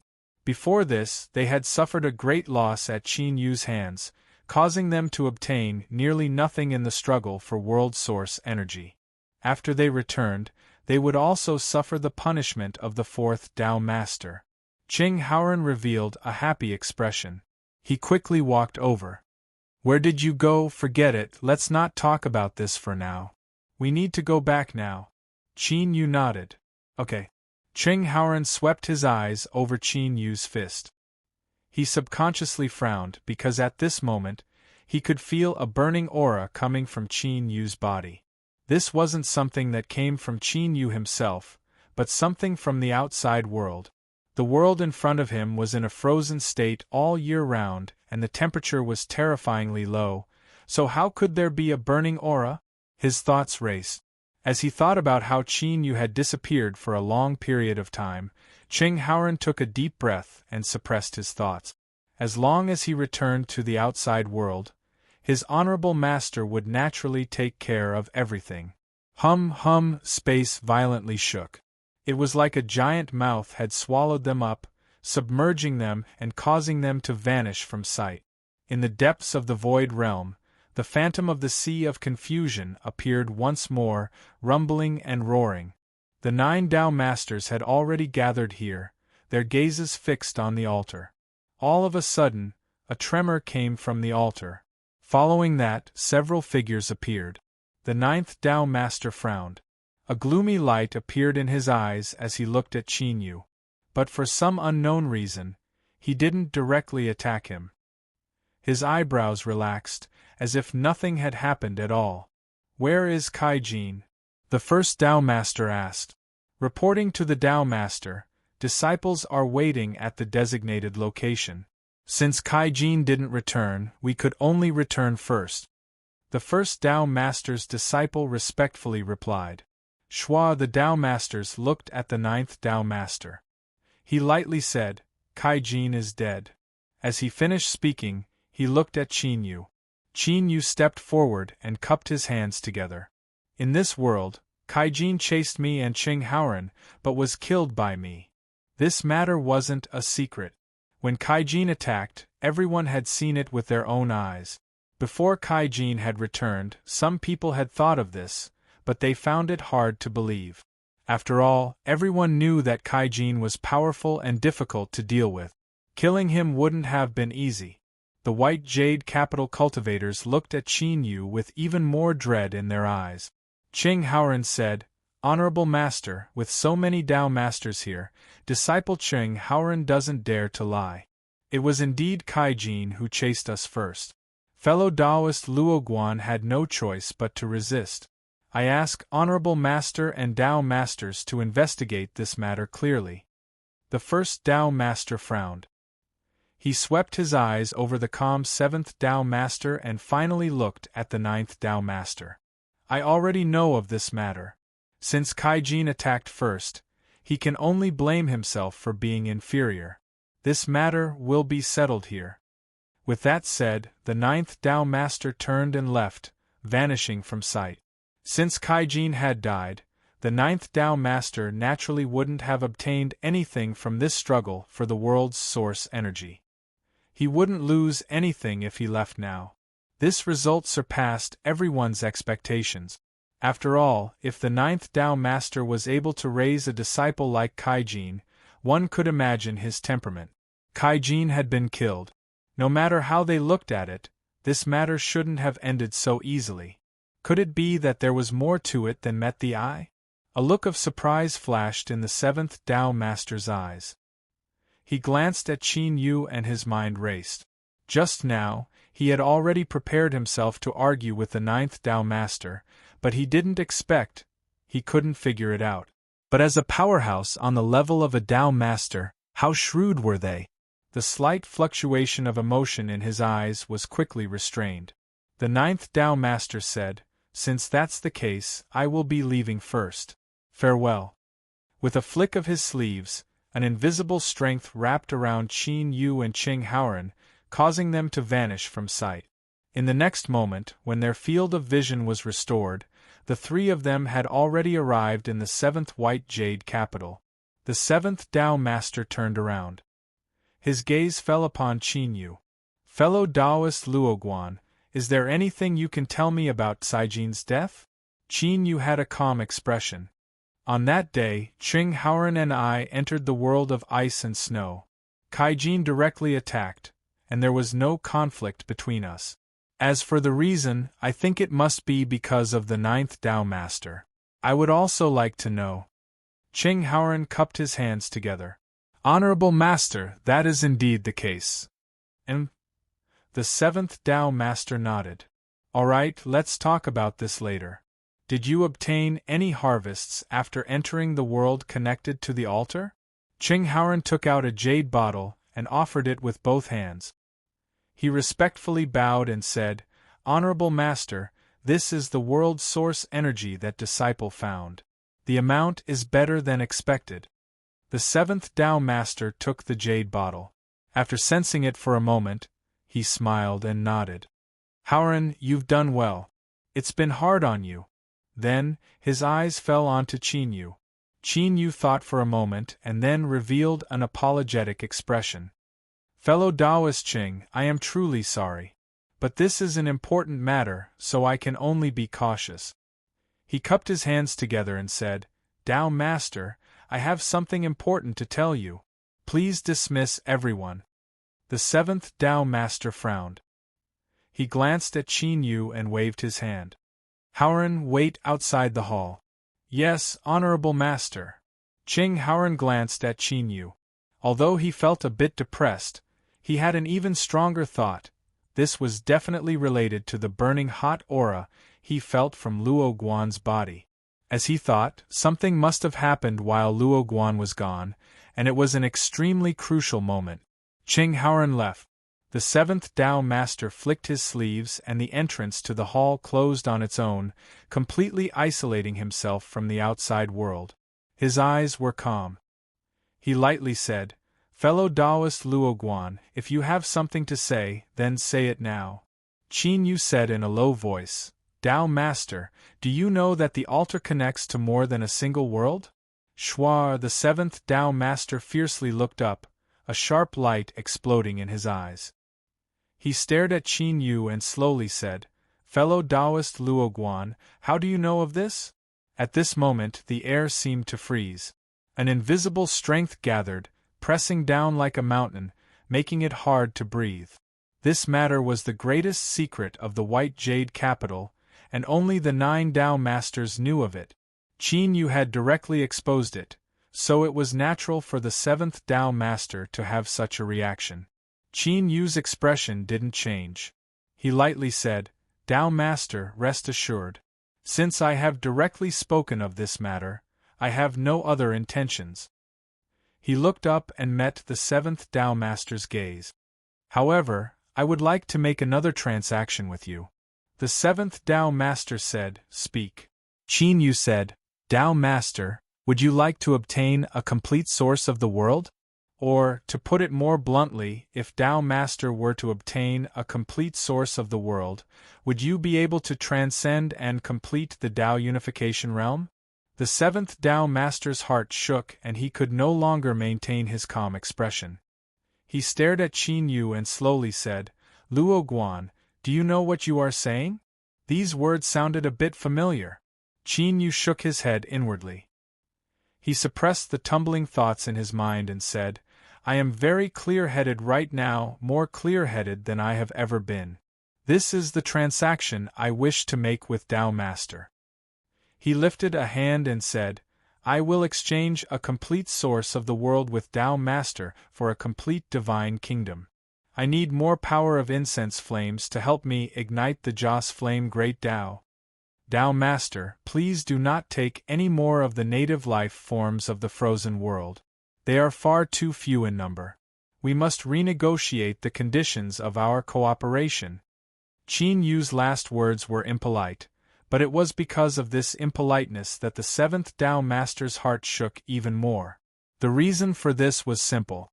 If Qin Yu dared to speak to him in such a tone, then he must be confident in himself. A complete source of the world, even with the 7th Tao Master's shrewdness, he couldn't help but feel his heart heat up. Luo Guan, don't keep me in suspense and get straight to the point. Chapter 1831. The Seventh White Jade Capital. High up in the sky, between the layers of clouds, there stood a great number of towering palaces, giving off the aura of an immortal. Qing Haoran stood in front of the main hall, his brows furrowed and his face solemn. From time to time, he would glance back at the silent main hall, his heart restless. At this moment, although he held the book in his hand, he couldn't immerse himself in it. Luo Guan, what exactly is he talking about with Master? 4 hours had passed since he came out, and the hall was still silent. Earlier, his master had told him to wait outside. Qing Haoran smiled bitterly to himself. He had thought that it would only be a short while. Who knew that it would take so long? But since his master had said so, he could only wait. Senior Brother Qing. Greetings, Senior Brother Qing. The cultivators of White Jade Capital who passed by bowed and greeted him respectfully. Qing Haoran was one of the most highly regarded disciples of the Seventh Tao Master. His cultivation was also extremely powerful, and he was viewed as one of the most likely successors to the position of Tao Master. His status was extremely respected. Qing Haoran nodded in return. His expression was extremely calm, but his mind wasn't here at all. He was constantly paying attention to the movements in the main hall. Finally, he heard the sound of the hall's doors opening. He turned around to see Qin Yu walk out from the hall. The Seventh Tao Master was smiling from ear to ear and sending him off with a friendly demeanor. With a single glance, he could tell that the two of them were chatting happily. Qing Haoran bowed. Master, Haoran, you're still here? The Seventh Tao Master was slightly taken aback. He patted Haoran on the back and said, "You've worked hard. Hurry up and get some rest." Just like that, Qing Haoran looked at Qin Yu and then at his master, who clearly didn't plan on telling him anything. He bitterly smiled inwardly. "Yes, Master." He turned around and left. The Seventh Tao Lord said, "Fellow Taoist Luo Guan, what do you think of my disciple?" Qin Yu said, "Fellow Taoist Qing is quite good. You will surely have some good fortune in the future." "I think so too." The Seventh Tao Lord smiled. "I'm prepared to hand over the position of Tao Lord to him. However, the prerequisite is that I advance a step further and make room for Haoran. Therefore, I will need fellow Taoist Luo Guan's help in determining when my disciple will be able to achieve good fortune." Qin Yu said, "Tao Master, rest assured that I will fulfill my promise as soon as possible." "That's good. I'll wait for your good news." "Definitely." Shuar Qin Yu shot into the skies. His figure flickered and he vanished from sight. The first step was successfully completed. It was clear that the Seventh Tao Master believed the picture Qin Yu had drawn for him. But he believed that this was also divided into different levels. At most, he was willing to give Qin Yu a chance to prove himself. Therefore, even though the first step was smooth, the next step was the real key. Qin Yu had to obtain the true trust of the Seventh Tao Master. Only then would he be able to continue with his plan. Just because he had lured the 9 Tao Masters into a trap didn't mean that he had to rack his brains to scheme against everyone. So long as the Seventh Tao Lord set an example, the other Tao Lords would be able to discover the truth of the matter through their own investigations, and they would naturally believe it without a doubt. Thus, obtaining the Seventh Tao Lord's trust was the most critical step right now, and he absolutely couldn't allow anything to go wrong. Near the Eternal Sea, Sea King Island, Bang's space shook and Qin Yu stepped out. As his divine sense swept out, the complexions of countless pirates changed and they fell to their knees. "We welcome your Excellency Sea King's return." He had been taken away by cultivators from White Jade Capital, and yet he was still safe and sound. This in itself already proved some things. The matter of His Excellency Sea King killing the East Sea Great Emperor had come to an end. His Excellency Sea King was safe and sound. Just this point alone caused the hearts of countless pirates to shake. Just how strong was His Excellency Sea King?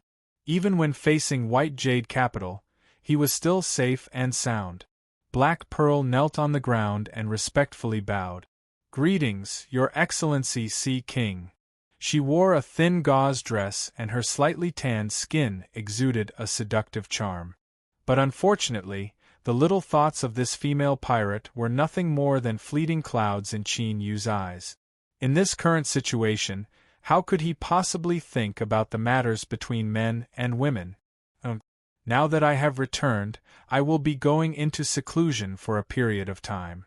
Pass down the order that no one is to disturb me. After speaking, Qin Yu's figure flickered and he vanished from sight. Yes. Black Pearl stood up. She bit her lips, a look of disappointment and helplessness on her face. She had probably been defeated by a smelly man.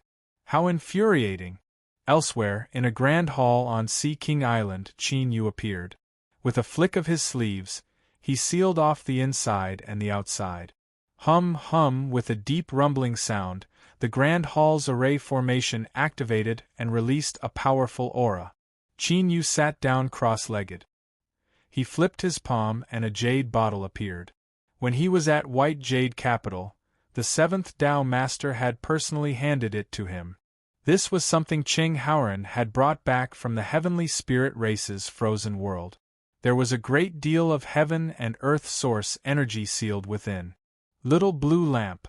With a loud shout, the phantom of a great sun quietly appeared. Then, a hand reached out and took away the jade bottle. I need some time. After speaking, the great sun phantom vanished from sight. Next, it would refine a world heart. But during this period of time, Qin Yu wouldn't be idle. He had to cooperate with the little blue lamp and ensure that everything was flawless. With a thought, the Nine-Realm Holy Land token appeared. He lifted a hand and touched the surface of the token. The token shook and fluctuations were released. Qin Yu took out the mountain and river sword and slashed forwards. Wherever the sword edge went, the vibrating ripples vanished. He let go of the mountain and river sword and stepped inside without hesitation. Schwar, in the next moment, his field of vision was restored. Qin Yu appeared in the frozen world where the heavenly spirit race was. With a thought, he locked onto his position. Then, he stepped forwards and arrived at the sealed world where the heavenly spirit race was. Outside the tent, the great patriarch was looking at a group of children running through the green grass. He revealed a happy expression and bowed. "Greetings, ruler." The children that were laughing and playing all widened their eyes. They looked at Qin Yu in front of them with timid expressions. When they saw their parents and elders kneeling on the ground, they also followed suit and prostrated themselves on the ground. Great waves flashed in Qin Yu's eyes. Right now, he was struggling to survive. But it wasn't just for himself. For instance, these children in front of him. He had seen their smiling faces today, but outside the enchantment, it was still an icy cold environment that was more than enough to instantly kill him. If he perished here, then everything beautiful would be destroyed in the blink of an eye. Suppressing these thoughts, Qin Yu said, "Great Patriarch, I have a matter I need to discuss with you. Sir, please follow me." The Great Patriarch entered the Great Patriarch's tent. After the enchantment warmed up, the heavenly spirit race no longer needed to gather together. The Great Patriarch respectfully bowed, his expression solemn and pious. "Unsurpassed ruler, your will is the highest standard of the heavenly spirit race. No matter what you need us to do, please feel free to order us." Looking at his appearance, it seemed that even if Qin Yu wanted him to commit suicide, the Great Patriarch wouldn't hesitate at all. "Don't worry, this matter isn't difficult. I only need the heavenly spirit race to cooperate with me in putting on a play." Qin Yu lifted a hand and placed a finger between the Great Patriarch's eyebrows. After several breaths of time, he drew back. The Great Patriarch opened his eyes, his complexion changing. He hesitated for a moment and then looked at Qin Yu. "Sir Ruler, this isn't difficult, but to you to be disrespectful, the entire heavenly spirit race wouldn't dare to offend you in the slightest. Qin Yu waved his hand. Just do as I say. I naturally won't vent my anger on you. Yes. Remember to keep this a secret. Right now, only you know of this matter. You are not allowed to tell anyone else. After speaking, Qin Yu didn't stay for long. He turned and vanished from sight. Then, he appeared in another dwelling place of the heavenly spirit race. His eyes swept over a quiet tent. After a moment of hesitation, he lifted a hand and waved it in front of him. An invisible strength was released. The tent in front of him, as well as the heavenly spirit race members that had been dead for a long time, turned into powder and vanished from sight. The dead were gone, so they should rest in peace. After several steps, Qin Yu leapt into the crack in the ground. He opened a channel into the magma world and stepped inside. White Jade Capital. The seventh Tao Master summoned Qing Haoran. He said, Haoran, tell me everything that happened after you entered that world. You are not allowed to conceal anything. Qing Haoran respectfully bowed. Yes, Honorable Master. He didn't conceal anything at all. He recounted everything he knew from beginning to end. When the seventh Tao Master heard that Qin Yu had suddenly vanished while Qing Haoran was collecting the world's source energy, his eyes brightened. Disappeared? Are you sure that's an appropriate description? Qing Haoran said, Honorable Master, he did indeed disappear. He earnestly said, although Disciple was busy collecting the world's source energy at the time, my mind was constantly sensing the surroundings in order to avoid being caught off guard. During this process, Disciple didn't sense any aura conflict. Thus, Luo Guan could only have left on his own initiative. After that, Disciple wasn't able to find any traces of Luo Guan in that icebound world. It was only when a month passed, and we were about to return that Luo Guan suddenly appeared. Moreover, Disciple felt a burning aura from his body that was contaminated by the outside world. The seventh Tao Master frowned. Contaminated by the outside world? That's right. Qing Haoran said, that aura wasn't emitted from Luo Guan's body. But, the temperature in that icebound world was extremely low, so it was impossible for such a blazing aura to exist. Thus, Disciple suspects that when Luo Guan disappeared, something must have happened in that world that Disciple doesn't know about. A look of shame appeared on his face. He bowed and said, Honorable Master, please punish me. I followed Luo Guan into the icebound world, but I wasn't able to keep an eye on him. I have betrayed the trust and high regard you have for me.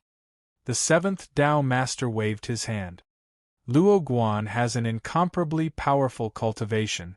He wasn't someone you could keep an eye on. I don't blame you. His thoughts raced as he began to believe everything Luo Guan had said. However, it seemed that Luo Guan had been holding back. For example, the burning aura on his body. It wasn't just that Luo Guan had discovered that the altar was connected to another world, but that he had already entered it. Those were two completely different things. Haoran, you may leave.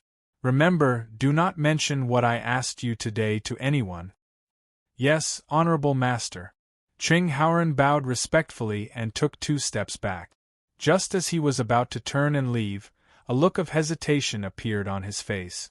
The seventh Tao Master waved his hand. You can't know about this for now. When the time is right, I will naturally tell you. After Qing Haoran left, the seventh Tao Master's eyes flashed with sharpness.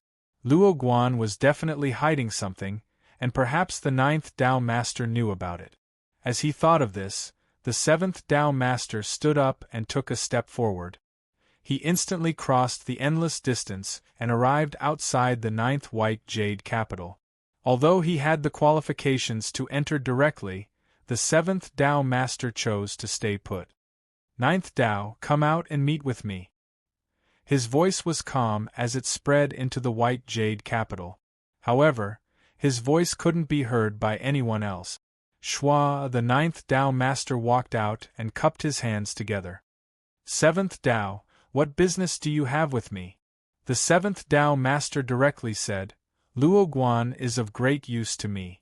I am willing to compensate him for killing Zhuanzhu. The ninth Tao Master frowned. He glanced at him and said, "As I said before, let's forget about this matter." The seventh Tao Master fell silent. After a short period of silence, he slowly said, "I want to know why you killed Luo Guan. Was there a need?" "I said that Luo Guan was of great use to me." The ninth Tao Master said, "I don't like him. Is that reason enough?" The seventh Tao Master frowned. "What do you want in exchange?" The ninth Tao Master said, "I want to know about the cooperation between you and Luo Guan, seventh Tao." The seventh Tao Master was expressionless. "Ninth Tao, I don't understand what you're saying. If that's the case, then there's nothing more between me and you." The ninth Tao Master turned around. "I won't be seeing you out." Shwar, his figure vanished. The seventh Tao Master turned around and returned to the white jade capital. His calm face finally turned gloomy. Zhuanzhu was difficult to deal with. This was something that all the cultivators in the white jade capital knew. But what they didn't know was that in terms of difficulty, the ninth Tao Master was the truly terrifying one. Given the ninth Tao Master's temperament, he definitely wouldn't let the matter rest if he discovered a trace of it. This caused the seventh Tao Master's heart to burn with anger, and he couldn't help but feel a bit of regret. It seemed like he had a perfect excuse to look for the ninth Tao Master, but he still sensed something fishy about it. "Something's wrong," the seventh Tao Master muttered to himself. He paced back and forth several times, his gloomy expression gradually returning to tranquility. When Zhuanzhu tried to kill Luo Guan, he must have received instructions from the ninth Tao Master. In other words, he had long since noticed Luo Guan. Whether or not he went to the ninth white jade capital this time, the result wouldn't change. The ninth Tao Master wouldn't give up so easily. What he called letting bygones be bygones was more like a hastily concluded matter. He didn't want to draw too much attention to the matter of him attacking Luo Guan. Moreover, it was better to sense the ninth Tao Master's attention now than to relax his guard. This result was also acceptable. The seventh Tao Master paced back and forth several times. Then, he suddenly lifted a hand and pointed forwards. Images appeared in space. This was the current scene of Sea King Island. His eyes locked onto the great hall where Qin Yu was currently in seclusion.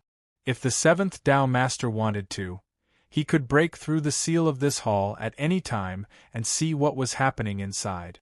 Moreover, there was a high chance that he wouldn't be discovered.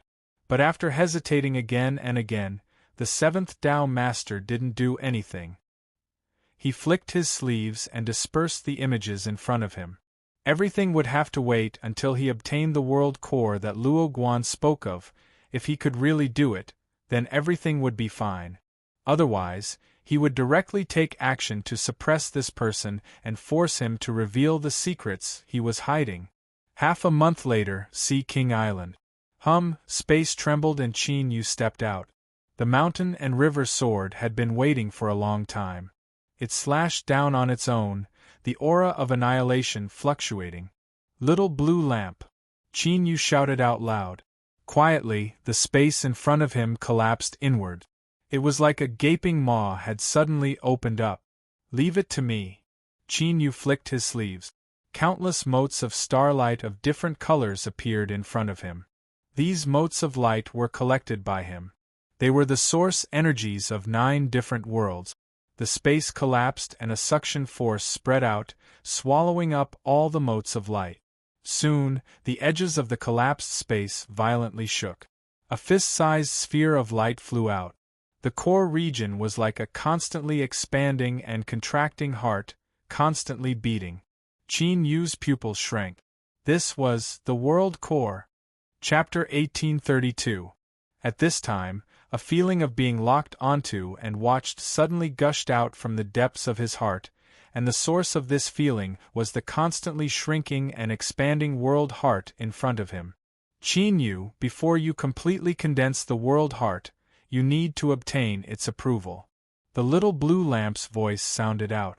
After a moment of silence, Qin Yu took out the 9 realms token and placed it in front of the world heart. The light that surged on its surface rapidly dimmed until it was extinguished. What appeared in front of him was a gray stone, unremarkable at all. Qin Yu put away the token and took the stone in his hand. At this time, he felt as if he had grasped the entire world. He could clearly sense the position of the Heavenly Spirit Clan's world. He even had an incomparably strong thought that as long as he crushed this stone, he could destroy the entire world. That's enough. The little blue lamp said, "Give the world heart to the 7th Tao Master, and you will naturally obtain his trust. Everything else will proceed as planned." "Hold on," Qin Yu said. He stared at the stone in his hand. He was now incomparably sure that this was the true world heart. If he really gave it to the 7th Tao Master, that would be the same as handing over the life and death of the entire century to him. "I know that you definitely wouldn't joke about something like this, but you should at least give me a hint. After I hand over the world heart, how will I deal with the 7th Tao Master's revenge?" Qin Yu had a dignified expression. "If I don't know this, I won't be able to rest easy." The little blue lamp seemed to have already expected Qin Yu to ask this question. Its reply was calm and unperturbed. "It's simple. It is because he cannot break this world heart." Qin Yu furrowed his eyebrows. He looked down at the gray world heart in his hand. The feeling this thing gave off wasn't solid at all. He could crush it with just a little bit of strength. It is just an illusion. A true world heart isn't solid at all.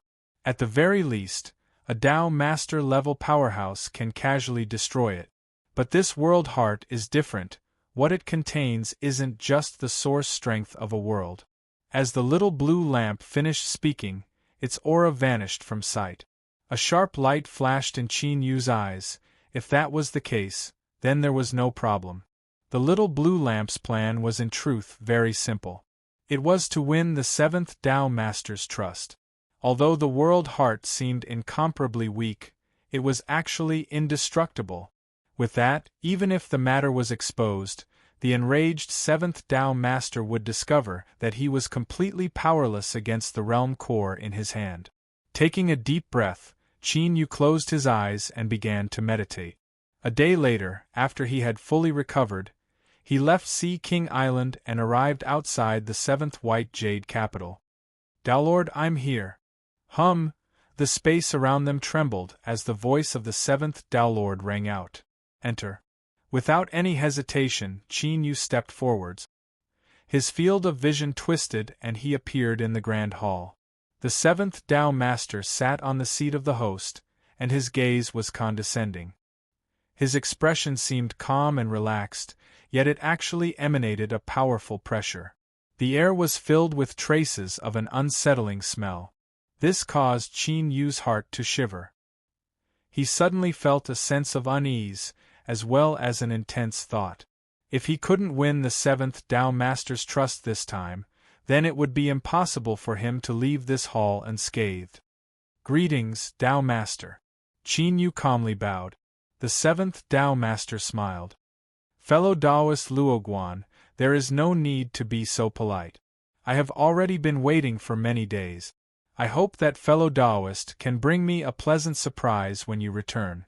Qin Yu said, "If I didn't obtain anything, then I wouldn't have returned to the White Jade capital." He flipped his hand and took out the world heart. "Tao Master, please take a look at this." The 7th Tao Master's pupils shrank. He subconsciously leaned forward. World heart. Although this gray stone looked incomparably ordinary, the aura it emitted was like a lighthouse in the dark of night to a Tao Master level powerhouse. "Not bad. I was lucky enough to not fail you.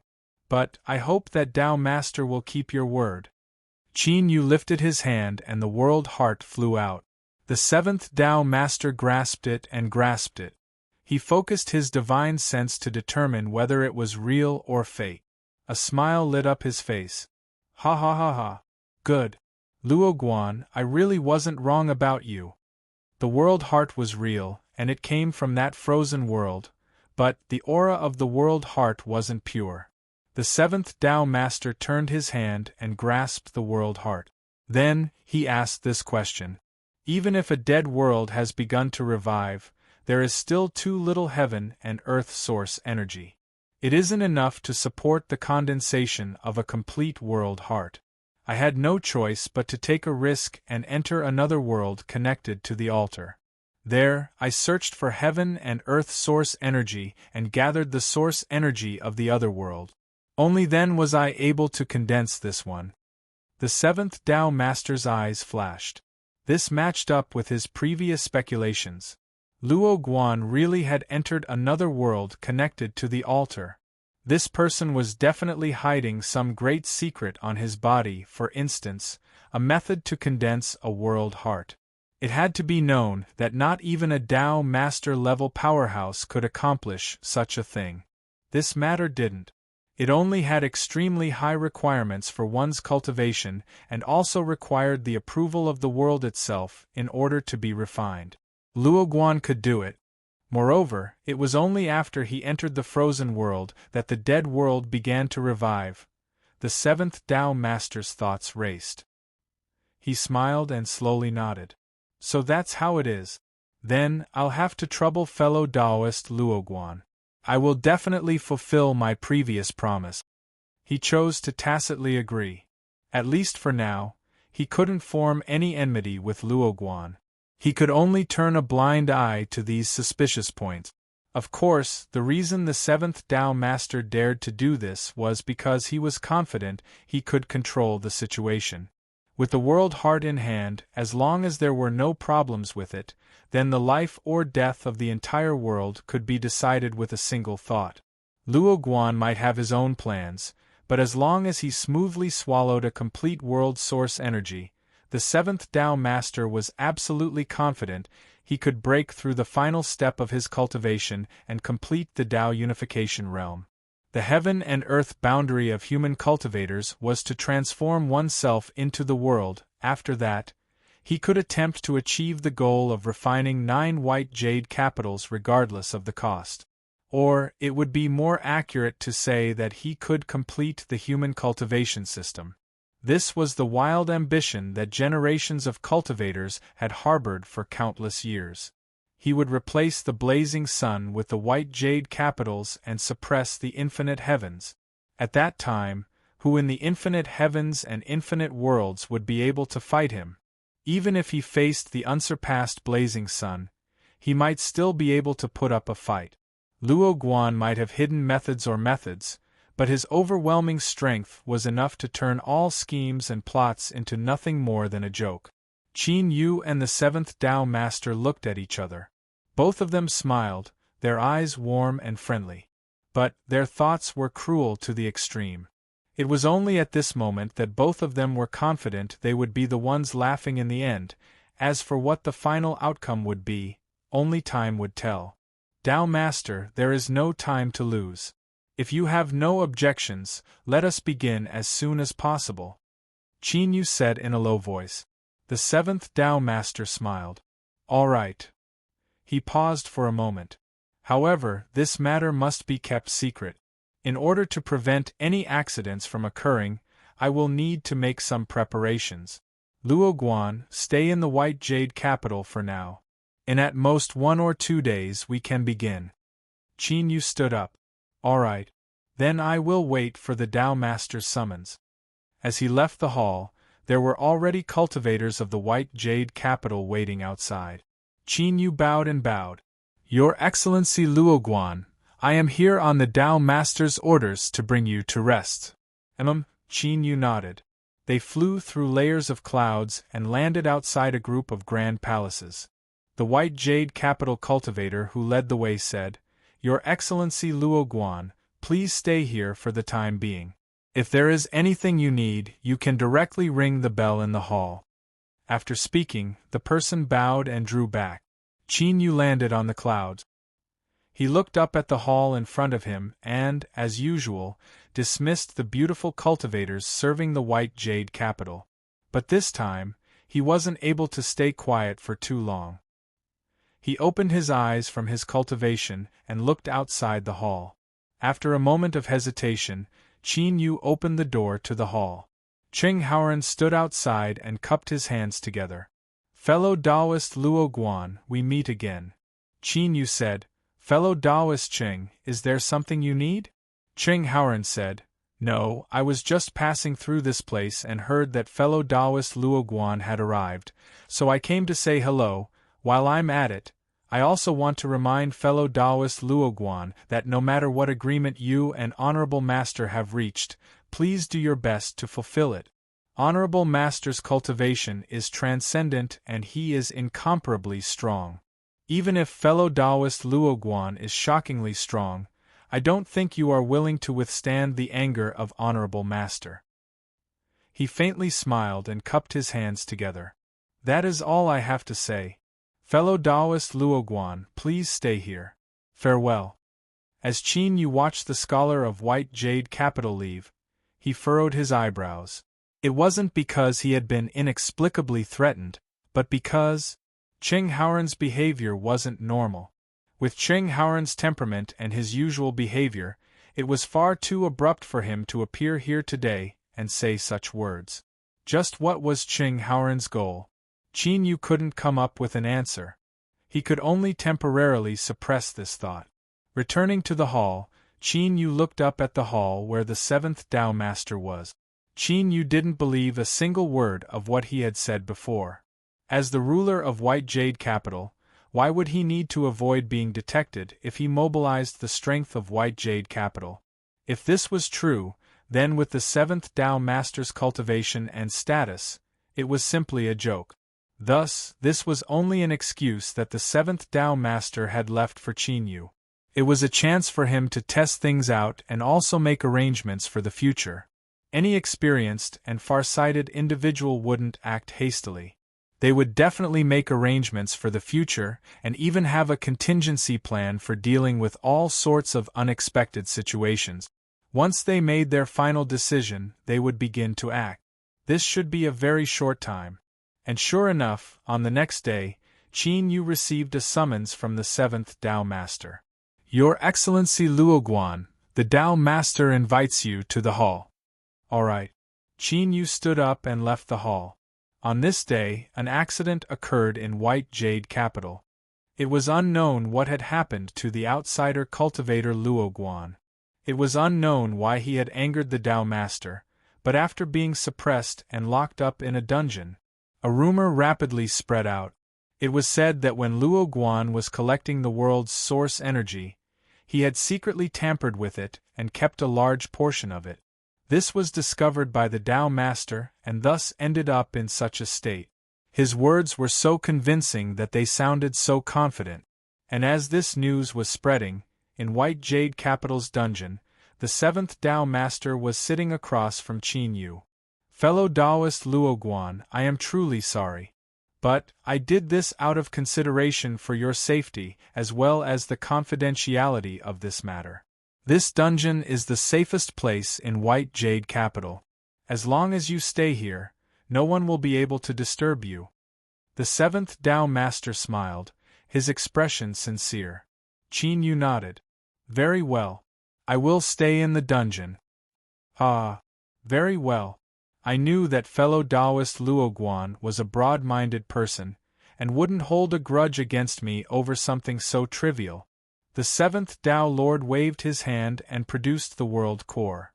"In that case, let's begin. For a dead world, even if it had been revived, it would still take an extremely long time to restore a complete world source energy. But, if there was enough strength from the outside, then this process could be sped up. And White Jade Capital, as a supreme treasure that corresponded to the 9 blazing suns of the world, could accomplish this." Bang! At this time, through the world heart in the seventh Tao Master's hand, a connection was formed between White Jade Capital and the distant icebound world. An incomparably formidable strength from White Jade Capital poured into the world heart. It was like a transfer point that was directly released into the icebound world. The extreme northern snowfield. This was a land of bitter cold all year round. Wind and snow howled and howled, and the air was extremely cold, enough to instantly kill any native life form. But at this moment, accompanied by a deep rumbling sound, the entire snowy plain began to shake. Kacha, kacha, shattering sounds rang out incessantly. Crack after crack appeared on the snowy plain, extending as far as the eye could see. Heat that hadn't been seen in a long time rose up from these cracks. It carried with it the water vapor that wrapped around the snowfield and rose into the skies. As more and more heat and water vapor gathered, clouds began to appear in the skies above, constantly thickening. Bang! With the roar of thunder, a massive downpour of rain covered the entire ice-bound snowfield. Water was the source of life. This meant that the ice-bound world was beginning to accelerate its awakening. Within the enchantment, the great clan elder and all of the heavenly spirit race stared with wide eyes at the pitter-pattering raindrops above their heads. The enchantment resisted the cold, but it didn't stop the rain from falling. The entire mountain camp was instantly covered in a curtain of rain. "It's raining!" A heavenly spirit race member knelt on the ground. He reached out a trembling hand to catch the raindrops. This was the first heavy rain since the great calamity of the past. His Excellency Ruler, it must be His Excellency Ruler. He is saving the entire world, saving all of us. Amidst the cheers, all of the heavenly spirit race members knelt on the ground, devoutly chanting and praying. At this time, they didn't discover that as the rain fell, these raindrops also contained traces of divine sense from the outside world. This was the seventh Tao Master. Through the world heart, he had penetrated his will into this world. As the raindrops fell on the bodies of the heavenly spirit clan members, a wisp of divine consciousness silently entered their bodies and flipped through the memories of the heavenly spirit clan members. Like this, the seventh Tao Master confirmed that he had finally discovered Luoguan's secret. No wonder he could freely enter and exit the various worlds connected to the altars. No wonder he could condense a world heart that even Tao Master level powerhouses were helpless against. Ruler, or, it could be said that he had obtained the inheritances left behind by the original rulers of these worlds. In the dungeon, the seventh Tao Master opened his eyes. His gaze flashed as he looked at Qin Yu. "Fellow Taoist Luoguan, everything is progressing smoothly. You really didn't lie to me." Qin Yu said, "Of course. But I also ask that Tao Master abide by your promise and do your best to rescue the native life forms of these worlds. I need them to become my most loyal believers and help me ignite the great path of incense." "Of course. I will definitely not go back on my word," the seventh Tao Master said with a smile. At this time, he felt that he had seen through all of Qin Yu's schemes. Perhaps when Luoguan first discovered the relationship between himself and the various worlds connected to the altars, he had also been excited. But soon, he discovered that it was impossible to obtain 9 worlds with his own strength, especially when the White Jade Capital had already discovered the altars. And once this matter was exposed and he had to face the 9 White Jade Capitals, all that awaited him was death. Thus, Luoguan chose to settle for the next best thing. He abandoned his status as a ruler of a world and instead sought the help of the native life forms. As long as he could rescue them from the calamity of world destruction, he could obtain their most devout faith and use it to ignite the great path of incense. Everything could be explained in a reasonable and logical manner.